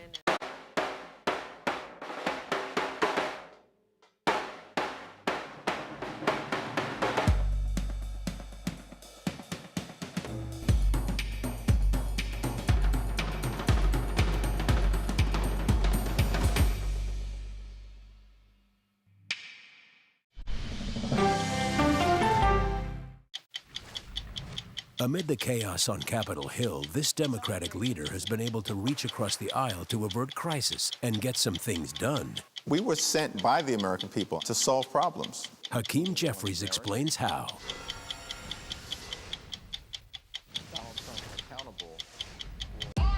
Coming up, our series. Wait a minute. Tom, is that you working the camera? Keep leaning out of your close-up. How would you say Tony and Nate? You mean Nate? Ladies and gentlemen, I bring you Billy Crystal. Guess who's in the house? Look at his outfit. Hey, give me some love, baby. Would your mother like me? My mother does love you. Your morning routine just got better. CBS Mornings. I swear they should have a camera during the commercial. We have such a good time here.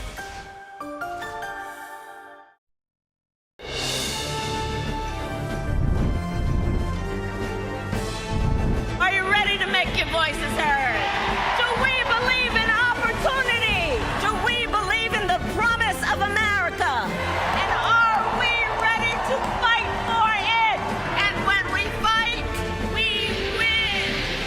This is a CBS News special, America Decides, the Democratic National Convention. Now reporting from Chicago, Norah O'Donnell. Good evening and welcome to the fourth and final day of the Democratic National Convention at the United Center here in the Windy City. History will be made tonight, with Vice President Kamala Harris becoming the first woman of color to formally accept the presidential nomination of a major party. You can see the dance party is already underway. It's been 4 nights of pomp and circumstance has led to this. There you see the vice presidential nominee, Governor Tim Walz, and his family. They made a lot of news last night, including the very exuberant reaction from the governor's son, where he said, "That's my dad." It went viral today. And in a little more than an hour, Harris will deliver the most important speech of her political life with the keynote address. What will it do? Well, it will give her the opportunity to reintroduce herself to the American people, to share her story, tell them who she is and what she believes in.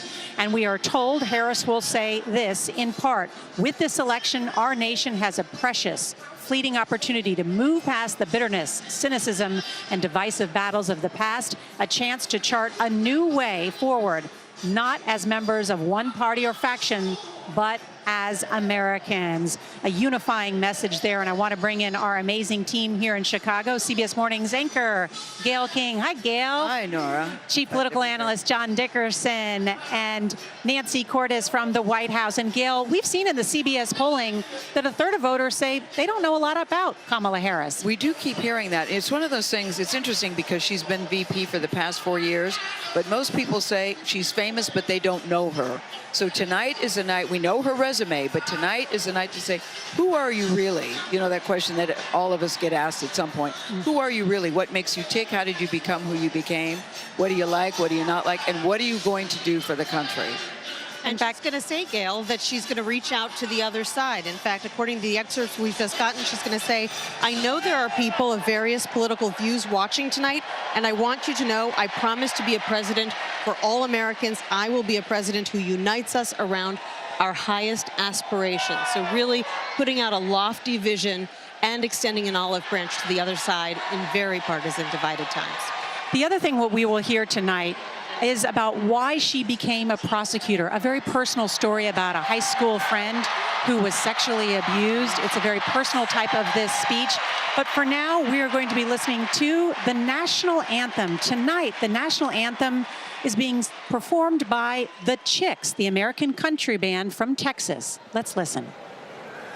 Oh, say, can you see by the dawn's early light what so proudly we hailed at the twilight's last gleaming, whose broad stripes and bright stars through the perilous fight o'er the ramparts we watched were so gallantly streaming, and the rocket's red glare, the bombs bursting in air, gave proof through the night that our flag was still there.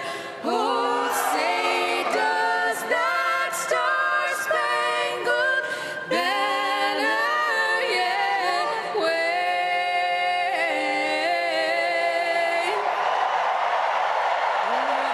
land of the free and the home of the brave?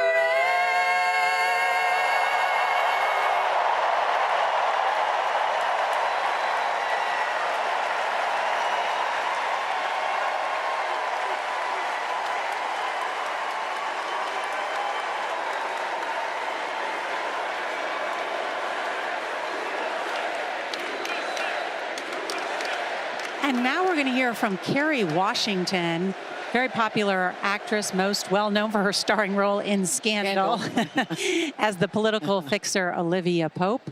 And she's going to be appearing with the granddaughters of Harris. Isn't she the host this evening? Kerry Washington is the celebrity host this evening.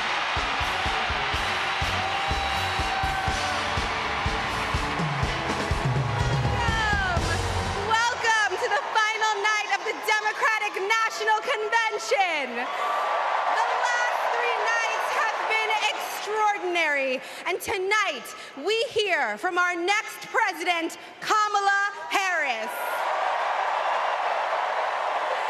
Now, as I stand here, I know that there are folks on social media already saying, go back to your TV show, shut up and act. But I am not here tonight as an actor. I am here as a mother, as a daughter, as a proud union member. I am here as the granddaughter of immigrants, as a black woman descended from enslaved people. I am here tonight because I am an American and because I am a voter and because we, the people, are stronger when all our voices are heard. Look, I know that I am the one standing on this stage, but I am not the lead character in this story. You are. All of you. You are the messengers. You are the fixers. Dare I say it, you are the Olivia Popes. You are the superheroes saving this democracy. It is you, not me, who have the greatest power to convince your loved ones to vote. So, just like Michelle Obama told us, let's do something. Let's make a video. Everybody take out your phones. Everybody take out your phones. We're gonna make a moment. Can somebody bring me my phone? I want to capture this historic moment and share it with the people that we love. Oh, hi! What'd you do?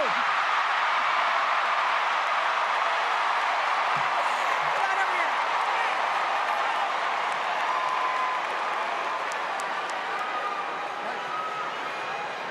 Okay, here's what we're going to do.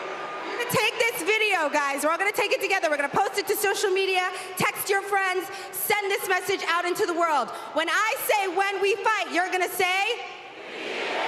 Are you ready? Okay, let's record. We're recording. You ready, Tony? Yep, I'm ready. Okay, ready? When we fight, when we fight, when we fight, are you ready for Kamala Harris to win? Good, because when Kamala wins, America wins. We did it! We did it, Joe.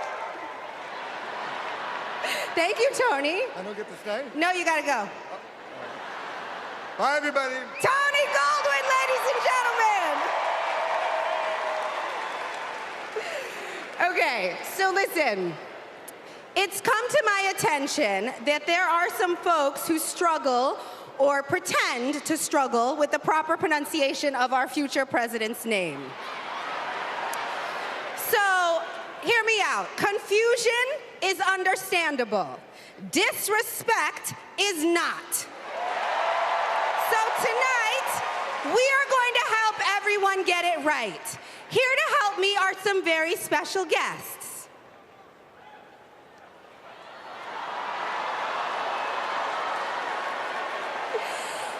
Thank you, ladies. Can you tell us your names? Hello, everybody. My name's Amara. And my name is Leela, her little sister. And what are you here to do? To teach you how to say your auntie's name.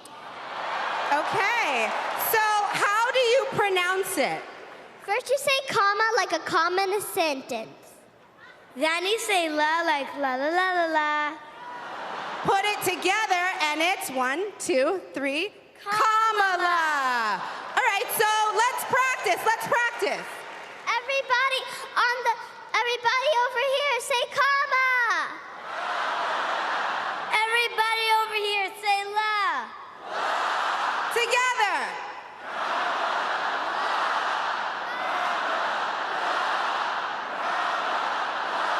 For president.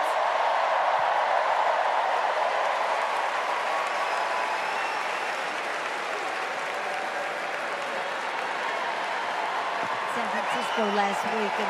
Yeah, look at them. And so if you did not know how to pronounce Kamala Harris, they're from Kerry, Washington, and the grandnieces of Kamala Harris.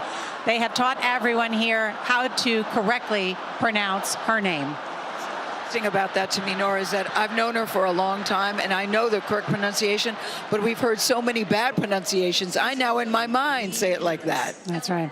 Want to bring in Speaker Emerita Nancy Pelosi, who joins us here. Nice to see you. Thank you for being with us. Very nice. Exciting. It's great to be with you. It is a big night. Have you spoken with the Vice President? What is she going to say tonight? Well, I think you've probably seen some traces of what she's going to say. But what she's going to say is we're going into the future in a much better way. In her own words.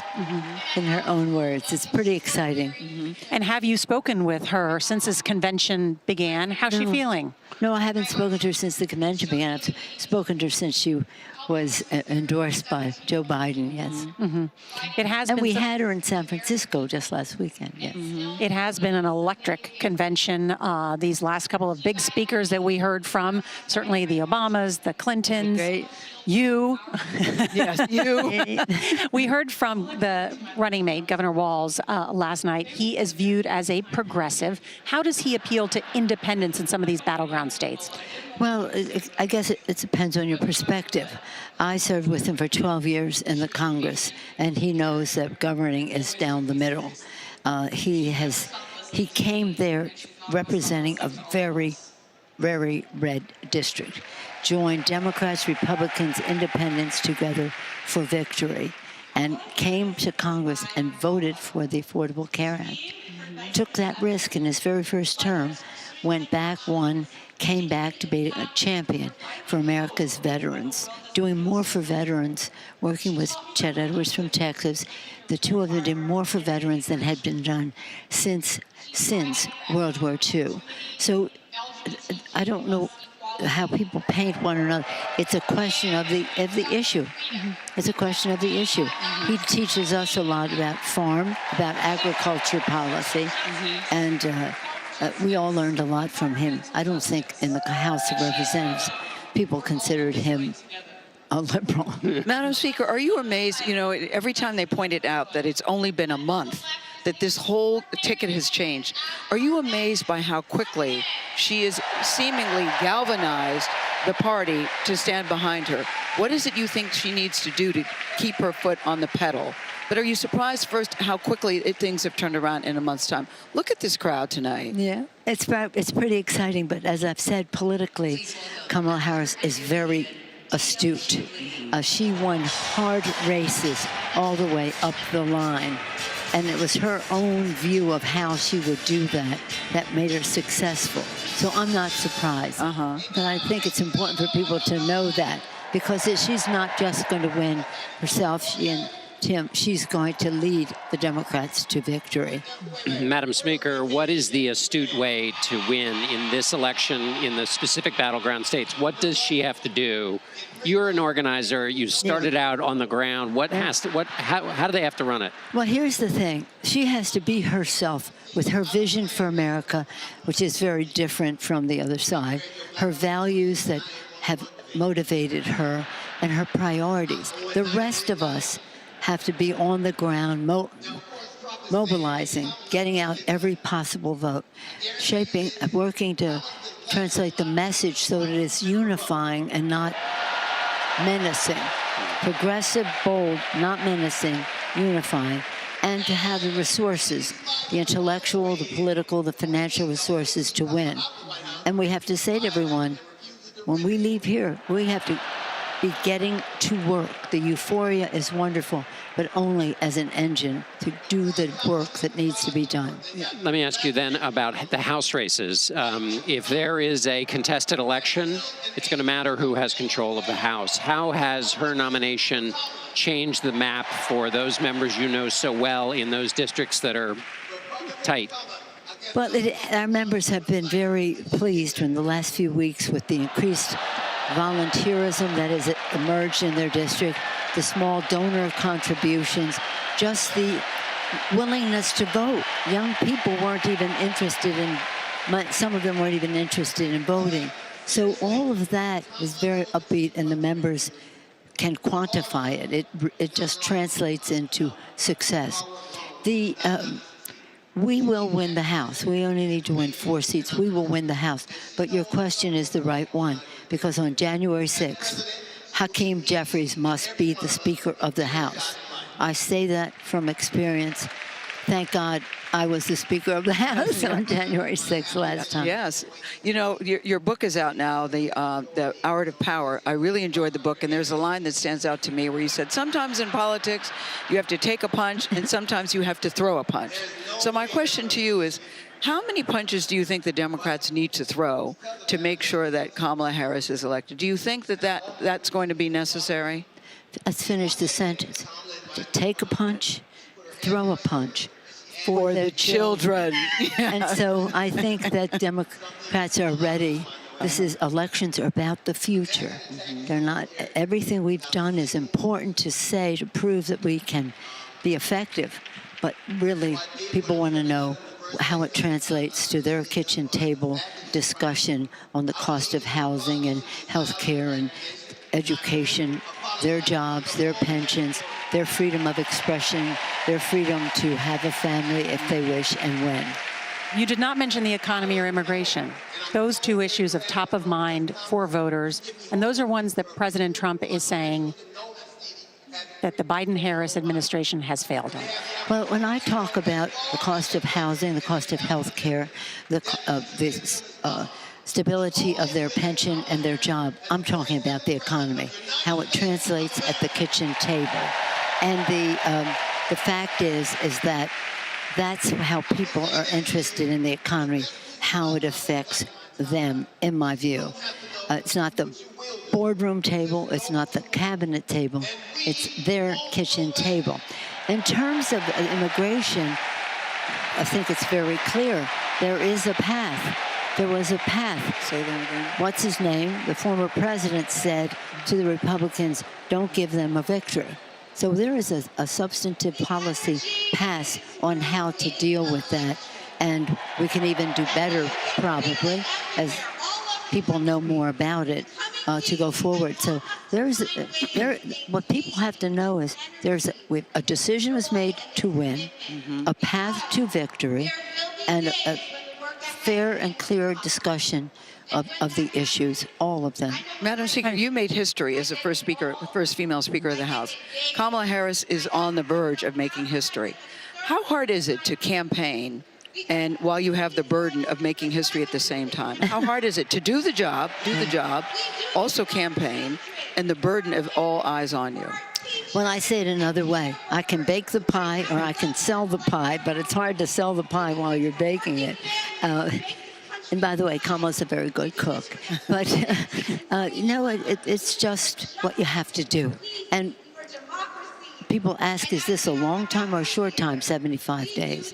Well, in some ways, it's just the right amount of time to be able to do your job, tell people about it, and win the election. It's something very special going on.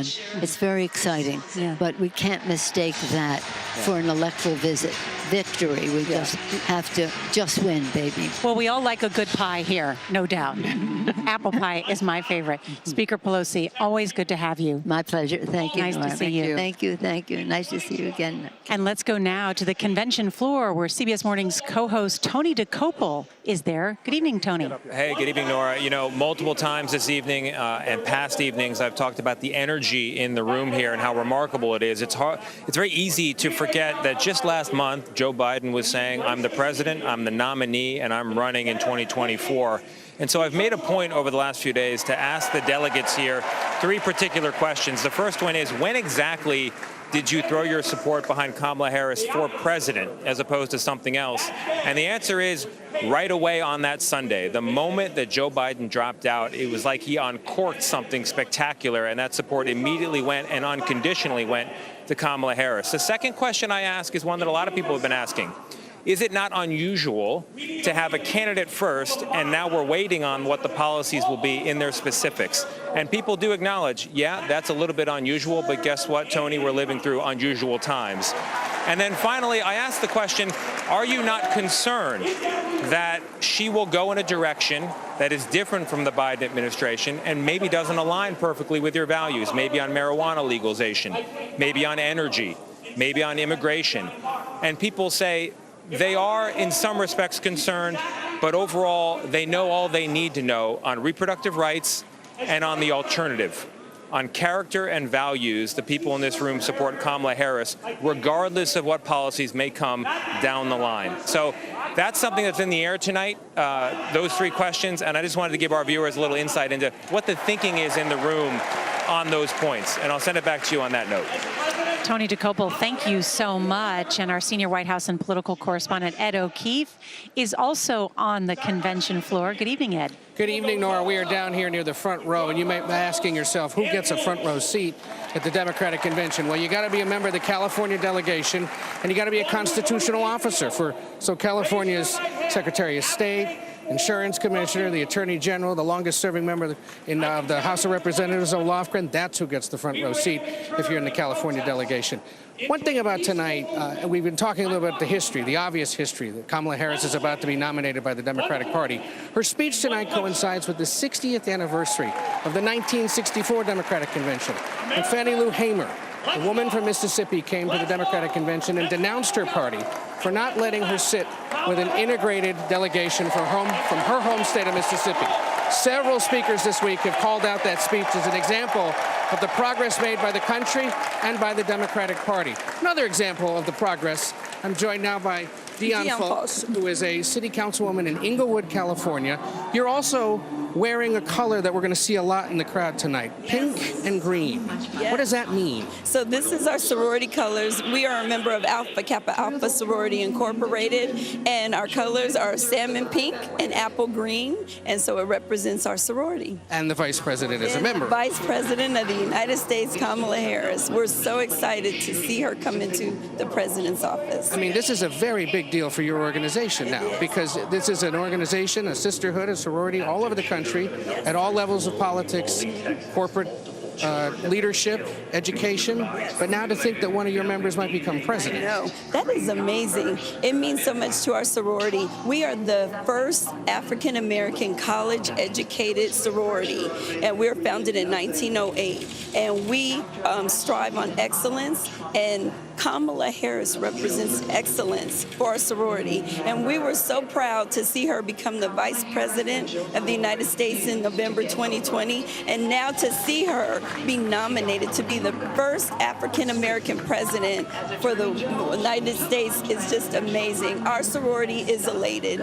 So, salmon pink, apple green. And apple green. You see that in the crowd tonight? They're probably a member AKA. Nora, back up to you. Ed O'Keefe, thank you so much, and want to bring you up to date because just moments ago, President Biden tweeted this: Jill and I just spoke to Kamala Harris. We can't wait to watch her accept this historic nomination. Kamala and Tim will inspire a generation and lead us into the future. There you see the President and the First Lady cheering on the Vice President as she prepares to introduce herself to the nation in a new way as someone who, not as the Vice President, but someone who wants to be Commander-in-Chief. Now, this section of the convention is focusing on gun violence. Georgia Representative Lucy McBath is speaking next. Her son was shot and killed 12 years ago while sitting in the backseat of a friend's car. In the wake of his death, McBath, a two-time breast cancer survivor, dedicated her life to gun reform. Let's listen. Firsthand, the power of telling our stories. You've just heard mine, but there are many more to tell.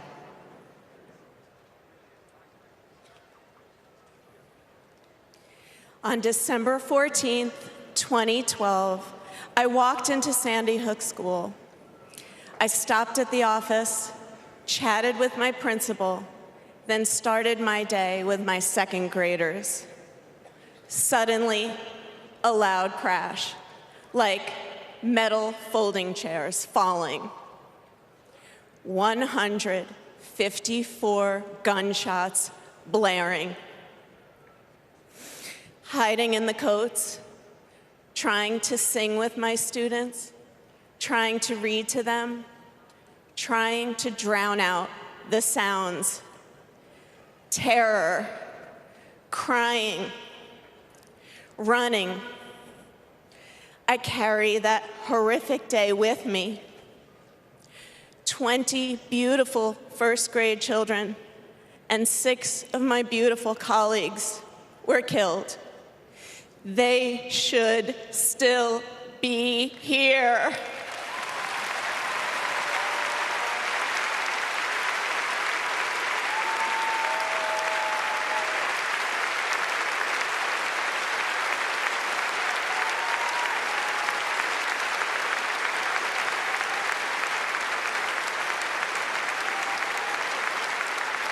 It's 10:30 a.m. at Robb Elementary in Uvalde.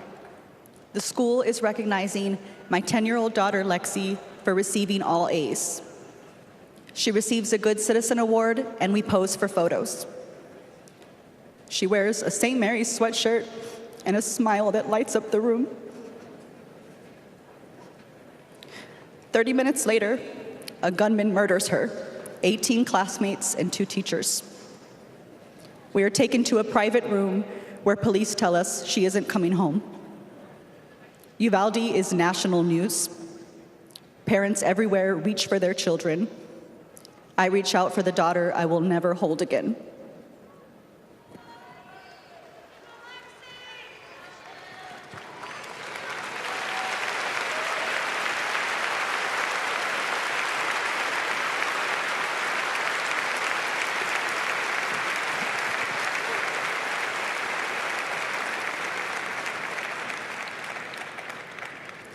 My niece, Sandy Patrice, was 22. She drove to Myrtle Beach for sun and fun and motorcycle parades. Hours later, my phone rang. Shooting on the beach. No one can find Sandy. I stayed calm. You see, my mother, Patricia Ann, had been shot and killed by an abusive partner.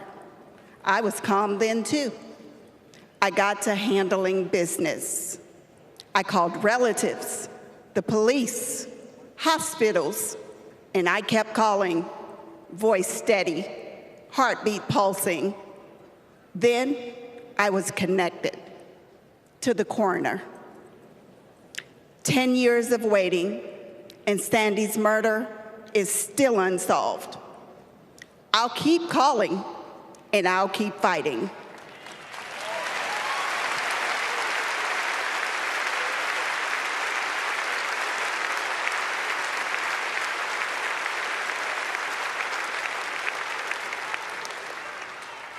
I was in high school when my classmate got shot. It changed my story. Instead of worrying about taking a test, I started worrying about living to take another test. They say schools are for learning, and I did learn a lot that day. I learned how to run, how to hide and drop, that what happens in the news can happen to me. But I learned something else too, that we can write and must write a new story if we choose to.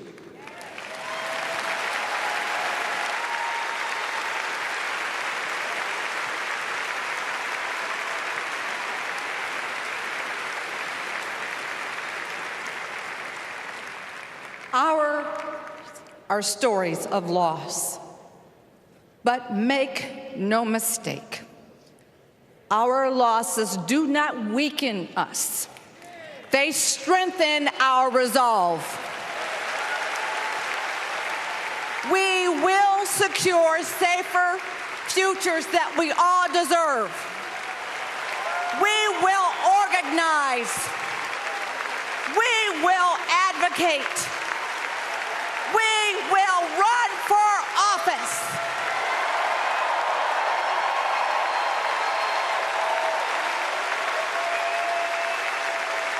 And we will join with Americans from small towns and big cities to keep our communities safe.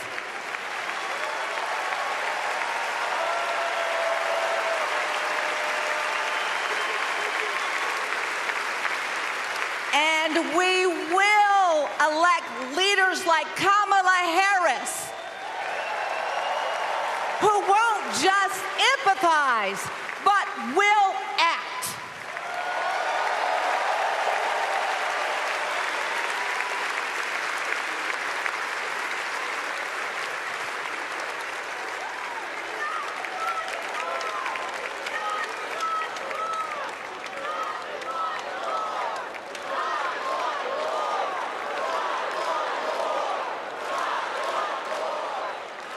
And some powerful speeches there from mothers who lost their children in Sandy Hook and Uvalde. And they've just introduced former Congresswoman Gabby Giffords, herself a mass shooting survivor and prominent gun control activist. In 2011, she was shot in the head during that mass shooting. It was one that left 6 people dead and 13 injured. She still suffers from aphasia. That's a brain disorder that affects how she speaks, and that's her husband, Senator Mark Kelly. Let's listen in now.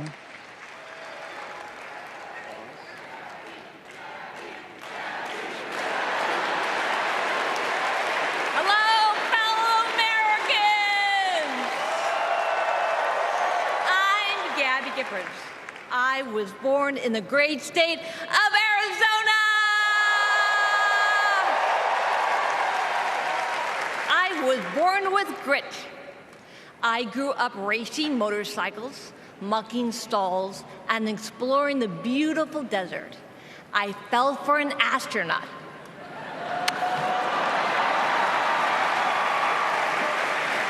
For 5 years, I served in Congress from a swing district. Everybody called me a rising star.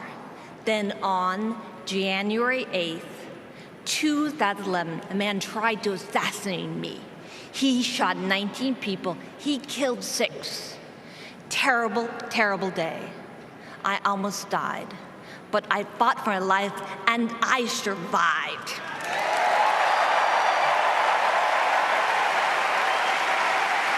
I learned to walk again, one step at a time. I learned to talk again, one word at a time. So many people helped me as I worked hard to recover, including a decent man for Delaware who always checked in. He still does. Thank you, Joe Biden. Thank you for everything. Joe is a great president. My friend Kamala will be a great president. She is tough. She has grit. Kamala can beat the gun lobby. She can fight gun trafficking. Kamala stood up to Wall Street and the drug company. She will protect abortion access. She will defend our freedom. She saved lives. Join me in voting for Kamala Harris. Bravo! Thank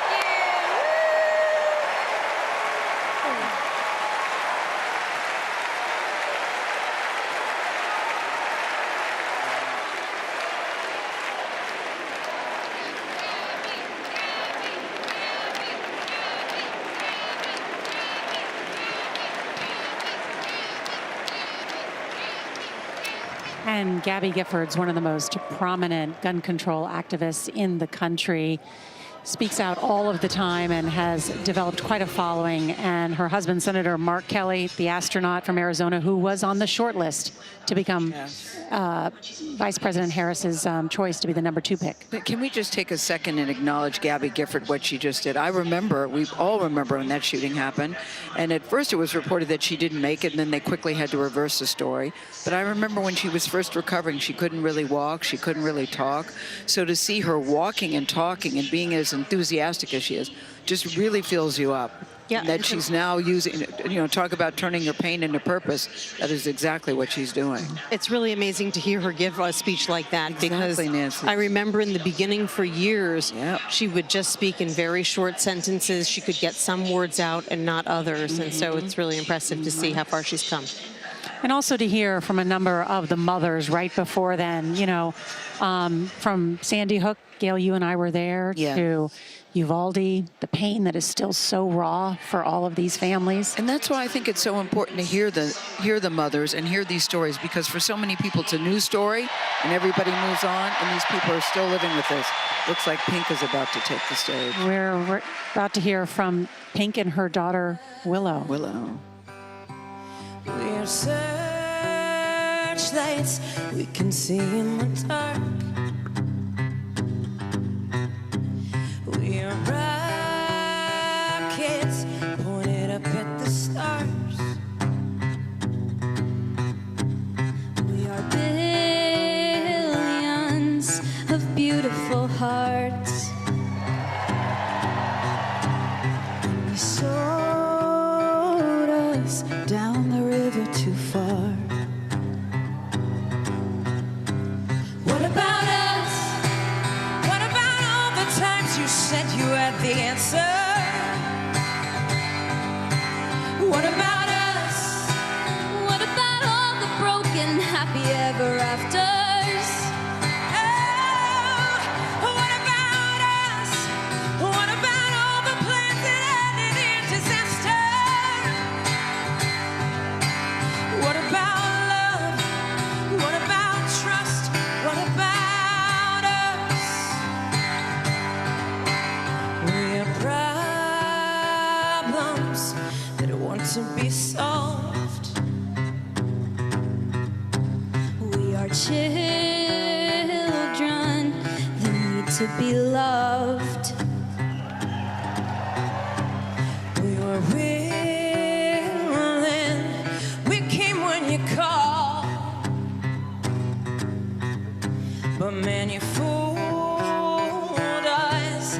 Enough is enough.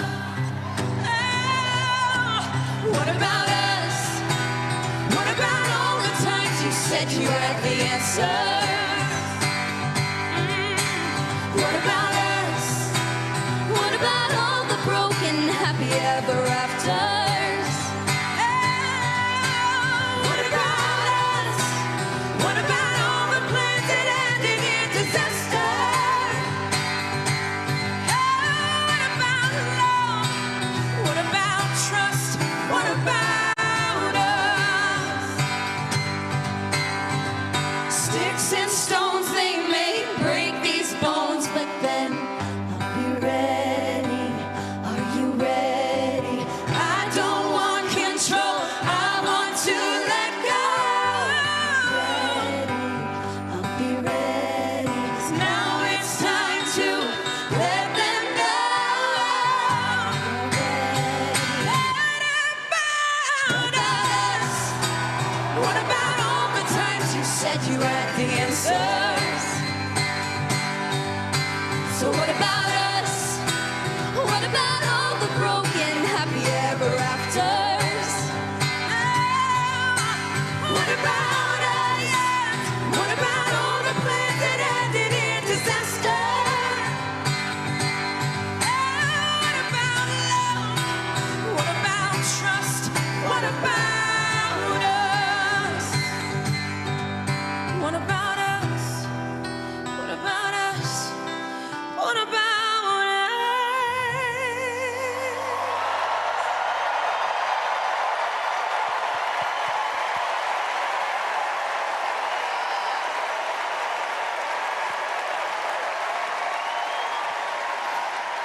Poignant to hear from Pink and her daughter with that song, What About Us? Pink said she wrote that song because she said it was just another day I was angry about what's happening in the world, coming right after this discussion about gun violence. And her daughter's incredibly talented, too. I'm still recovering from the beauty of that song. Yeah, the two of them together are really nice to see that. This is part of some of the performances and speeches we will hear tonight, all leading up to the Vice President, Kamala Harris, and where she will introduce not only part of her personal story and biography that people may not be familiar with, Nancy, but also what she plans to do as President of the United States and Commander-in-Chief. What do we know about what she'll say?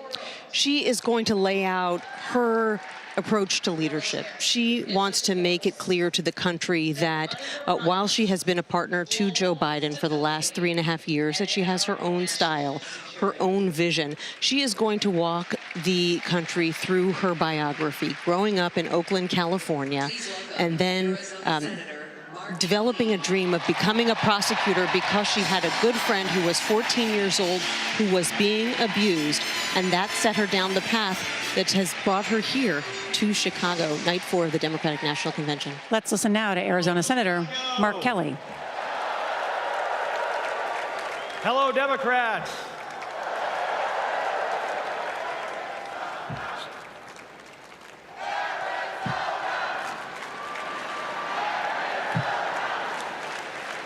So, President Obama had to follow Michelle. I had to follow Gabby and Pink. Gabby amazes me every single day. She was able to walk out and address you tonight because she's a fighter. And thanks to a team of doctors, nurses, and especially her speech therapist. We all need a team. I've flown into space 4 times. I've flown into combat nearly 40 times.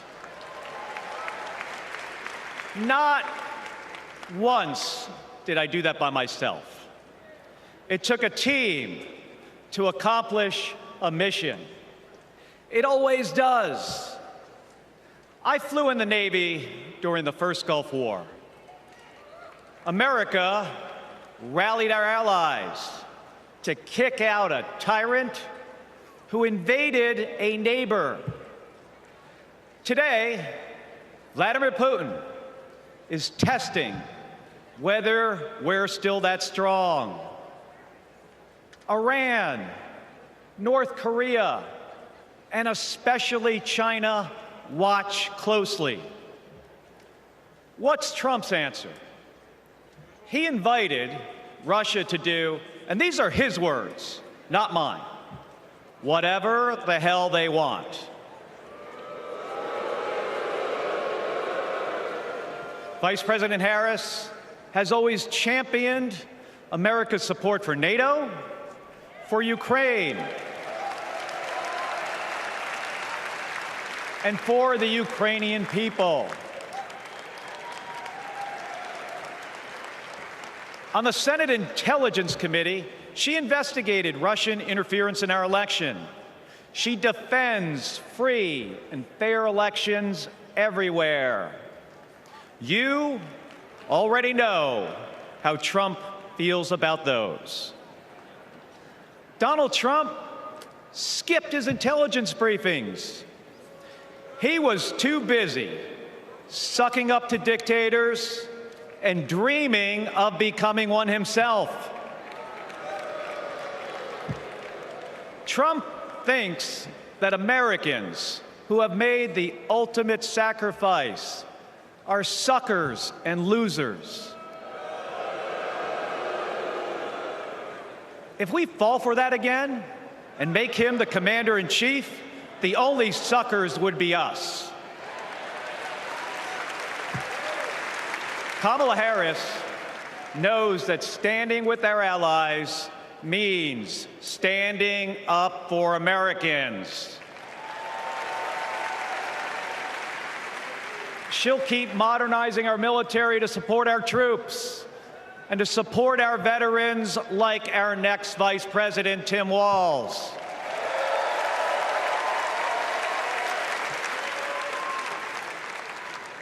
The world laughs at Trump, literally. But folks, it is not funny. When he was president, that meant the world was laughing at us. The threats we face are too serious. The sacrifices our service members make are too sacred. The alliances we've spent decades building are too critical. That's what's at stake now. And the choice isn't even close. But in Arizona and nationwide, this election will be.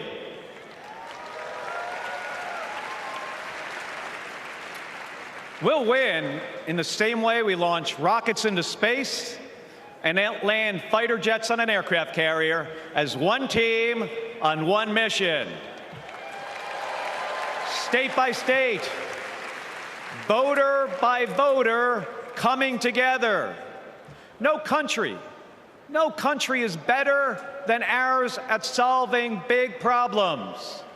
So, on November 5th, let's prove that America is still the leader the world needs today by electing the leader we need right now, Kamala Harris. Thank you, everybody. Thank you.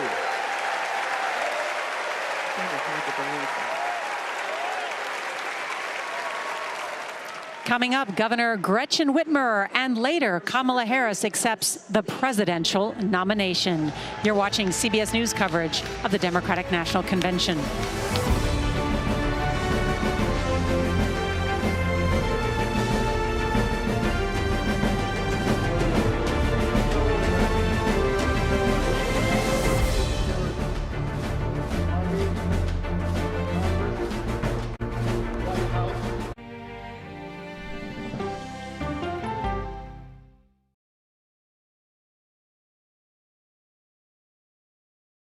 Okay, so let's just start at the beginning. Well, let me start with this. What is at stake here? What is the answer then? Do you know why? You want me to just keep going? Is that a good thing or a bad thing? Were there death threats? How is this possible? What's wrong with that argument? Are you saying they lied? Have you told the government that? Why won't you say the word crisis? You're not answering my question. This really is that scary? Does that make sense? What do you mean? What does that mean in Did any of that make sense? What's your response? What happened? Why? It's time for the CBS News Original 60 Minutes, Sunday on CBS and streaming on Paramount+. There is no more room in our city.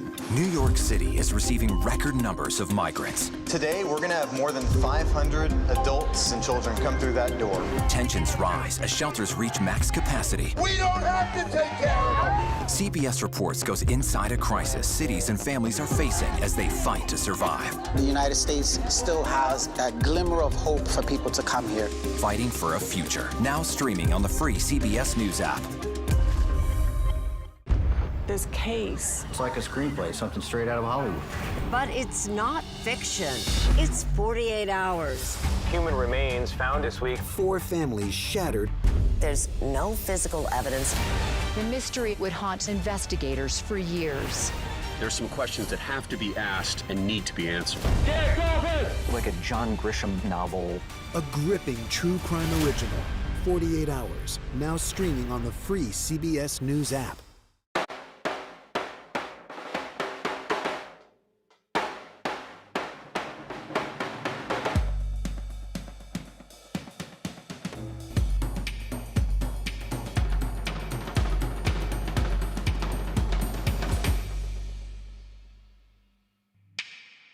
Are you confident that there will be a peaceful transfer of power? President Biden's first interview since his historic announcement on CBS Sunday Morning. This week on CBS News 24/7, all-day coverage of the Democratic National Convention with special editions of America Decides and the Daily Report with John Dickerson, and followed by complete coverage from the CBS News political team live from Chicago. Stream all-day coverage this week here on CBS News 24/7. Sunday Morning, the TV show that changed everything, plus actor Jude Law and second gentleman Doug Emhoff. Listen for the trumpet. I think I asked direct questions. I don't know that they're tough questions per se. Why aren't you holding yourself to that standard? It doesn't look like Congress is doing anything. What has to happen? That's the role of Face the Nation, to focus on the issues at hand, and that means a civil conversation with perspective. Well, I have their attention, clearly, and they've gotten yours. You'll be surprised at what the U.S. Commerce Secretary is responsible for. We allowed manufacturing in this country to wither on the vine. Gina Raimondo on 60 Minutes. This was the day that I was sworn in. Amid the chaos on Capitol Hill, this Democratic leader has been able to reach across the aisle to avert crisis and get some things done. We were sent by the American people to solve problems. Hakeem Jeffries explains how.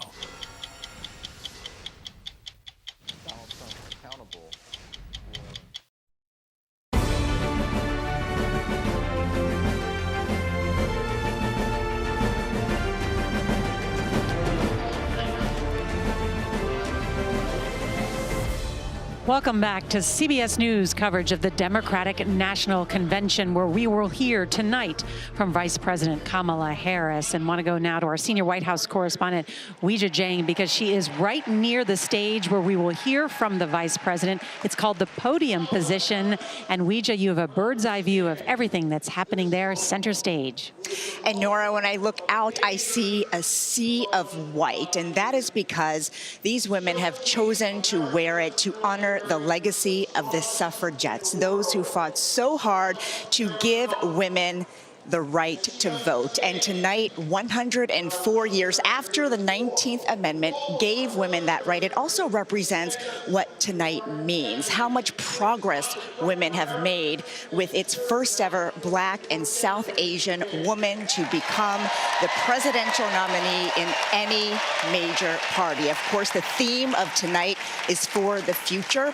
The centerpiece of her campaign for the vice president is freedom, and it is notable remarkable that just 2 days ago, Senate Majority Leader Chuck Schumer said that if Democrats control Congress, at the very top of the legislative agenda will be voting rights. But white is not only used to honor voting rights for women, but also other women's rights. In fact, the vice president wore this color back in November of 2020 when she made history back then as the vice president-elect. And that was also a nod to those who came before her, including Hillary Clinton, who wore white when she accepted the presidential nomination. Of course, Nora, when we're talking about the extraordinary things women do, what they wear is the last thing we want to talk about unless it holds so much significance. Back to you. Weijia Jiang, thank you. That's right. And just as a reminder of the long fight by both women and minorities to get the right to vote, it was first proposed, the 19th Amendment, in Congress in 1878. And it took until 1919 when it was approved by both houses of Congress and then later ratified in 1920, the 19th Amendment that gave women the right to vote. So a long struggle that women recognizing tonight. I want to bring in our chief election campaign correspondent, Robert Costa. And I understand, Robert, you have some new reporting on the state of this race. Robert? I've been checking in, Nora. Good to be with you. With two presidents, two people close to those two presidents. President Biden in California tonight did speak with Vice President Harris. I'm told by people close to him, he's at ease. He's with the First Lady. He feels good about where the Democratic Party is with this convention. And he's trying to give his partner in power, his partner in governing, some space tonight to take command of the party, to really be the Democratic nominee and show the country she's ready to be president. Another president who's watching all of this very closely in Arizona is former President Donald Trump. He is going to focus in the coming days on immigration and border security. And his top aides tell me he is ready to go to political war in the coming weeks, highlighting his position on the economy and the border. But it's such a reckoning for both of these parties to have a new nominee for the Democrats in just under a month since all of the tumult in June and July of this summer. When I was with President Biden in the residence just a few weeks ago, he pointed up at a portrait of former President Ulysses S. Grant, and he said to me, this is really about the country, when he was talking about his decision, talking about the Union back then during the Civil War, and he said the future of democracy in the Union now. High stakes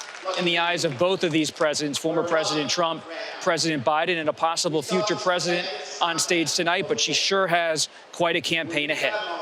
Robert Costa, thank you so much. Let's head now to the convention floor with Tony DeCopel. Good evening, Tony. Hey, good evening, Nora. You know, there have been a concerted effort tonight to endorse Kamala Harris, not just as the next president, but as the next commander-in-chief, and of course, the first female commander-in-chief. I've been looking around for a reaction to that, and turns out just over my shoulder was Congresswoman Yvette Clarke from my home district of Brooklyn. Yvette Clarke, Congresswoman, thank you very much for talking to us tonight about this effort to endorse Kamala Harris as not just president, but commander-in-chief. What do you make of it?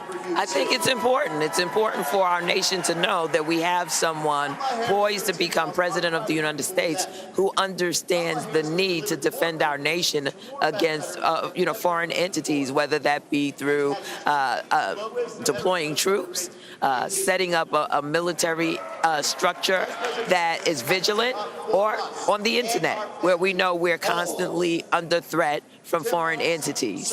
Congresswoman, in your political career, you've been opposed to the Iraq War. You've been critical of the Patriot Act. What kind of commander-in-chief do you think Kamala Harris will be? Well, I think she's going to strengthen NATO. We have really embarked upon understanding a new dynamic in the ever-changing global society that we live in. And to his credit, President Biden has done some extraordinary work in bringing NATO together, understanding the threats we face right now, whether it's in Ukraine or the Middle East. I think Kamala Harris will build on that and bring her unique skills to bear in that regard. And finally, Congresswoman, the American flag has a prominent place at this convention this time around. Why, and what do you think it's saying to the country, to the Republican Party, about our politics right now? Well, I think what this convention says is that we are mature enough to understand that unity is our strength. And under the banner of the beautiful red, white, and blue, our flag, we stand as patriots. in making sure that we move our nation forward with leadership, with integrity, with leadership that understands the dynamics of the 21st century requires that we bring people together and not separate them. Congresswoman Yvette Clarke, thank you very much. Appreciate it. And on a totally different topic, Nora, as I toss back to you, Gayle King, the Congresswoman, joins me in inviting you once again over the river into Brooklyn. It's a beautiful borough. You should visit it sometime, at least more frequently than you have. Please. It's great. I'm getting my passport updated. Thank you very much. You bet. We know you have a grandchildren in Los Angeles, and if you have any free time, you're going to visit those grandkids. And plain smoking. we have received some early excerpts of what we will hear from Kamala Harris tonight. And on that question that Tony was just raising about Commander-in-Chief, she is going to make the case tonight that Donald Trump is an unserious man, in her words. Dangerous. This is extremely serious. Nancy, what else will she talk about? She is going to contrast her vision with Donald Trump. She is going to go there, I'm told. She is going to talk about him. She's going to talk about how dangerous, in her view, he is for the country. And she's going to talk very explicitly about Project 2025, this blueprint that conservative Republicans have put forward, that they have gone back to time and time again here at the Democratic Convention. Donald Trump now says he doesn't know anything about it, but these are close allies of his who have put it together, and she is going to work once again to link it with Donald Trump. Just want to point out that on the stage right now are veterans, lawmakers who are veterans, and that's what these American flags are about, is showing that this is a party that is pro-military, that is pro-national security, and protects the rights of veterans. That's exactly right, Nora. And it's one thing for a candidate to assert some things. One of the things they've been trying to do for 4 days is say, here is a story of America and the story of the party, and we can drop the nominee into that. And so, to your point, Nora, the number of veterans who have testified about their own service, Senator Kelly, Ruben Gallego, who's just up there with all those veterans, Adam Kinzinger, the former congressman, who's also a veteran, will be speaking. It puts the party in the conversation about the military as if it's a natural thing, and that helps with her credentials as much as anything she may say. It's an excellent point. You can hear the cheering behind me because this is Michigan's Governor Gretchen Whitmer. Gretchen Whitmer. In Lansing, they call me governor. But in Detroit, they call me Big Gretch.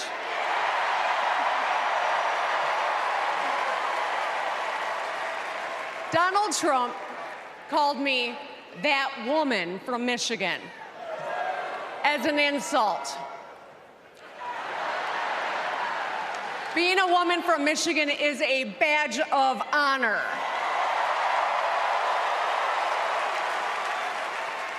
Like women across America, we just GSD. Get stuff done. At 29, I joined the sandwich generation. Sandwiched between working and raising my newborn and caring for my mom, who was dying from brain cancer. It was hard, but not extraordinary. It's life. Those nights reminded me who I was fighting for. People just trying to make it. Kamala Harris knows who she's fighting for, too. She took care of her mom, who also battled cancer. As president, she'll fight to lower the cost of health care and elder care for every family. She's lived a life like ours. She knows us. Donald Trump doesn't know you at all. You think he understands that when your car breaks down, you can't get to work? No. His first word was probably chauffeur. You think he's ever had to take items out of the cart before checking out? Hell, you think he's ever been to a grocery store? That's what the chauffeur is for. But Kamala Harris She gets us. She sees us. She is us.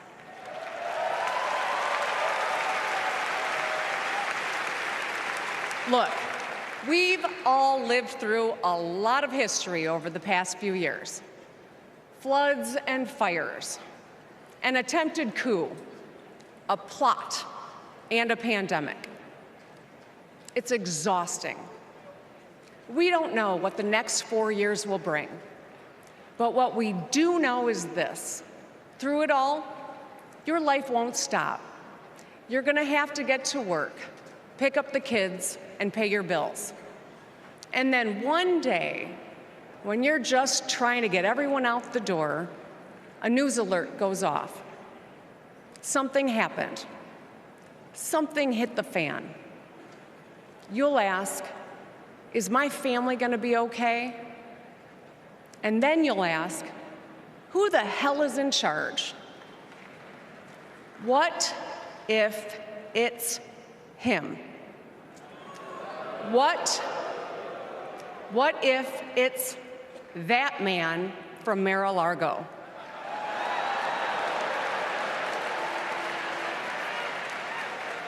I know, in a crisis, we need someone strong enough to come up with a plan, to tell the truth, and to bring people together.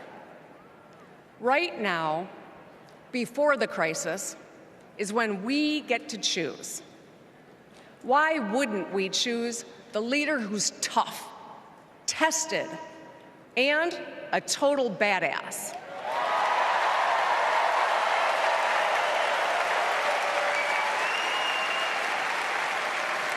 I know who I want as our commander-in-chief. America, let's choose Kamala Harris.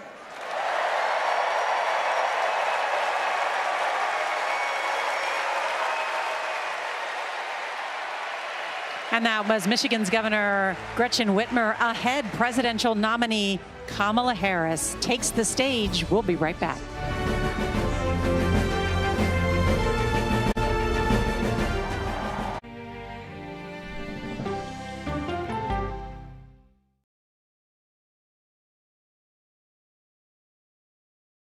Okay, so let's just start at the beginning. Well, let me start with this. What is at stake here? What is the answer then? Do you know why? You want me to just keep going? Is that a good thing or a bad thing? Were there death threats? How is this possible? What's wrong with that argument? Are you saying they lied? Have you told the government that? Why won't you say the word crisis? You're not answering my question. This really Is that scary? Does that make sense? What do you mean? What does that mean in Did any of that make sense? have you What's your response? What happened? Why? It's time for the CBS News Original 60 Minutes, Sunday on CBS and streaming on Paramount Plus. There is no more room in our city. New York City is receiving record numbers of migrants. Today, we're going to have more than 500 adults and children come through that door. Tensions rise as shelters reach max capacity. We don't have to take care of them. CBS Reports goes inside a crisis cities and families are facing as they fight to survive. The United States still has a glimmer of hope for people to come here. Fighting for a future. Now streaming on the free CBS News app. This case. It's like a screenplay, something straight out of Hollywood. But it's not fiction. It's 48 hours. Human remains found this week. 4 families shattered. There's no physical evidence. The mystery would haunt investigators for years. There's some questions that have to be asked and need to be answered. Like a John Grisham novel. A gripping true crime original. 48 hours. Now streaming on the free CBS News app. I think I asked direct questions. I don't know that they're tough questions per se. Why aren't you holding yourself to that standard? It doesn't look like Congress is doing anything. What has to happen? That's the role of Face the Nation, to focus on the issues at hand, and that means a civil conversation with perspective. Sunday morning, the TV show that changed everything, plus actor Jude Law and second gentleman Doug Emhoff. Listen for the trumpet.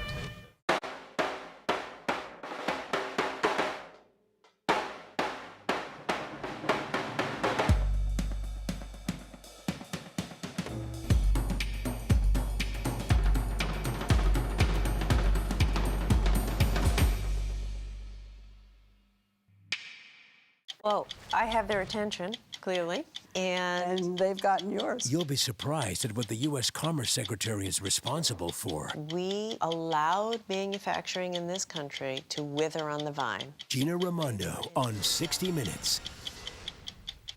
This was the day that I was sworn in. Sunday morning, Harry and Meghan, the Duke and Duchess of Sussex, plus former House Speaker Nancy Pelosi on the art of governing. Listen for the trumpet. Your morning routine just got better. CBS Mornings, weekdays at 7. I'll see you in the morning.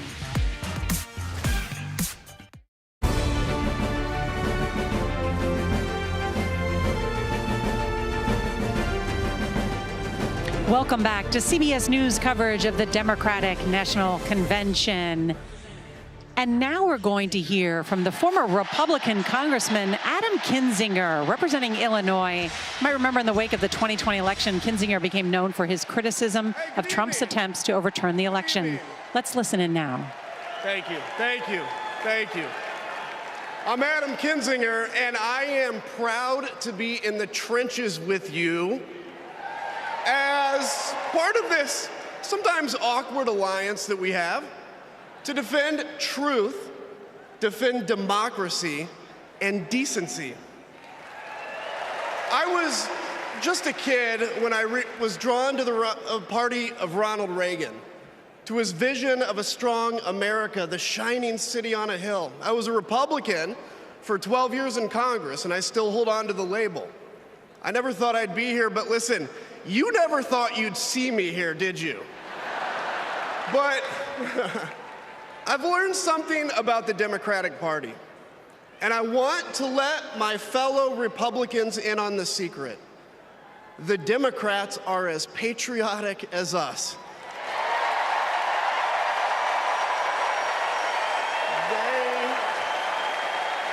They love this country just as much as we do.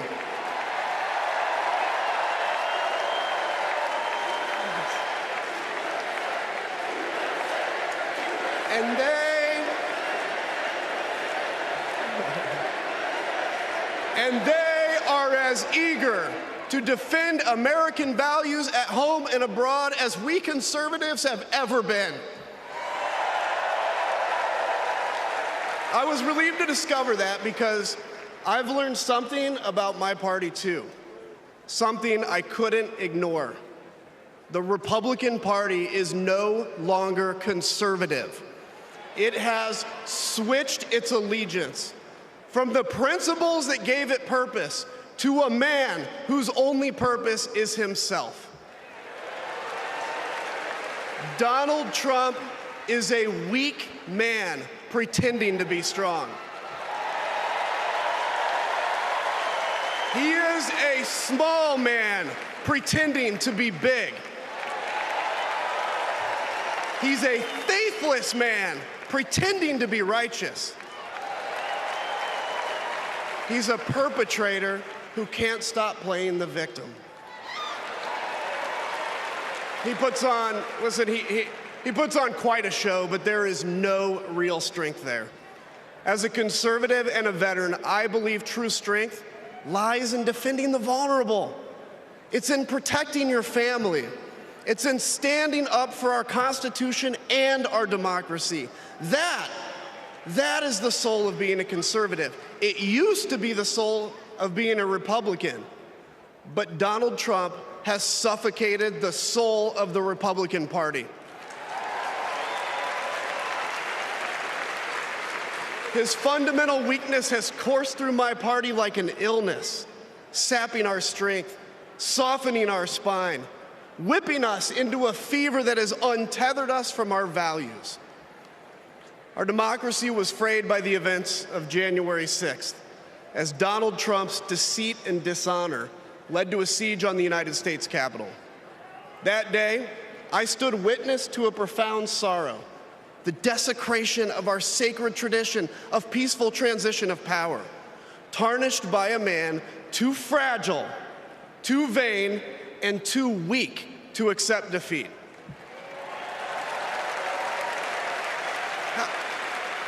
How can a party claim to be patriotic if it idolizes a man who tried to overthrow a free and fair election? can a party claim to stand for liberty if it sees a fight for freedom in Ukraine, an attack pitting tyranny against democracy, a challenge to everything our nation claims to be, and it retreats, it equivocates, it nominates a man who is weirdly obsessed with Putin, and his running mate who said, quote, "I don't care what happens in Ukraine." Yeah, and he wants to be vice president. Yeah. How can a party claim to be conservative when it tarnishes the gifts that our forebears fought for?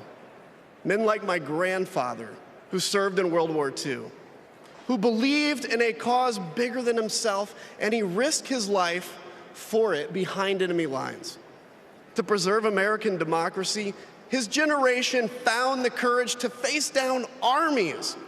Listen, all we're asked to do is to summon the courage to stand up to one weak man.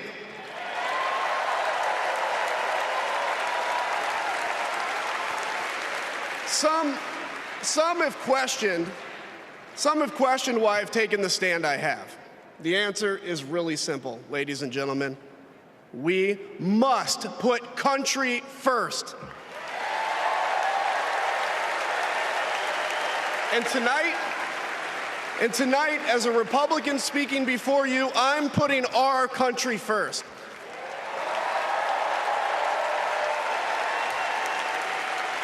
Because the fact is, I do belong here.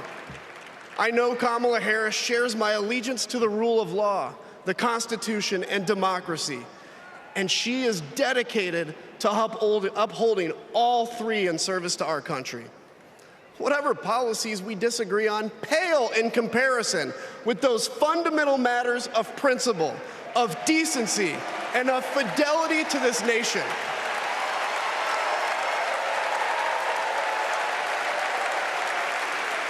Listen, to my fellow Republicans, if you still pledge allegiance to those principles, I suspect you belong here too. Because democracy knows no party. It's a living, breathing ideal that defines us as a nation.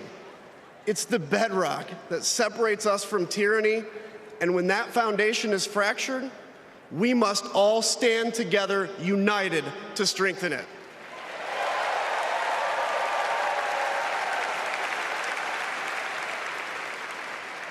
If you think those principles are worth defending, then I urge you, make the right choice.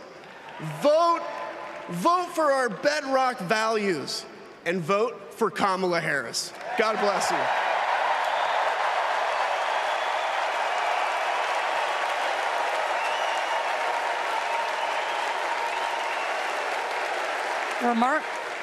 Please welcome lawyer, policy advocate, and sister Remarkable of the to Vice hear from a President, Republican Maya congressman Harris. saying that the American people should vote for Kamala Harris. We can talk more about this, but I don't want to interrupt Maya Harris, who is the younger sister of Kamala Harris. Let's listen. Hello, Chicago. In 1958, a 19-year-old from India left the only country she'd ever known to chart her own path in America. She came here to pursue an education, but she stayed here to build a life. Her name was Dr. Kamala Gopalan Harris.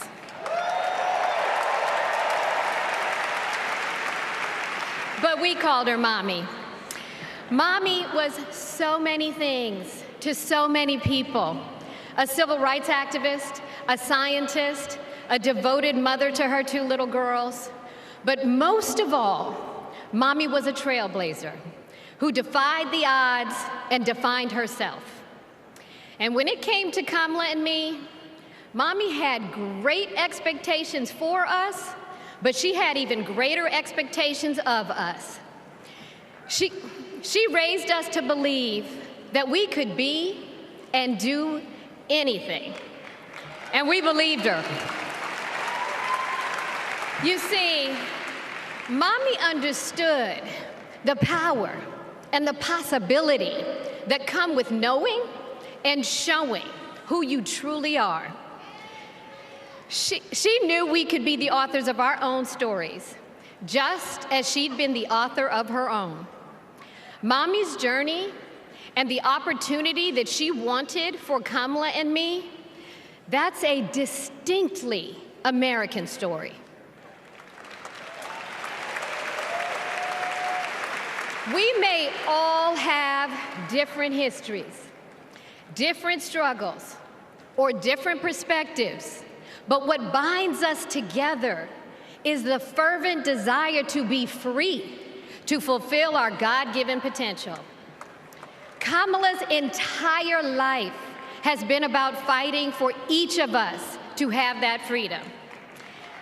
And like so many Americans, Kamala knows what it's like to be underestimated and be counted out.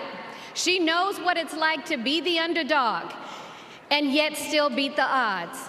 And now, she has created so much electricity, so much optimism, so much joy throughout the nation, and it is why we need her leadership in this historic moment.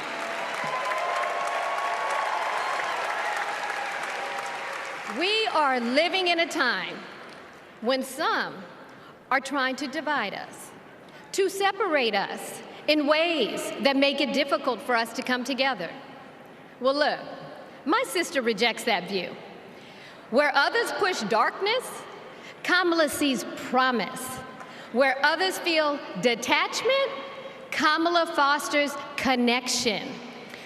Where others want to drag us back to the past, my sister says, hold up now, we are not going back.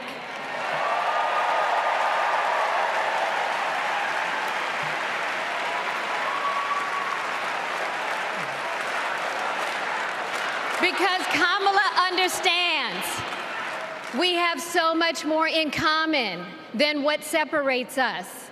She knows the measure of our success isn't just winning an election. It's about who we bring along and lift up in the process.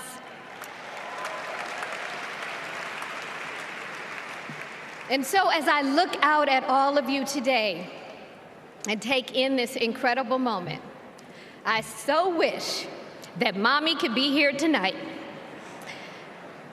I can just see her smiling, saying how proud she is of Kamala.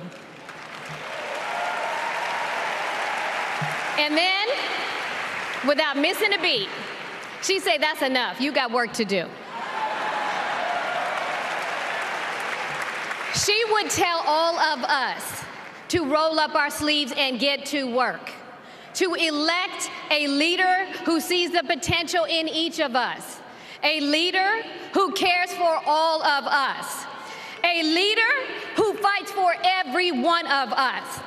Our Democratic nominee, my big sister, the next President of the United States, Kamala Harris.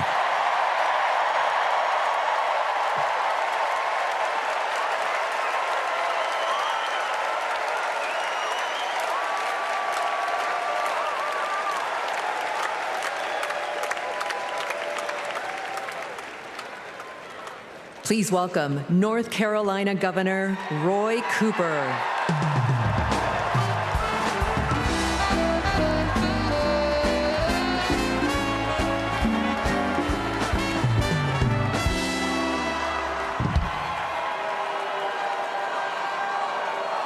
Hello, America. I'm Roy Cooper, the last guy standing between you and the moment we're all waiting for. So I'm going to get right to it. All week, you've heard stories about my friend Kamala. I want to take you behind the scenes of one of them. 2011 was a rough time for American homeowners. Hundreds of thousands were losing their homes to illegal foreclosure.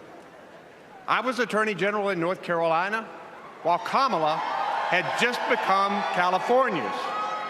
All the AGs were close to a settlement with the big banks, and it was a pretty good deal. would have meant $4 billion for California families who'd been ripped off. I know that sounds like a lot, but Kamala said, hang on a minute. I've met these families. I know what they've been through, and they deserve more. She went toe-to-toe with some of the world's most powerful executives, and she refused to give in. Let me tell you, this was a huge risk, but she knew it was a risk worth taking. That's Kamala. And we all know what happened.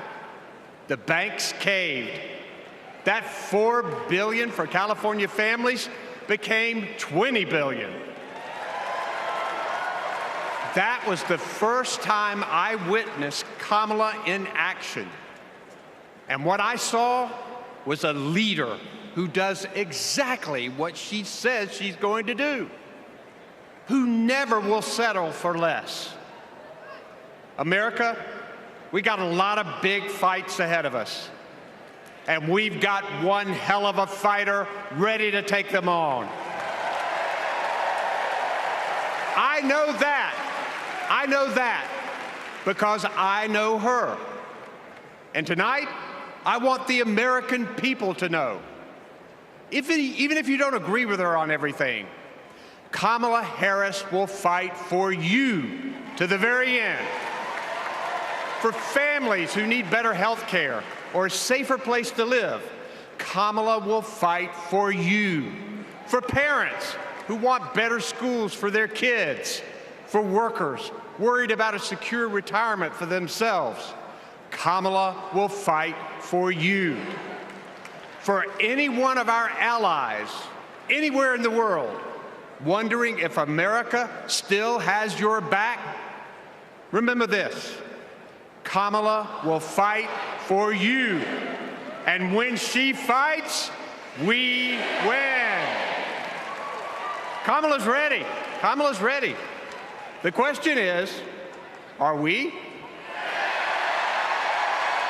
Are we going to stand up and fight for Kamala like she'll stand up and fight for us? All right. If you're ready, my home state of North Carolina, stand up. Stand up, Pennsylvania. Stand up, Michigan. Stand up, Wisconsin. Stand up, Georgia. Stand up, Nevada. Stand up, Arizona. Stand up, America. Are we going to stand up? Are we going to fight? Are we going to vote? Are we going to win? You bet we are. Let's go get them.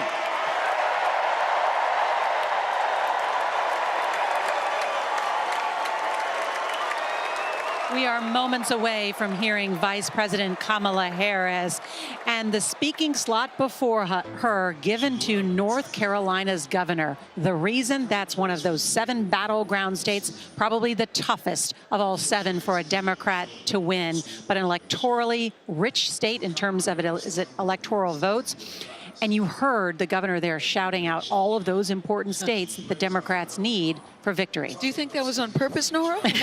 He's just calling out random states. No, those were the battleground there was states. some strategery involved there. There absolutely was. And I noticed that line, too. Kamala is ready. The question is, are we ready for her? I always like it, guys, when you've had a week like this where you've heard great speeches and you hear a line where you go, ooh, I haven't heard that one before. That was a line that I thought, well done, Governor Cooper. Call and response always works well in this room. North Carolina is a state that they've struggled with in the past, but they think is winnable this year. They believe there's a big governor's race coming up because Roy Cooper is about to be term limited out. There is a Republican candidate, Mark Robinson, who they believe is weak. He's very far right. He said some really controversial things that they don't think will play well in North Carolina. Abortion is a big issue there, so they think that North Carolina's on the table. That's one reason that Roy Cooper got that plum speaking spot tonight. The other reason is he goes way back with Kamala Harris. They were both state attorneys general. They have worked together for years.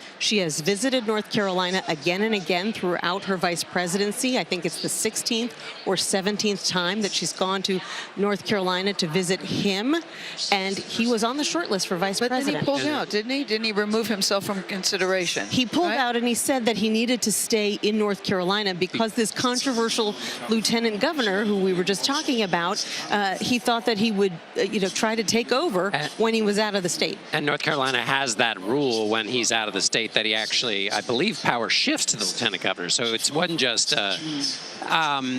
The other thing about North Carolina is it's a reminder of how much this race has changed. The map, we knew about the 7 battleground states, but nobody was talking about North Carolina as a viable option for Joe Biden.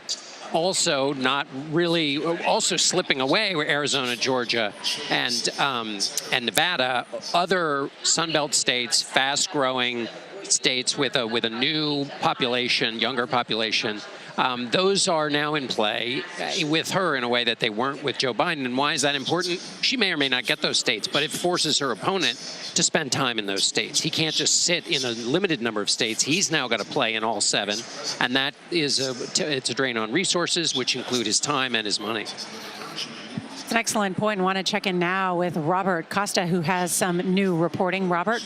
To build on what John was talking about in the NC2, I've been talking to the Harris campaign, and they say Governor Cooper was on stage tonight not just to talk about North Carolina and to make a play for that state, but it's about making a play for the Deep South. We're here in Chicago. We hear so much about the industrial Midwest. I love the Midwest. These campaigns love the Midwest. But the Democrats believe when you look at a state like Georgia, there's opportunity there. 2 Democratic senators elected in 2021. They want to start to make inroads. Where is Sean Fain, the head of the UAW, going? Chattanooga, Tennessee. They see an opportunity to unionize in the Deep South and to grow the Democratic coalition. A lot of people moving there to that part of the country because of the cost of living, moving away from some of the more major urban areas of this country. So when we talk about the Sun Belt, we talked about the industrial Midwest, those are the battlegrounds. But the Deep South, as much a battleground as any out there. And former President Trump knows it. He keeps going back to Georgia. And what did Trump just do moments ago? He praised Georgia Governor Brian Kemp, his sometime foil, on social media. An example of how Trump recognizes he might need to mend those relationships in Georgia to keep it in play.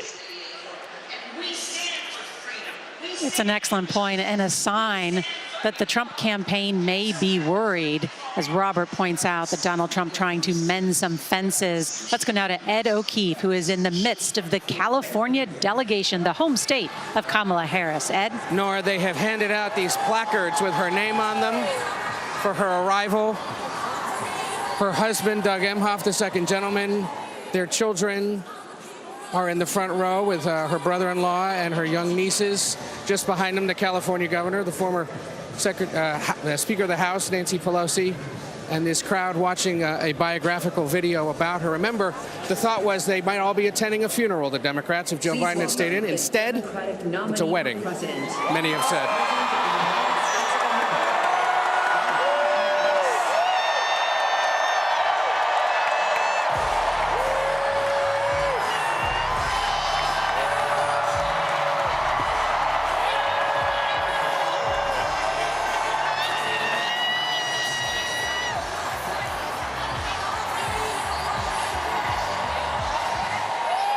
And there she is,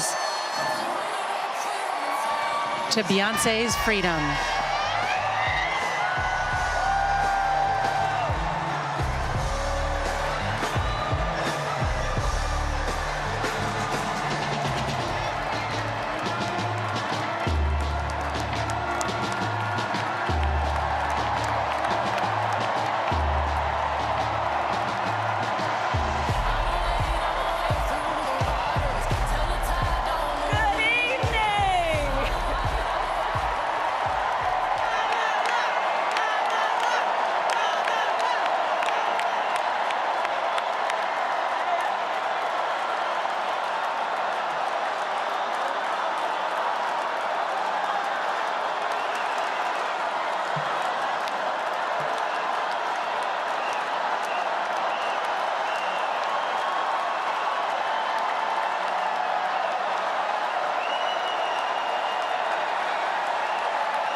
you, thank you, thank you, thank you, thank you, thank you, please, thank you so very much.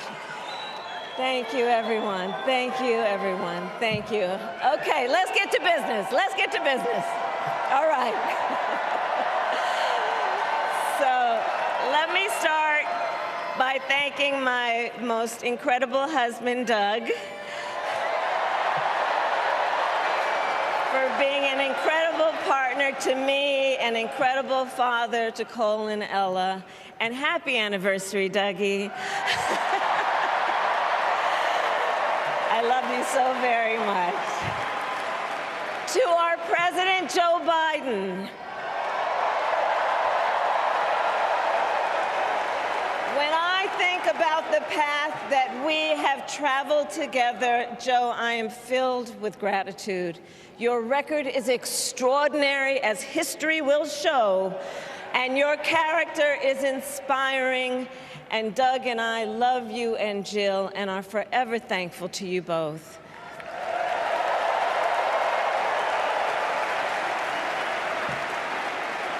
And to Coach Tim Walz,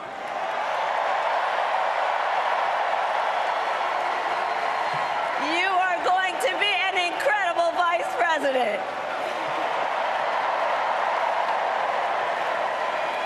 And to the delegates and everyone who has put your faith in our campaign, your support is humbling. So, America, the path that led me here in recent weeks was no doubt unexpected. But I'm no stranger to unlikely journeys. So, my mother, our mother, Kamala Harris, had one of her own. And I miss her every day, and especially right now. And I know she's looking down smiling. I know that. So my mother was 19 when she crossed the world alone, traveling from India to California with an unshakable dream to be the scientist who would cure breast cancer. When she finished school, she was supposed to return home to a traditional arranged marriage. But as fate would have it, she met my father, Donald Harris, a student from Jamaica. They fell in love and got married, and that act of self-determination made my sister Maya and me. Growing up, we moved a lot. I will always remember that big Mayflower truck packed with all our belongings, ready to go to Illinois, to Wisconsin, and wherever our parents' jobs took us. My early memories of our parents together are very joyful ones. A home filled with laughter and music, Aretha, Coltrane, and Miles. At the park, my mother would say, "Stay close." But my father would say, as he smiled, "Run, Kamala, run. Don't be afraid. Don't let anything stop you."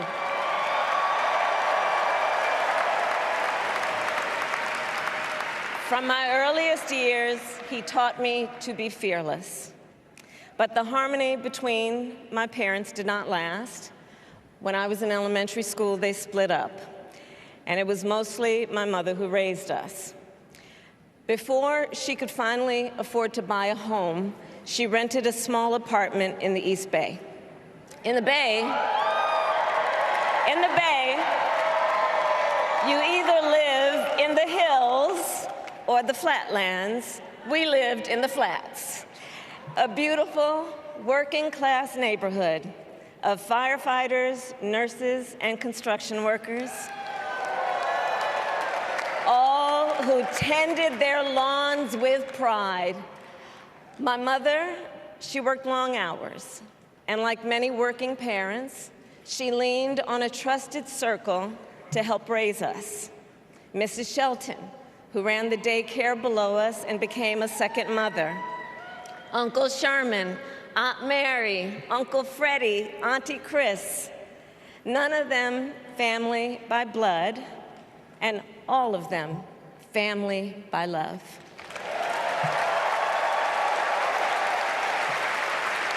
Family who taught us how to make gumbo, how to play chess, and sometimes even let us win. Family who loved us, believed in us, and told us we could be anything and do anything. They instilled in us the values they personified: community, faith, and the importance of treating others as you would want to be treated, with kindness, respect, and compassion. My mother was a brilliant, 5-foot-tall, brown woman with an accent. And as the eldest child, I saw how the world would sometimes treat her. But my mother never lost her cool. She was tough, courageous, a trailblazer in the fight for women's health, and she taught Maya and me a lesson that Michelle mentioned the other night. She taught us to never complain about injustice, but do something about it. Do something about it. That was my mother. And she taught us, and she also taught us, and never do anything half-assed. And that is a direct quote. A direct quote. I grew up immersed in the ideals of the civil rights movement. My parents had met at a civil rights gathering, and they made sure that we learned about civil rights leaders, including the lawyers like Thurgood Marshall and Constance Baker Motley, those who battled in the courtroom to make real the promise of America. So at a young age, I decided I wanted to do that work. I wanted to be a lawyer. And when it came time to choose the type of law I would pursue, I reflected on a pivotal moment in my life. You see, when I was in high school, I started to notice something about my best friend, Wanda. She was sad at school, and there were times she didn't want to go home. So one day I asked if everything was all right, and she confided in me that she was being sexually abused by her stepfather. And I immediately told her she had to come stay with us, and she did. This is one of the reasons I became a prosecutor, to protect people like Wanda, because I believe everyone has a right to safety, to dignity, and to justice.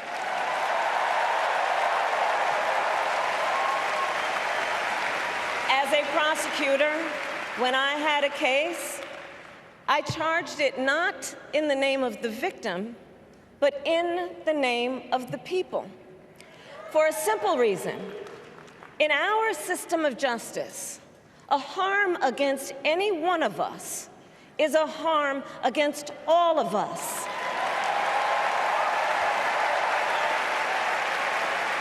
And I would often explain this to console survivors of crime, to remind them no one should be made to fight alone.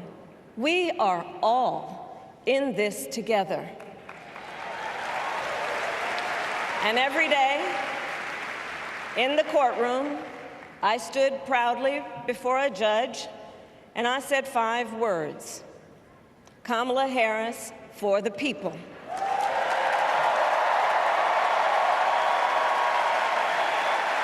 And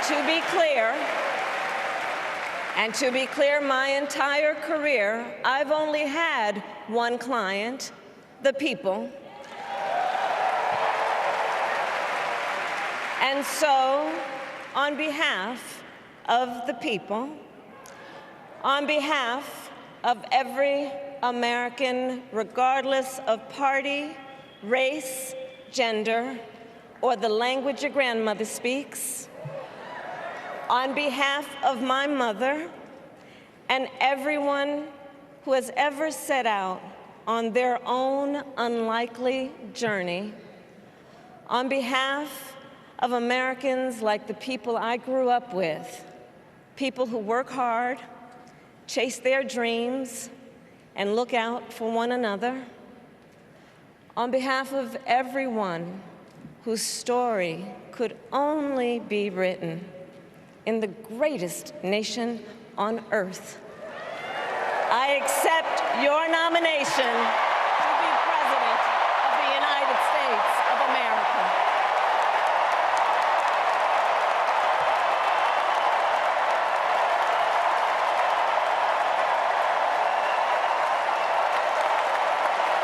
And with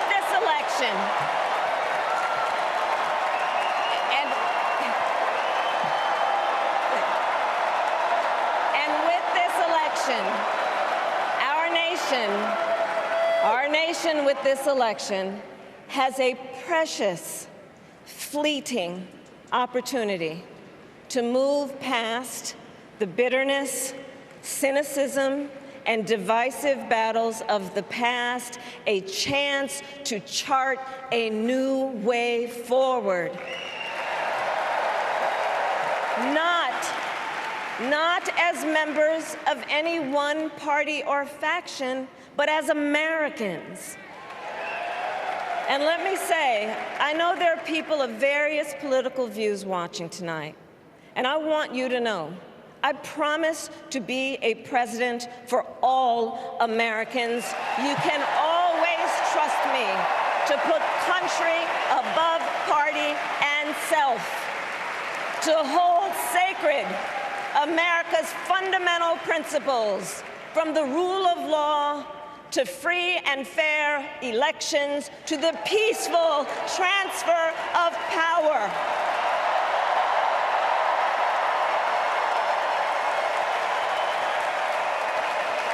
I will be a president who unites us around our highest aspirations, a president who leads and listens, who is realistic, practical, and has common sense, and always fights for the American people. From the courthouse to the White House, that has been my life's work.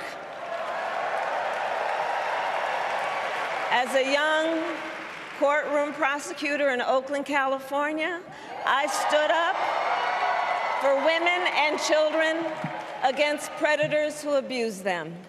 As Attorney General of California, I took on the big banks, delivered $20 billion for middle-class families who faced foreclosure, and helped pass a homeowner Bill of Rights, one of the first of its kind in the nation.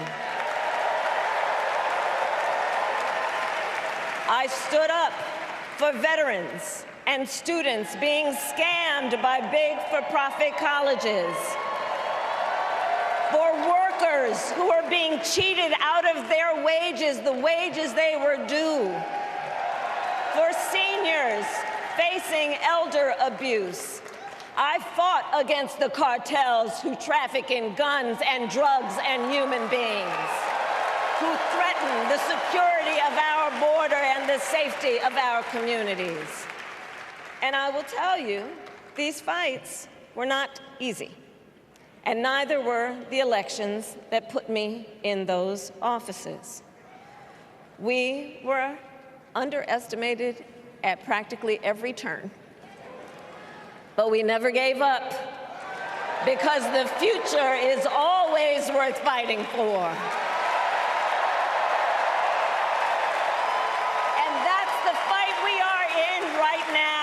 A fight for America's future.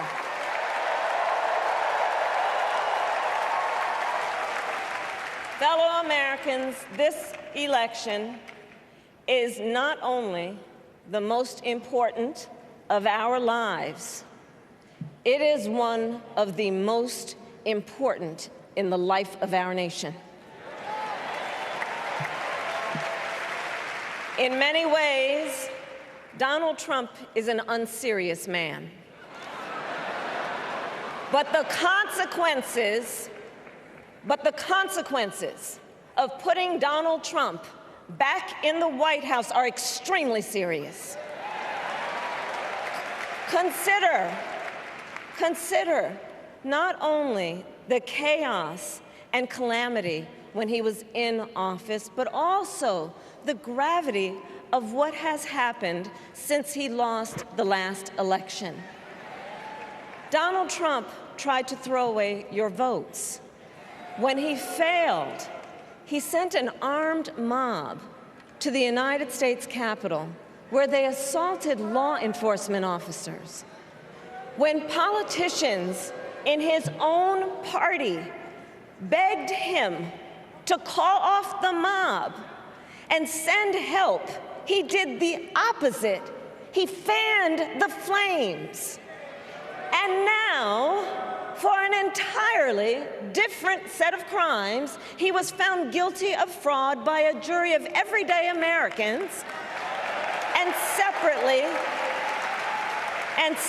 found liable for committing sexual abuse. And consider what he intends to do if we give him power again. Consider his explicit intent to set free violent extremists who assaulted those law enforcement officers at the Capitol. His explicit intent to jail journalists, political opponents, and anyone he sees as the enemy. His explicit intent to deploy our active duty military against our own citizens. Consider the power he will have, especially after the United States Supreme Court just ruled that he would be immune from criminal prosecution. Just imagine Donald Trump with no guardrails, and how he would use the immense powers of the presidency of the United States, not to improve your life, not to strengthen our national security, but to serve the only client he has ever had, himself.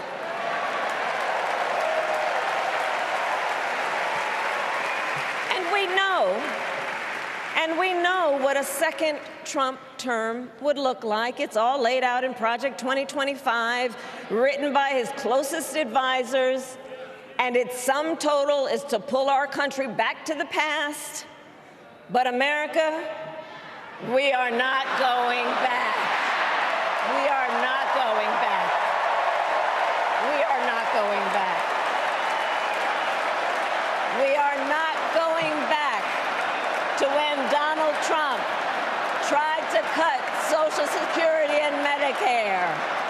We are not going back to when he tried to get rid of the Affordable Care Act, when insurance companies could deny people with pre-existing conditions.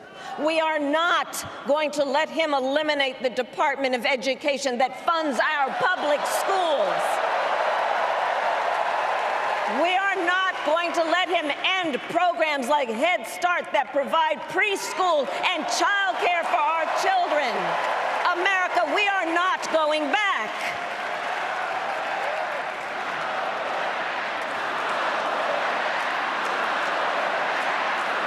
And we are charting a new way forward. To a future with a strong and growing middle class, because we know a strong middle class has always been critical to America's success. And building that middle class will be a defining goal of my presidency.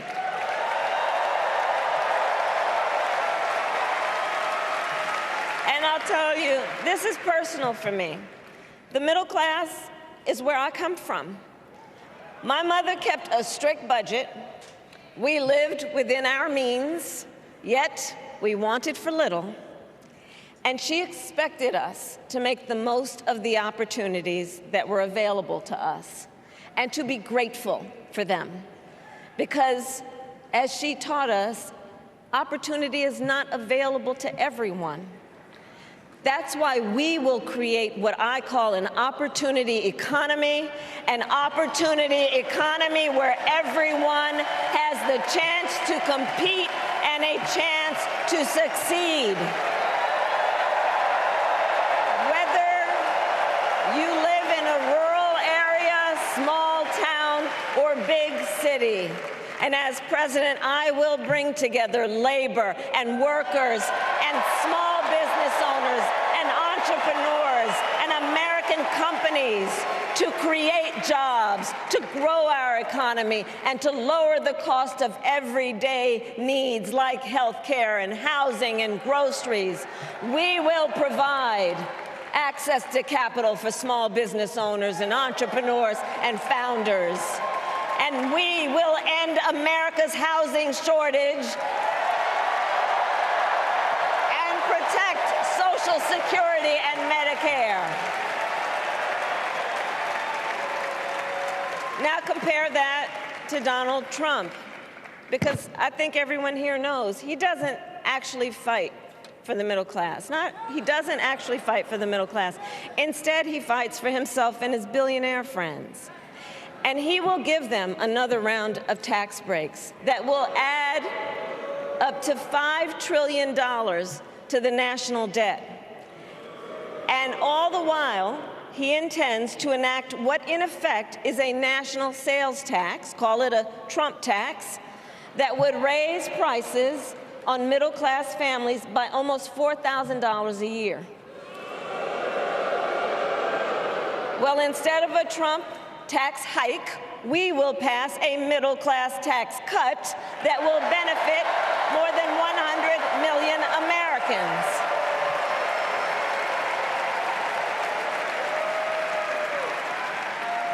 Friends, I believe America cannot truly be prosperous unless Americans are fully able to make their own decisions about their own lives, especially on matters of heart and home. But tonight, in America, too many women are not able to make those decisions. And let's be clear about how we got here. Donald Trump handpicked members of the United States Supreme Court to take away reproductive freedom. And now he brags about it. In his words, quote, "I did it and I'm proud to have done it," end quote. Well, I'll tell you, over the past 2 years, I've traveled across our country, and women have told me their stories. Husbands and fathers have shared theirs.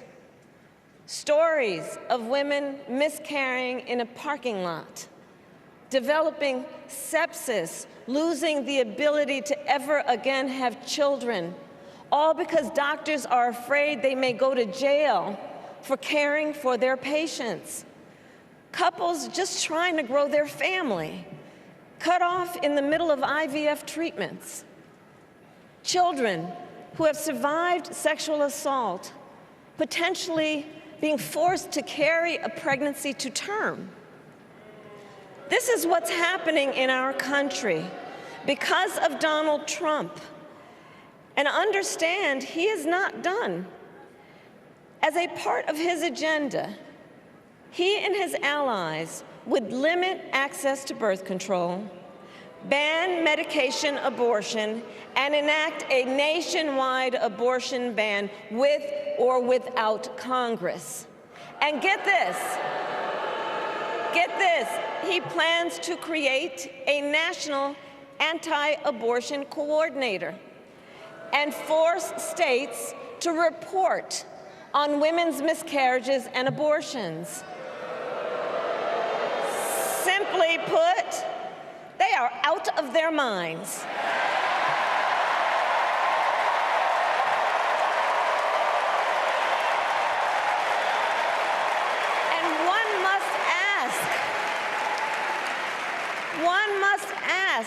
why exactly is it that they don't trust women? Well, we trust women. We trust women. And when Congress passes a bill to restore reproductive freedom, as President of the United States, I will proudly sign it into law.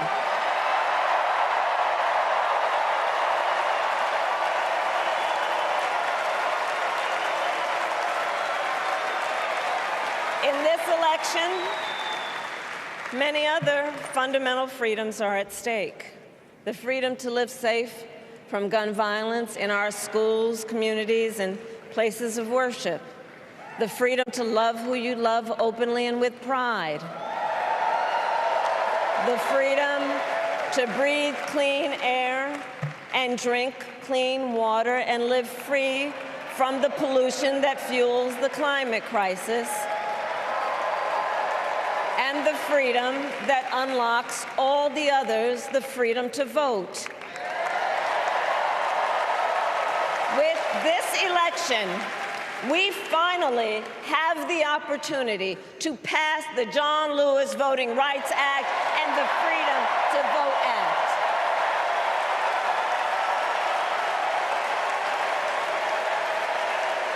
And let me be clear, after decades in law enforcement, I know the importance of safety and security, especially at our border. Last year, Joe and I brought together Democrats and conservative Republicans to write the strongest border bill in decades. The Border Patrol endorsed it. But Donald Trump believes a border deal would hurt his campaign. So he ordered his allies in Congress to kill the deal. Well, I refuse to play politics with our security. And here is my pledge to you. As president, I will bring back the bipartisan border security bill that he killed, and I will sign it into law. I know we can live up to our proud heritage as a nation of immigrants and reform our broken immigration system. We can create an earned pathway to citizenship and secure our border.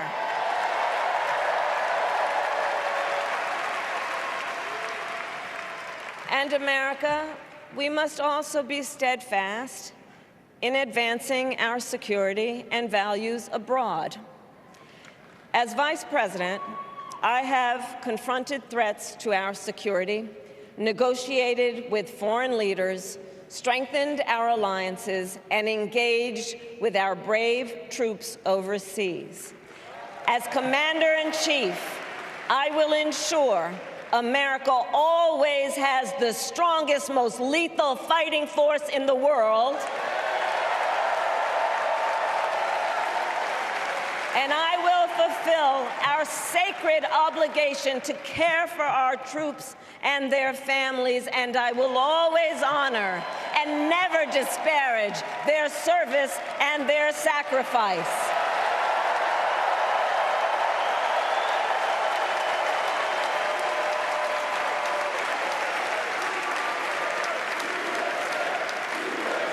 I will make sure that we lead the world into the future on space and artificial intelligence, that America, not China, wins the competition for the 21st century, and that we strengthen, not abdicate, our global leadership. Trump, on the other hand, threatened to abandon NATO. He encouraged Putin to invade our allies, said Russia could, quote, do whatever the hell they want.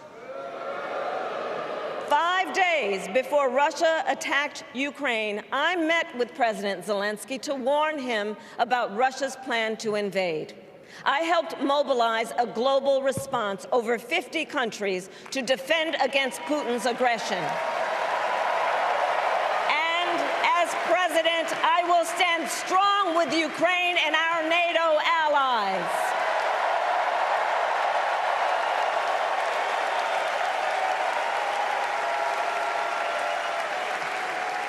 With respect to the war in Gaza, President Biden and I are working around the clock because now is the time to get a hostage deal and a ceasefire deal done.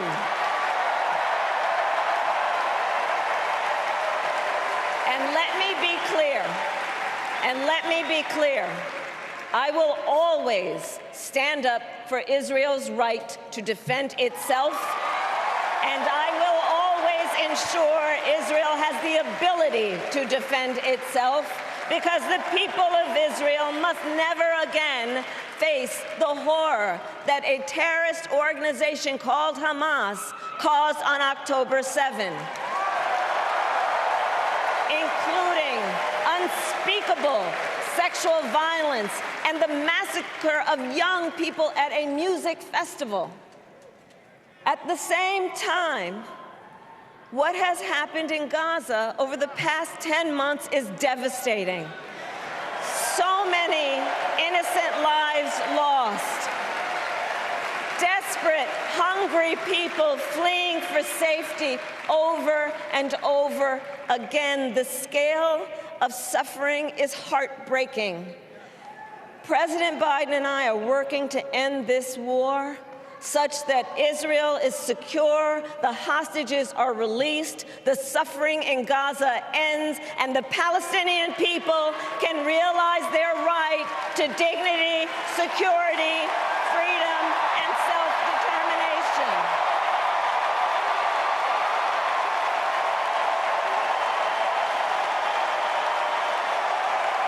And know this, I will never hesitate to take whatever action is necessary to defend our forces and our interests against Iran and Iran-backed terrorists. I will not cozy up to tyrants and dictators like Kim Jong-un who are rooting for Trump,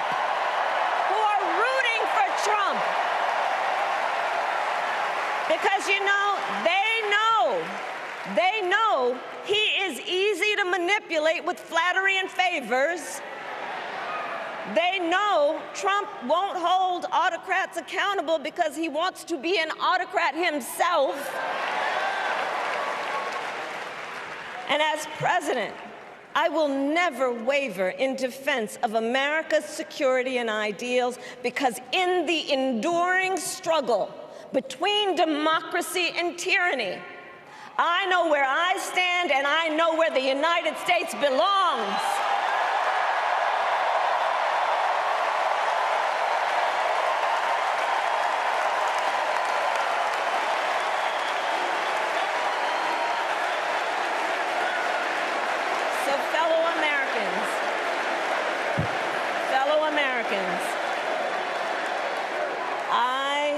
I love our country with all my heart.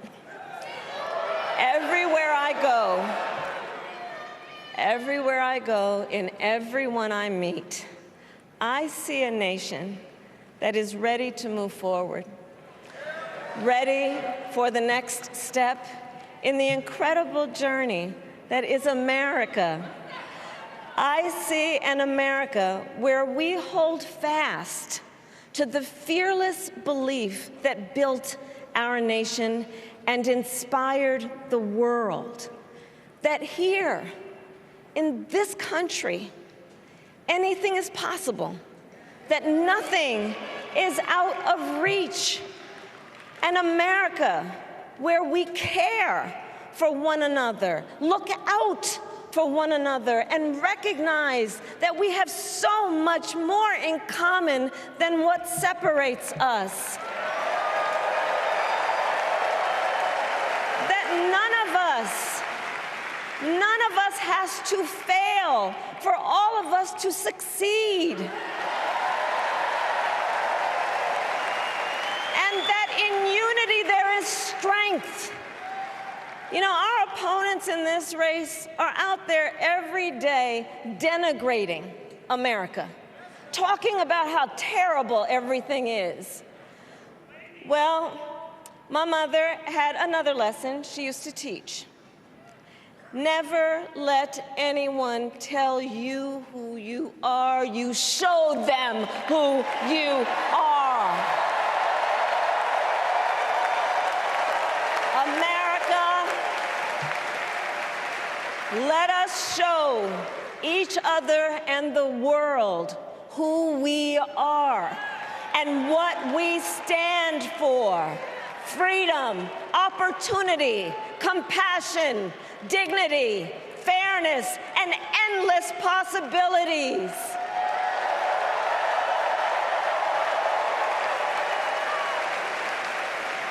We are the heirs to the greatest democracy in the history of the world. And on behalf of our children and our grandchildren and all those who sacrificed so dearly for our freedom and liberty, we must be worthy of this moment. It is now our turn to do what generations before us have done, guided by optimism and faith, to fight for this country we love, to fight for the ideals we cherish, and to uphold the awesome responsibility that comes with the greatest privilege on earth, the privilege and pride of being an American.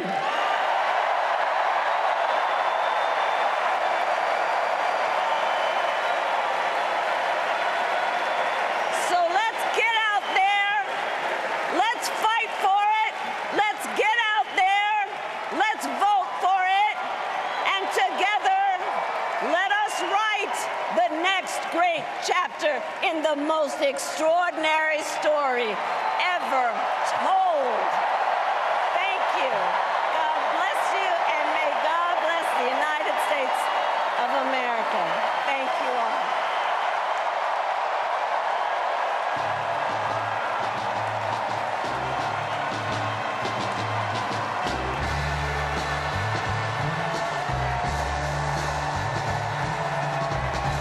Well, if you didn't think you knew Kamala Harris before, you may know her now.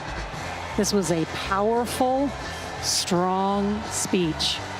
It started off about biography, an extraordinary journey that her mother at the age of 19 crossed an ocean by herself, in a story that can only happen in America, as she said. But the back half of this speech was tough. I also thought to start, what a amazing, hell of an anniversary. It's her 10th wedding anniversary that she started paying tribute to her husband. There he is on stage with her. You know, I thought Nora got a sense of her, but I thought she went much further than I thought she was going to do. She touched on nearly every hot button issue. Absolutely. And took it straight on. She was very, very strident, very adamant about where she stands. Well, first of all, this is the cleanest, biggest audience she will have, because there will be a debate, but that'll be chopped up, and this was her most direct moment to deliver. And what she delivered was not just her record and not just a very strong indictment of Donald Trump and her positions, but a definition of America, and an America out of which she grew. A middle-class America surrounded by nurses, firefighters, a blended family. One of the best lines, just as a matter of just rhetoric, none of the family bound by blood, but all of them bound by love, a family bound by love.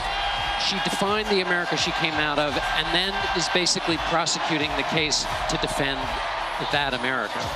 When she said, too, guys, we must be worthy of this moment, people were wondering, is she going to meet this moment? I think she did. You know, I think for many people, you've seen Kamala in a different light, the way she walks, the way she talks, and she seems very, very secure and very confident in what she believes and what she's going to do. And here come the balloons. There are 100,000 of them, we're told. And the campaign said beforehand that one of her main goals was to create a contrast between herself and Donald Trump. And boy, did she go there. Among the most memorable lines in this speech, he wants to be an autocrat.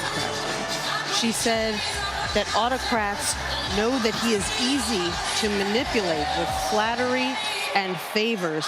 And she asked, why exactly is it that they don't trust women? No, and then she said, well, we trust women. Yes. She went there. I can't remember hearing a major party candidate or a president of the United States talk about access to birth control, medication abortion, sepsis that women face, women's health, children's health care, all of that. When she talked about and accused the Trump administration of trying to issue a nationwide abortion ban and more, she said, simply put, they are out of their minds. I use the word tough because Governor Walz says they're weird. Yeah. Kamala Harris said today they're out of their minds. And the way she delivered that line, too, Nora, was also very deliberate. She said, imagine a Donald Trump with no guardrails. Donald Trump, she said, is an unserious man, but the consequences of putting back in office is extremely serious. She went there, too, Nancy, as you said, when she took on Donald Trump directly, too. Right, and I think women often have a higher bar to cross, particularly when it comes to looking tough, when it comes to national security. And on that point, she said, I have negotiated with foreign leaders. I have interacted with our troops, and I will never waver in my support of the United States. Yeah, you could have, the foreign policy portion of the speech, you could have just, that could have been John McCain in 2008. And so there was, that was consistent with all of what we saw before. But the idea of her story could only happen in America, and her argument is, and unless we defend it, that America will go away. That is a call to be inspired by her story, but it also contains that other part, which is the peril. Let's check in with Tony DeCopel, who is on the convention floor. Tony? Nora, I am on the convention floor, but that floor is now covered up to my waist in balloons. I think the confetti's in the air, the big balloons are flying, and the 2024 Democratic National Convention is definitely in the books, and people are loving it down here. Chuck Schumer, was he dancing, was he prancing? I just saw him go by. We've got cheers, we've got a certain underwater quality as people dodge the balloons, a certain concert quality as people wait and enjoy the music. And I will leave the reviewing of the content to you, but the emotion and the feeling down here is, I don't know, 7-year-old's birthday party is how I would put it. There is joy and there's not a lot of thinking. It's a good time. All right, let's check in now with Ed O'Keefe. Ed? Nora, there was no Beyonce, no Taylor Swift, but 100,000 balloons are falling from the ceiling. The Democrats went out of their way to make very clear, red, white, blue, no gold balloons. You remember at the Republican convention, Donald Trump asked for gold. None of those here tonight.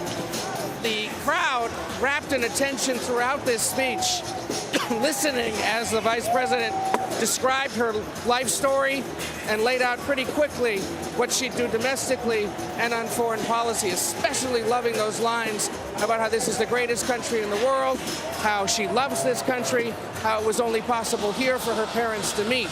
A sign, as Tony and others have observed throughout the week, that patriotism really is now a big theme for this party as they try to unite the country and win enough votes to hold on to the White House. Just a lot of balloons, Nora. To be perfectly honest. So many balloons that you're at a loss for words. That's hard to believe, Ed O'Keefe, but thank you. You're up to the knees. Well, you made an excellent point. I had forgotten about the gold balloons at the Republican National Convention, but patriotism, a strong theme all of this week with the flags, with the big signs that said USA. You would think you could be at the Olympics almost, the patriotism that was displayed here all this week. Nancy? And you think that Ed's joking about the gold balloon thing, but actually no, we got an email from the campaign that says point blank, there are no gold balloons in the Democratic National Convention balloon drop, just red, white, and blue. Obviously, Donald Trump, a big fan of gold. Trump Tower covered in gold. There have always been jokes about the gold toilet in the bathroom at Trump Tower. No gold here tonight. Well, the concern about people not knowing who she is and what she stands for, I certainly think that she answered that question tonight. Agreed. She not only laid out her own biography, talked about her motivation for becoming a prosecutor. She had a classmate who had been the victim of sexual abuse. She talked about where she was from. And Nora, think about, let's stop there for a second about the classmate who was a victim of sexual abuse. Back then, it was unheard of to even discuss. Most of us didn't even know that such a thing was possible. So for her at that young age to be exposed to that and say to her friend, you can come with me, and that influenced her decision to later be a prosecutor, I think is extremely powerful. She also, in talking about January 6th, she also reminded people that she's a member of law enforcement as a prosecutor, which I thought was an interesting way to contextualize. She was always be concerned, she said, about the safety and security of the United States. And one tiny little thing, Donald Trump's argument is make America great again. This speech said America's already great.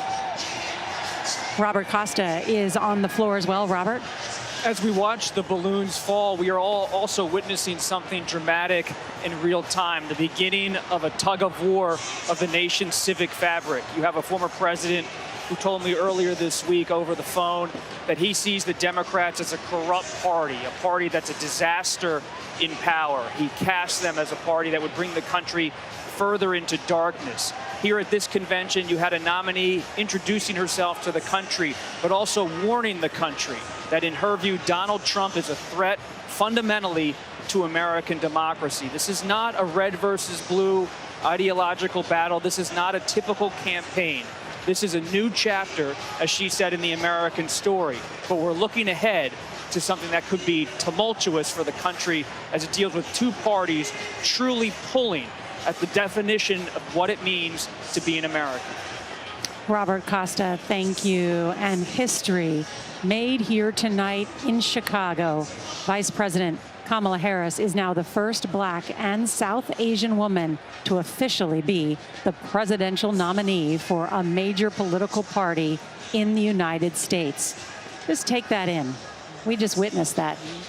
Election Day is in 75 days, and the campaign sprint officially begins now, and we will cover it every step of the way.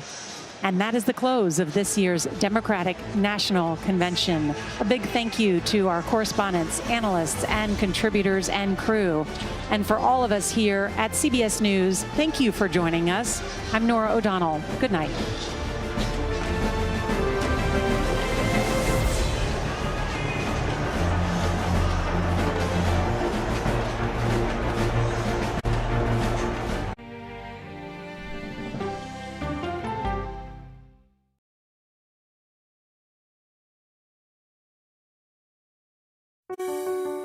Washington is the seat of power. National security, foreign policy, global economics, every story comes through Washington in some way.